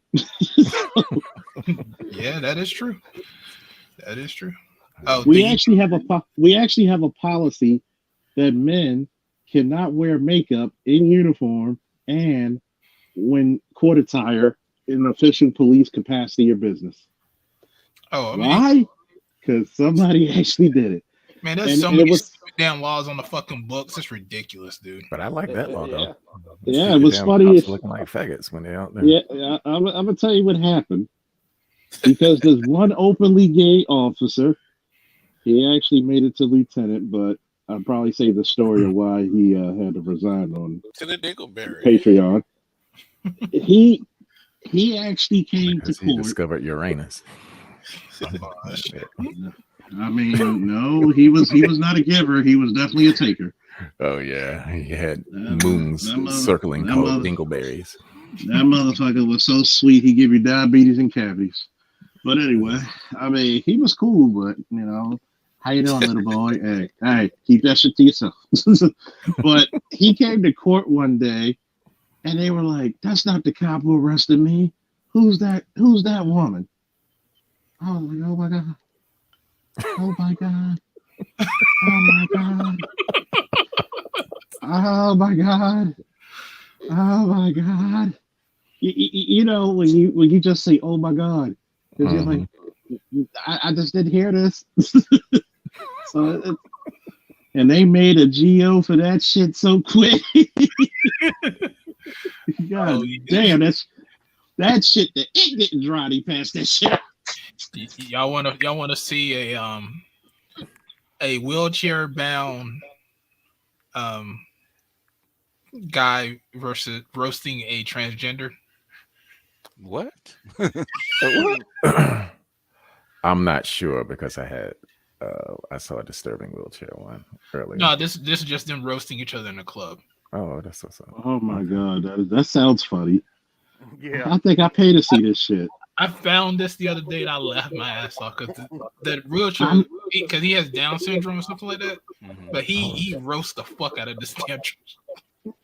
When you go to calls for the LGBT community, it's the funniest shit ever because they be like, look at that dick sucking faggot. And I'm like, oh my God. Damn. That's what they say. And I'm just like, oh my God. And then what's fucked up, I don't know what I'm more shocked about. That he called him a dick sucking faggot or that your dick was the dick he sucked. And you returned the favor. And they talk about the slurs. I guess it's like the word nigga for black people. I don't know. Oh shit. Yeah. these bars out here, they just like you can smell the It's- shit walking past. Oh yeah, it's like Sodom and Gomorrah, man. Them motherfuckers. I mean, them motherfuckers, man. My ex, she lived off of 23rd at St. Paul. Oh, She said, I mean, the trannies out there, man, they don't give a fuck. Those motherfuckers. And those aren't regular trannies. Those are like superhuman trannies. Charles, like these motherfuckers got WWF championship belts and Super Bowl rings. yeah, I lived on 22nd and 22nd and St. Paul. I'm surprised you ain't see me out there a lot. Probably, I was probably saying, who that big nigga over there? I was like, yo, these motherfuckers like they be like, oh no, and it's so funny because I look at these groups and I'm so black pill, and I'm like, they calling the officer because you know what they doing out there, they prostituting and shit like a motherfucker. That's something the LGBT don't like to talk about, how much of a prostitution ring they got, and they like, oh that officer's gay, he's a faggot, he's this. And I'm looking at him/her, Exhibit A. Like, how you just said all these slurs to him, but he didn't say none of this to you, even when you had the camera. He said you can't be there because you're prostituting. Now you need to go apologize. I'm sorry. Now, why are you here? Well, we were just chilling because it's a nice day in the park. Why are there men in pickup trucks trying to honk at you? Hey, what's done I think in the I dark need. will be shown in the light. Well, when you pick up that strange young lady and you like, ooh, baby, you look fine. I'm nice and hard, and then she giggles and she hits you with me too. All right, here it goes. Can y'all hear it? Robin is unemployed. All right, hold on. Robin is unemployed, so it's a good thing she doesn't have to buy tampons. There are a lot of things Joe can't hold, like a microphone, or his liquor, or the arms of a woman who actually loves him. Oh shit. Straighter than you'll ever be. And she doesn't even portray a convincing woman. I still use my dick more than you do. Oh shit. Boy Talk Club. The only thing bigger than her shadow is her 5 o'clock shadow. This isn't fair. I can't call Joe any slurs, yet he gets to slur his way through this entire battle. Pretty good. More clear your gender.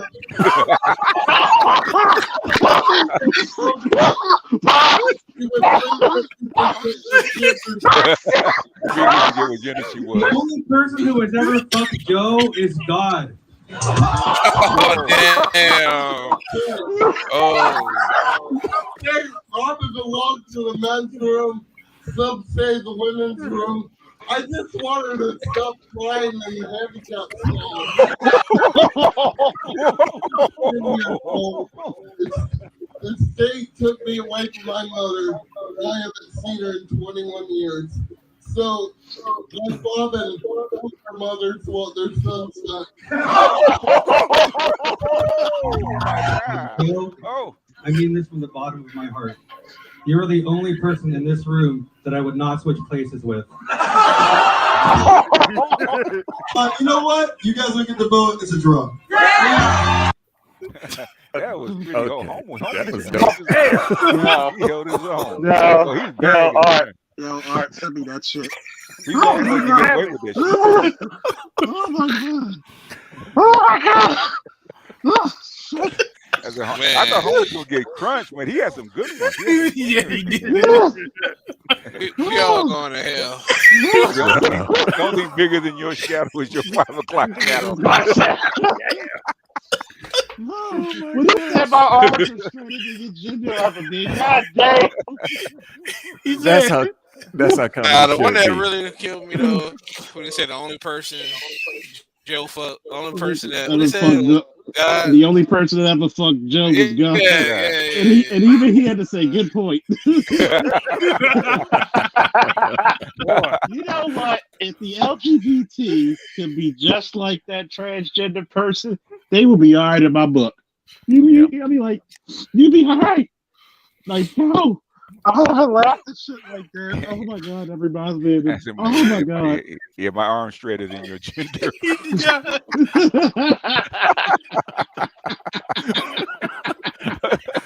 He said, "My speech is more clear than your gender." I was like,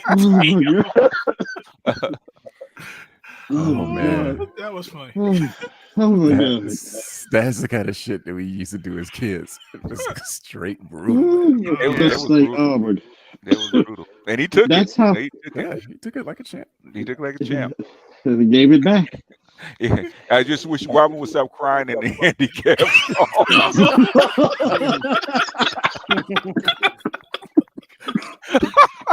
Oh, shit. Oh, put my God, send me that shit. Oh, God, send me that shit. And the worst part about it is you can't cancel either one of them. Right. Oh my God. Oh my goodness. Oh my God. Oh, that's how me and my friends talk about each other. Yeah. Oh my God. I remember just in Iraq, man, my boy Perez. We would say some of the most racially insensitive jokes to each other, but the power of the generator went off in the tent. This motherfucker say, "Hey, Faulkner, don't this remind you of home with the power out?" I said, "Motherfucker, don't this remind you of home of about 30 motherfuckers in a tight and cold space?" We would just see some. The captain would walk in. "I didn't hear this. I didn't hear this." Oh my God. Oh my God. Oh, yeah, This motherfucker said. This motherfucker said both her moms are crying. They want their sons back. I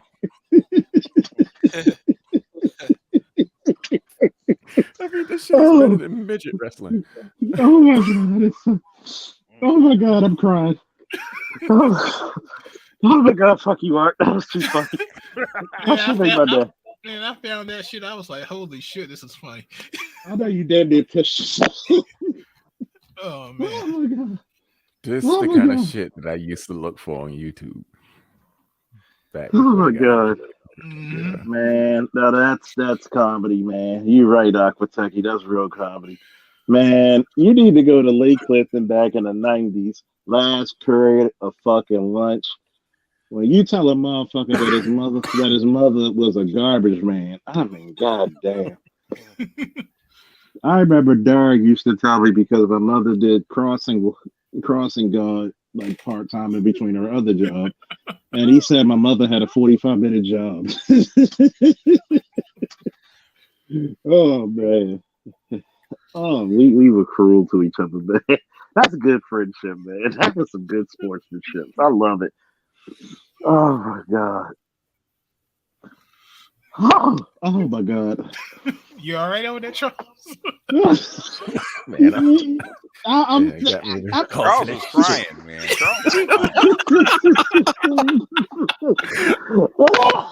I gotta admit that was rare. I haven't seen nothing like that in a long time. That was good. That brought a tear. Something like that in a minute. That brought a tear to my eye. That's the good old days, man. All you young cats, that's the good old days of roasting, man. I thought he was gonna get estimated, boy. He more than held his own, boy. Those chops was good. Oh man, those zingers were zap. What he said, my arms were straighter than your gender. Oh my God. I was like, oh no. Oh my God, I'm gonna offend fucking people with this fucking thing. Thank you, Art. I needed something to do. I was, Art passed this shit on Facebook Messenger. It's like God said, you must go and preach to the masses. This is what comedy used to be. Oh my God, this shit. Oh man. A couple of them, they didn't run out the room. Oh, I'm looking for the black guys to be like, oh. Oh man, they got their nigga passes that night, boy. They got their nigga passes that.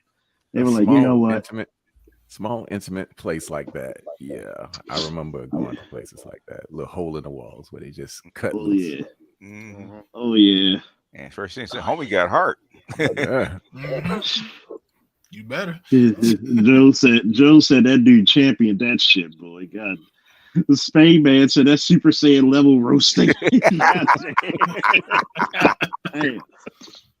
That could have been some of the Spain man said that could be some of the most savage comedy ever. I mean, they said Comedy Central after dark, black pill roasting. God damn. Oh my god. You know what? I saw two of the greatest goddamn things this week alone. Number one, the first fight between Thor and Kratos on God of War Ragnarok. That shit was fucking epic. I haven't watched it yet. Oh wow! I imagine that was a. They showed the first fight, right? Was so fucking fantastic and so brutal. Because you know Kratos and Atreus' son, they were visited by Thor, and Thor, he was like, I got mead. Like, come on, drink. And then here comes Odin. And he's like, hey, we just want peace. And Kratos, you know, he's like, no. And Odin just looks at Thor. He walks out the cabin and he whispers to Thor, okay, don't be too long, make it quick.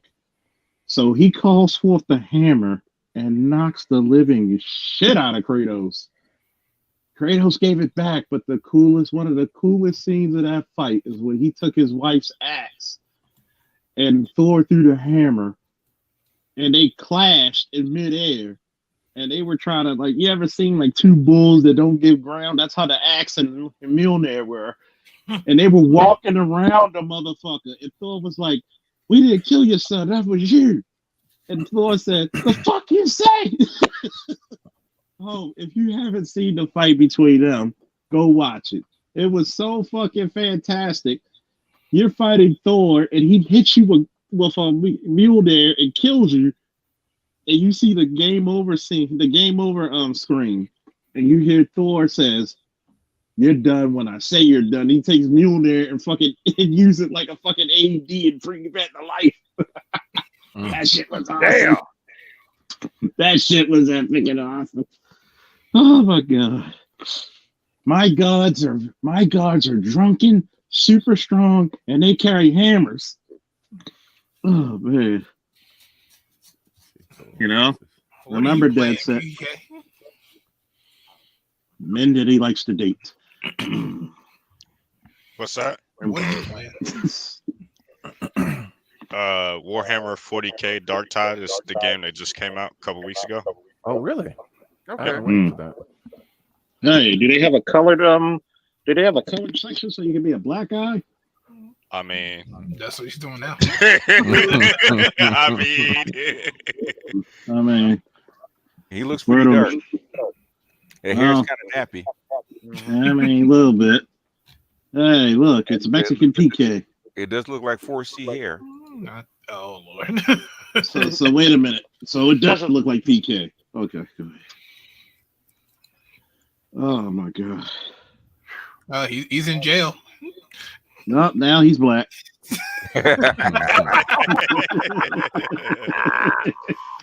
Oh my god. That was the acid test, huh? Oh yeah, that passed the test. Remember, folks, when Jesus said there will be an end of wicked people, Thor said there'll be an end of frost giants. I don't see any fucking frost giants around. Somebody did their job. Warhammer 40K Dark Tide. Oh, okay. Anybody looking forward to getting some tech on Black Friday? Well, I already got my Black Friday tech. I got the early Black Friday deals that started yesterday. So I got a gaming monitor. I got a internal, SSD for my PS5. Because it went from like, shit, it's like a couple $100 off on the Samsung. Somebody has an Echo. It's Charles. I'm going to buy him a headset. He really needs a headset, bro. I'm, Send him a headset. I'm on a fucking headset, you bunch of dick licks. No, a wired one. That Bluetooth you shit. can't. We can't wire into this contraption. I got new shit, you bunch of old fogies. You can wire into it. Yeah, you just have to buy an adapter. So yeah, I got I don't need an adapter. You are an adapter, sir. Yes, that's what she said. Yeah, I know that's what she said. Yeah. In fact, we heard her earlier. I claim not that candygram. I claim not that candygram. I only claim the ones I conquest. I'm just waiting for the black. Wait on what? No, I said I'm only waiting for the Black Friday deals with the chicks. To half off for threesomes and shit. But go ahead. Yours is better. Yeah, I got a couple PS5 games. Mm-hmm. Black Friday, I got Sifu, Ghostwire. What else? Ratchet and Clank. It's like $20-something off. And I did get that's not a Black Friday deal, but I did get God of War. I'm still trying to finish the one on PS4. I'm like halfway through that. And but I did get Ragnarok as well. So I'm mostly waiting on Amazon because I want to get a bigger drawing monitor, and I figured they're gonna have a deal on those. Which one are you trying to get? Yeah, anyone that's fully laminated. So they got Garmon, they got I don't think XP Pen is one, but I think Huion has one, just like at least 21 inches. Yeah, I got the 21. We know how much art, and we know how much art loves his 21-inch toys.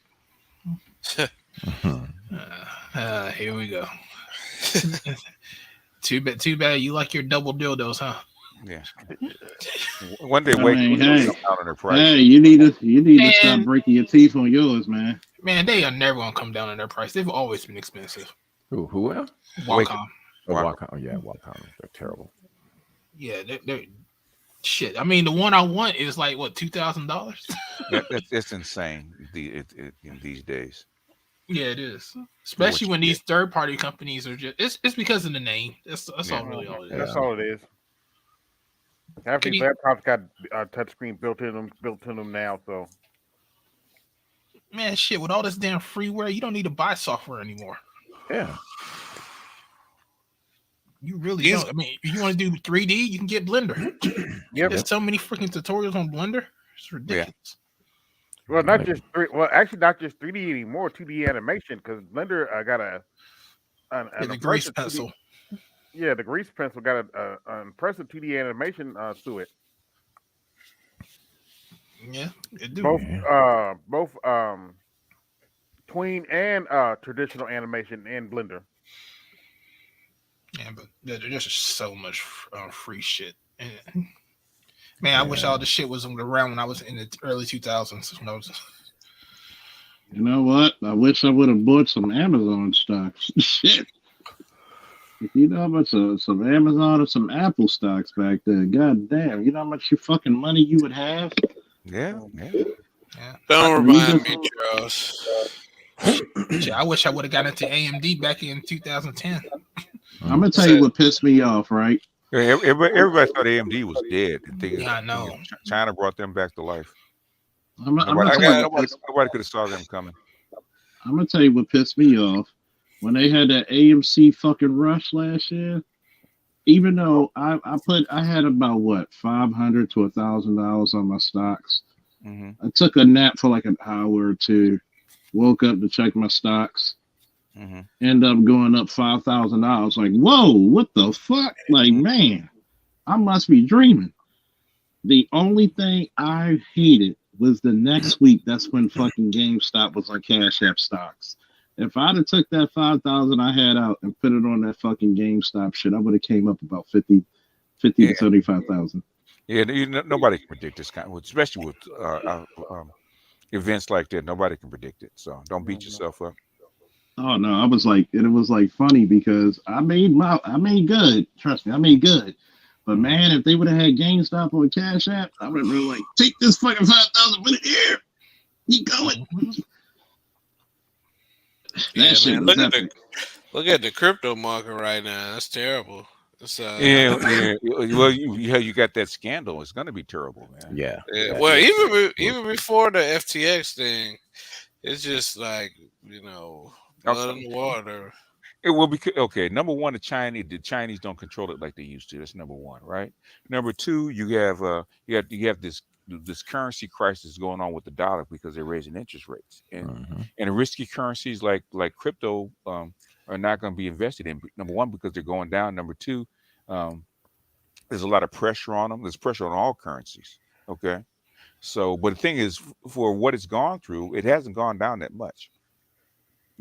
As volatile as it is, I said it probably settle right between 15 and 20. So it hasn't really gone down much. It's 16. It's about just 16. It's 16 and 600. Yeah. So I said if you're gonna, I said the low risk place to get in on it was like below 20, and basically if you got in below 20, it's not that big a deal. Yeah. I mean, I feel sorry for when that shit was like what up to 50,000, 60,000. Yeah. Like, yeah, and then dropped that low, man. I hope people got out of there safe, man. Well, they should have got out at the top. Don't believe in that buy and hold because I don't think the crypto is a buy and hold instrument anyway. Yeah, you got to get rid of it. Yeah.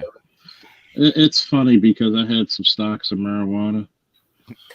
And it was high, but you would think because a lot of states voted on that, it would get actually a lot more interest. But a lot of you have to sit on it because it's gonna, if you bought into it, you bought in for a reason. You have to sit on it and wait for it.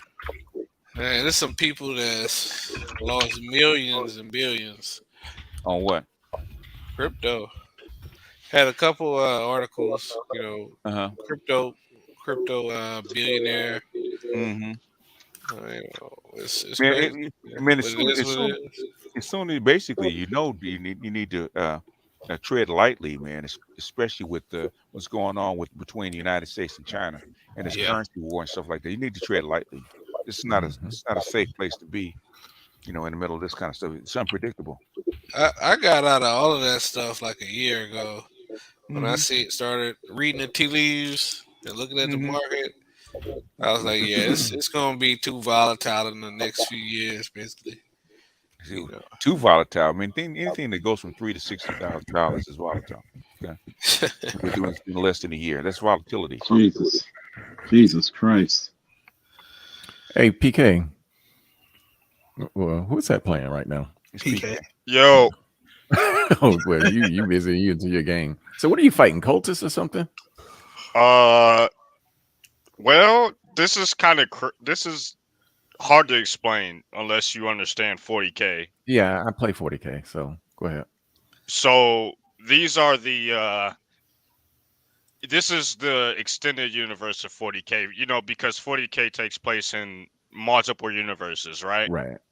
So this essentially is the universe of the Dark Tide, if you know anything about that. So it takes place essentially in a time period where they're fighting to push back the chaos. Right. And the chaos is a collection of entities that are sometimes inhuman. You're talking about the beings inside the warp, basically. Yes, yeah. And so that's what we're doing. And so it's some of them, and there's a mix of humans in there. But I'm just a regular person that happens to be caught up in the mix. Right. Okay. Oh, so you're fighting the gynocracy. I get it. That would be Slanesh. Defeat them. Well, imagine like a guard, essentially, instead of the Marines. Oh yeah, like the Imperial Guard. Right. Okay. Instead of the Marines. Yeah, because then you'd be like 7 feet tall with a third lung and all kinds of shit. Yeah. So I'm not anything special. I'm a normal dude trying to make it through, essentially. And eventually I'll get a mercenary squad, and we're basically taking up contracts, trying to survive and push this shit back. Man, speaking of the gynocracy, I played a little bit of Deathloop. And that's some gynocratic ass shit, man. I don't know if y'all ever played that game, seen the game. You said Deathloop? Yeah, Deathloop. Oh, you called marriage. Hell no. You started to get the game. The two main characters is a black man and a black woman. So they have the black man that's a soldier, and the black woman is kind of like, I mean, I don't know exactly what she is, but like she have guns and shit and stuff too. But what you play as the black guy, but it's like the black guy is like this hulking idiot. Like literally, the black woman character always outsmarts him in the game, like throughout the game, because it's like the concept is basically like you're stuck in this time loop, and you're the only person that's trying to stop the loop. So it's like you keep getting killed, and you return to the same place over and over in this time loop. But it's like you have this black woman who just starts off just talking shit to you, treating you like a piece of shit. Do you get the fucker at least? I don't know. I haven't gotten far yet. It's just kind of just started. That's a good question. That's it.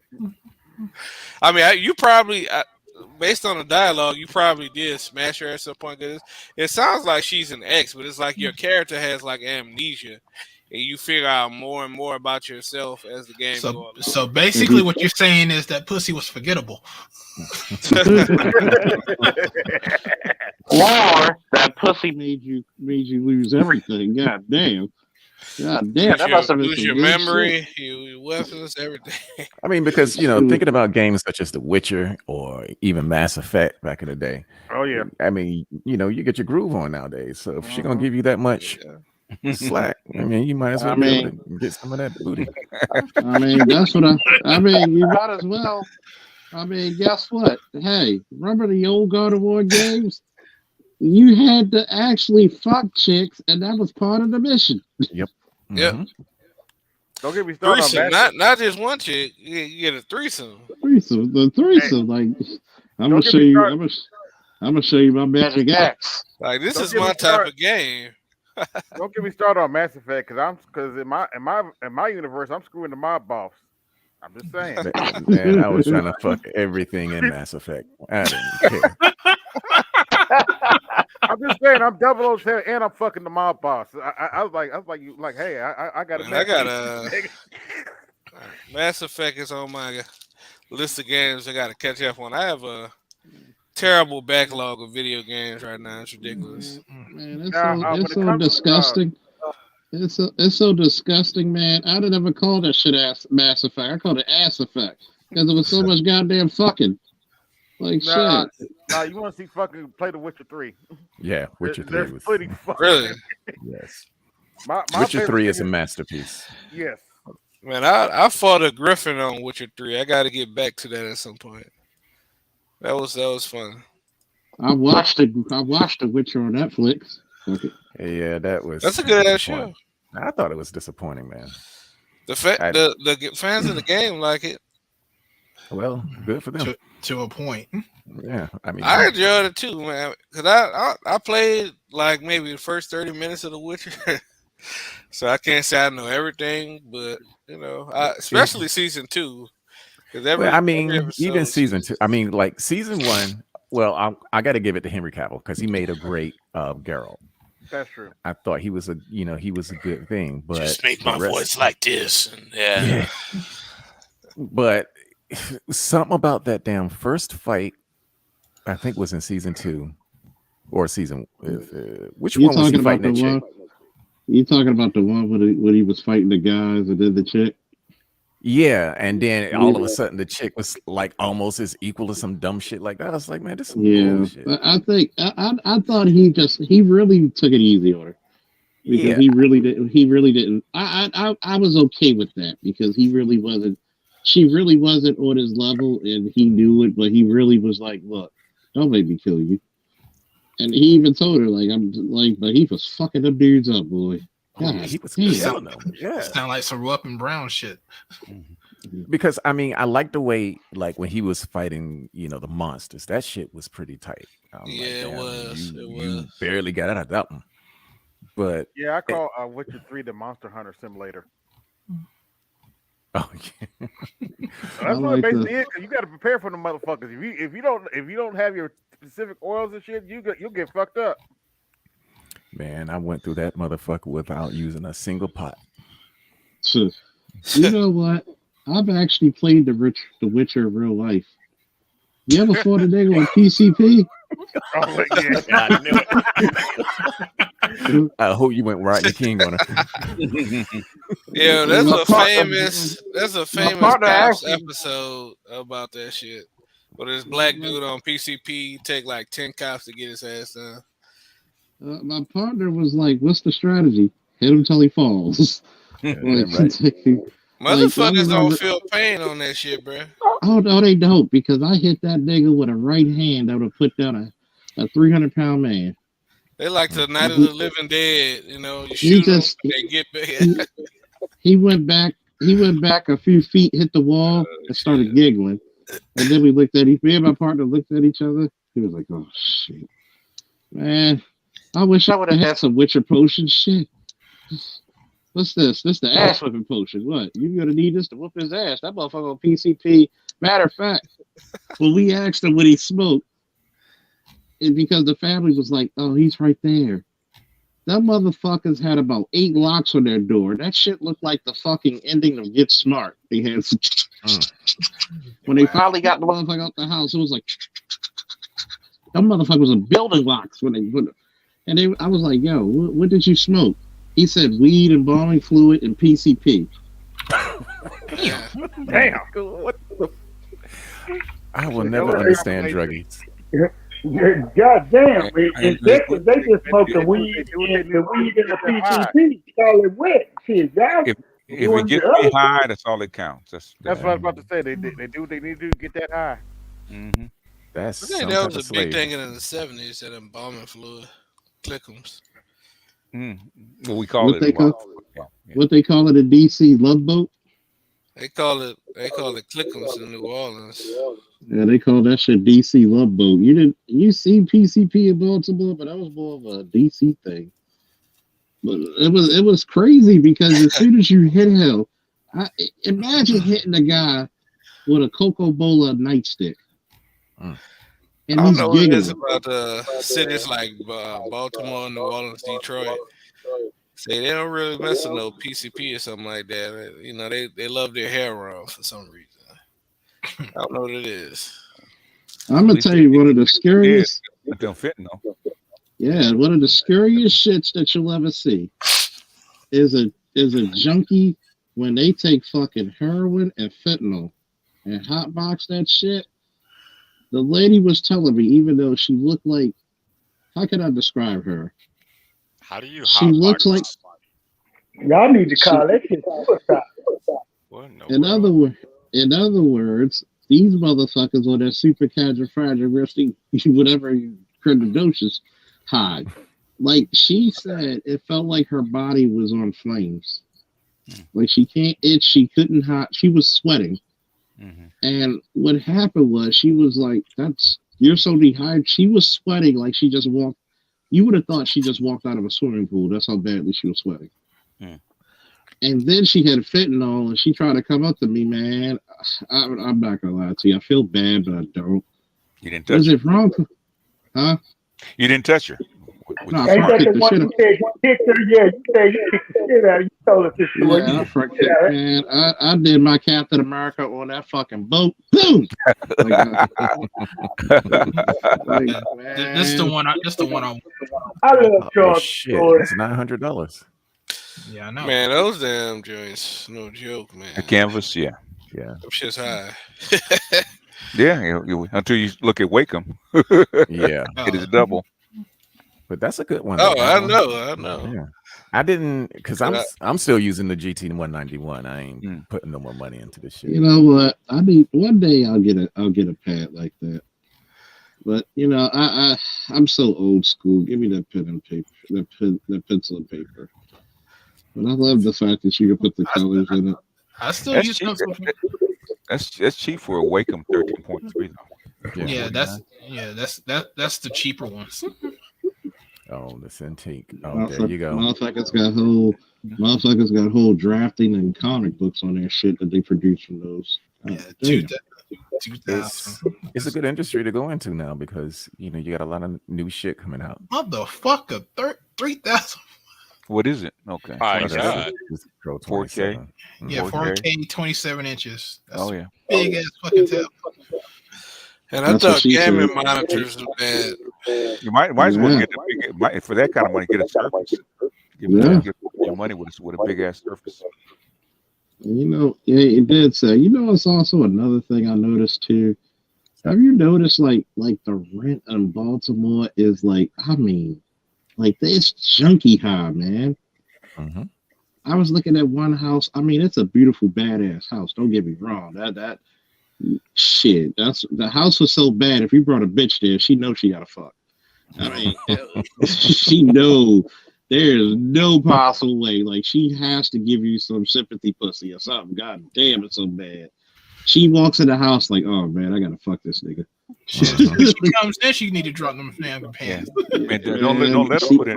You guys fortunately don't have a high speed train into Baltimore, man. Otherwise, it'd be worse. Oh yeah, and I mean, it was so bad. And guess how much he wanted? I mean, he had 3 bathrooms. The master bathroom looked like something in Wayne Manor, and I mean, in the bedroom, and I mean, but $2,700 for fucking rent. God damn. That's about right. Yeah, whatever. That's about right. And I pay half of that on my mortgage with 3,200 square feet, or 3,300 square feet. 3,300 square feet. Where the fuck do you live, Krypton? Nope.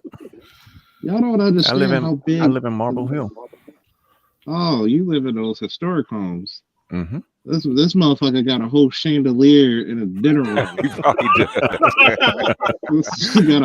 This motherfucker wears a robe for dinner. And it went to his wife's head because she thought she was higher than she was. Oh, no wonder she went for you spoiled that motherfucker too much. Yeah, I'm not bougie enough in the 3,200 square foot house. God damn. That motherfucker came with a fucking complimentary echo. And then when her girlfriends came, woo! My God. Yeah, that's exactly what they did because I got 10-foot ceilings on each floor. Oh shit! Yeah, whole hill. See, you gotta understand something. I know exactly where he is because those houses are historic, right? Yes, you have to have the historic permits in order to do all the renovations. Yeah, you literally you can renovate, but you gotta make it look like the original shit, right? Yep. This motherfucker, he literally has the bat cave. Like he just has to turn the clock tower to the time of the Wayne's deaths, and he goes down the basement. Like this motherfucker got a whole fucking casino down his basement. God damn, dead set. God damn. How many niggas needed to shake down for that house, man? God damn, I know you had to fucking shit. You know it's fucked up when black people are successful. Everybody think you're doing something illegal. The funny thing is, you know what, Charles? I bought this house from a black man.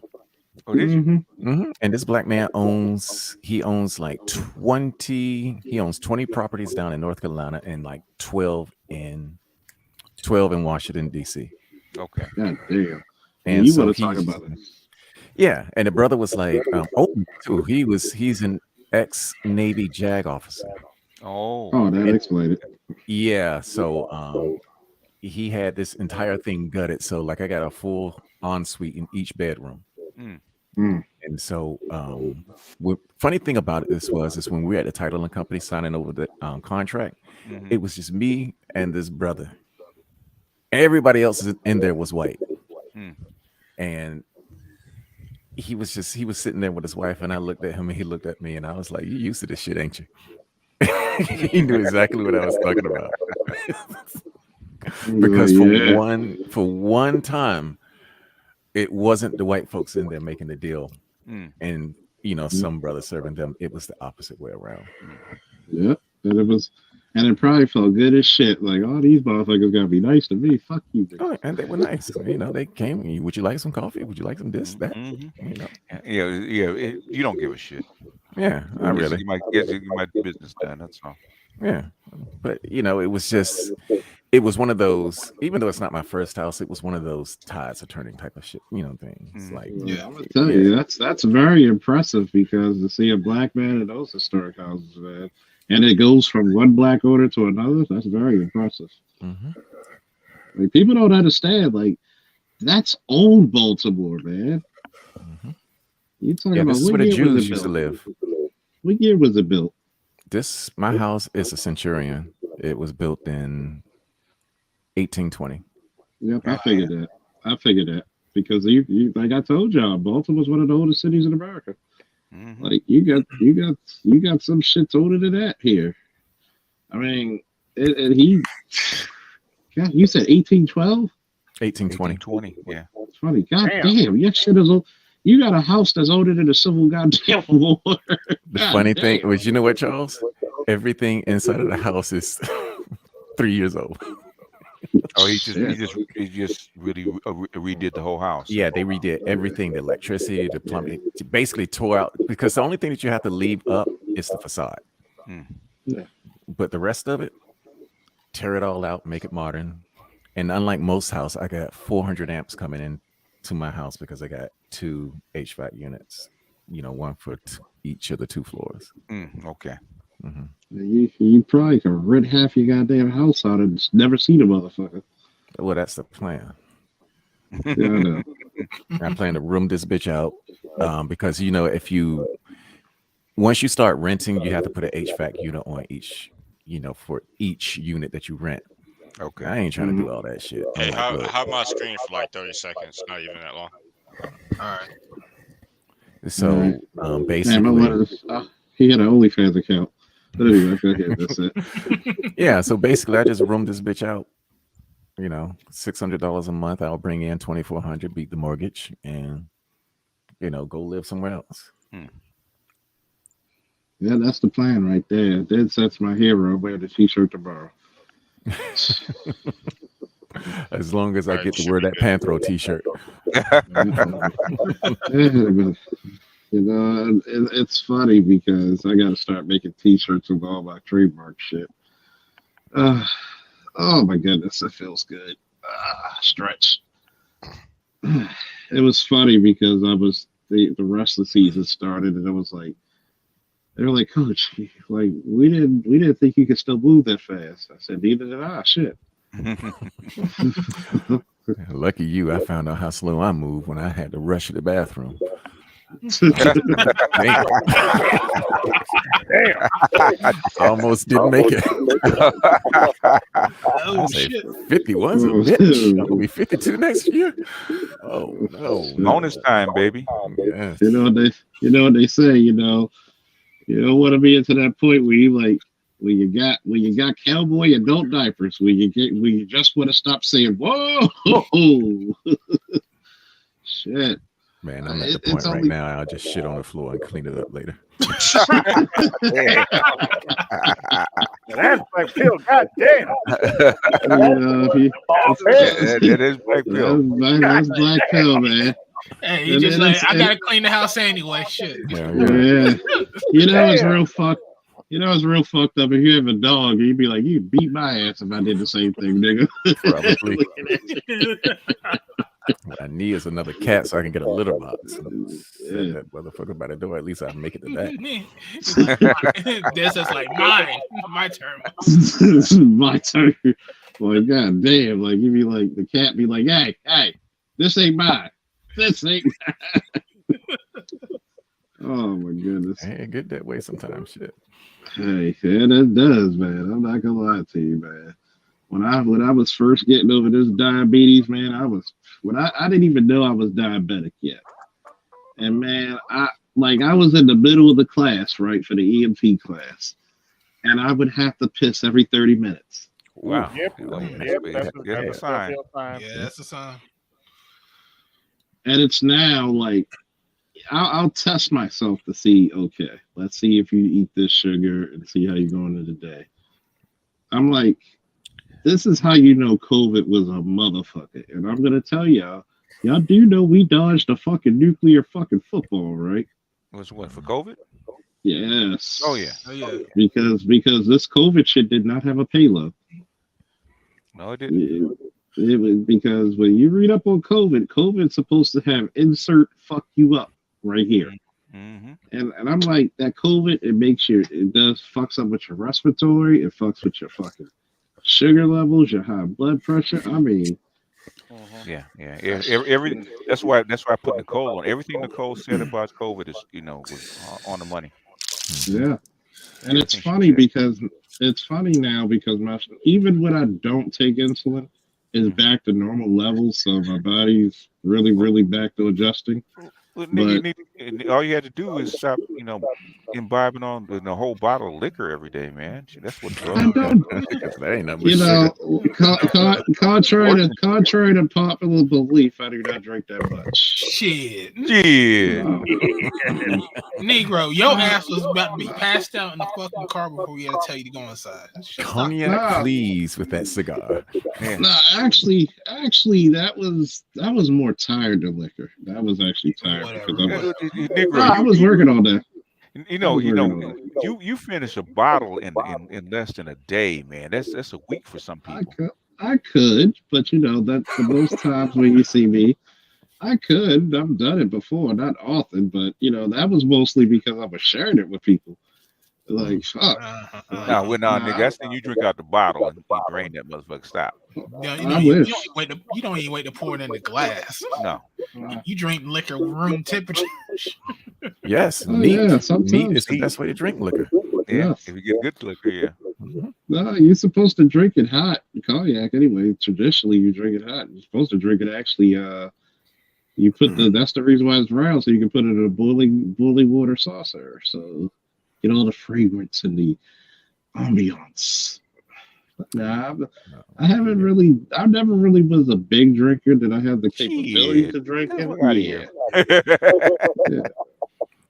You're not an alcoholic, but you're a big drinker, though. Yeah, you're an alcoholic. You're a drunk alcoholic. No, you're not drunk. Yeah, alcoholics. That's what Robert Harris said. I ain't no alcoholic. I'm a drunk. Yeah, there is a difference. There's a difference. Quit the alcohol. AA guys are quitters, man. Fuck that. I'm sure your doctor told you the same thing I'm telling you. The doctor checked my liver and kidneys. They were like, God damn, this shit look better than most 20-year-olds. They did. That's why you need not to abuse it. That's all that urine coming out. I mean, the last time, that was because of that fucking COVID shit. That I didn't know that it makes your fucking sugar unbalanced like a motherfucker. And it was funny because that was the time I wasn't even really drinking like that. And I was like, wait a minute. The fuck? Yeah. And then they were like, so it hit you so bad that you had because you said you were on insulin now? It's not like it's necessary because I tested it out to see if my shit was high. Mm-hmm. All you really have to do is check what you eat, and once in a while you do have to eat sugar because if I don't, one time when I'm sending BGS and Art News style my results of my testing, I didn't realize how low I got because I didn't eat any sugar. Yeah, and I was like lethargic. Charles, whatever you do, for the love of God, do not get those artificial sweeteners. Oh no. Those fuck your blood sugar up. Oh yeah, that'll spike you up rather worse than natural sugar. Like fuck you, whatever they got in that shit, you might as well just take real sugar. My sugar levels were really high. One of the first things I did was cut out that unnatural sugar, and my stuff dropped like a bad habit. Mm-hmm.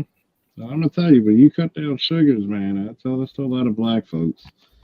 Check your sugar levels, check your cholesterol, check your blood pressure, and check your testosterone levels. A lot of guys don't understand this. Black men, we have higher testosterone than anybody, but guess what? We lose it the most too. That's true. Well, guys, that time. About that time, because I gotta be at work at 7 in the morning. All right. Well, it's time for me to go to bed anyway. Yeah. Well, you know, somebody's got to be. Yep, somebody's got to be the store manager or selling like dildos. Shit, we the best God damn, sure. Whoa! I knew it was coming. Parting shot. I know, really. It's all good. Y'all Any have a good last one. words for anybody? All right. Good night, John Boy. I do have Billy final Bob. last words. Good night, Don't Master Harry. Educator. Bye, Okay, no. the red stick. You brothers keep it light. Always. All right, guys. All right, folks. Peace. I'm out. Catch you guys later. Peace.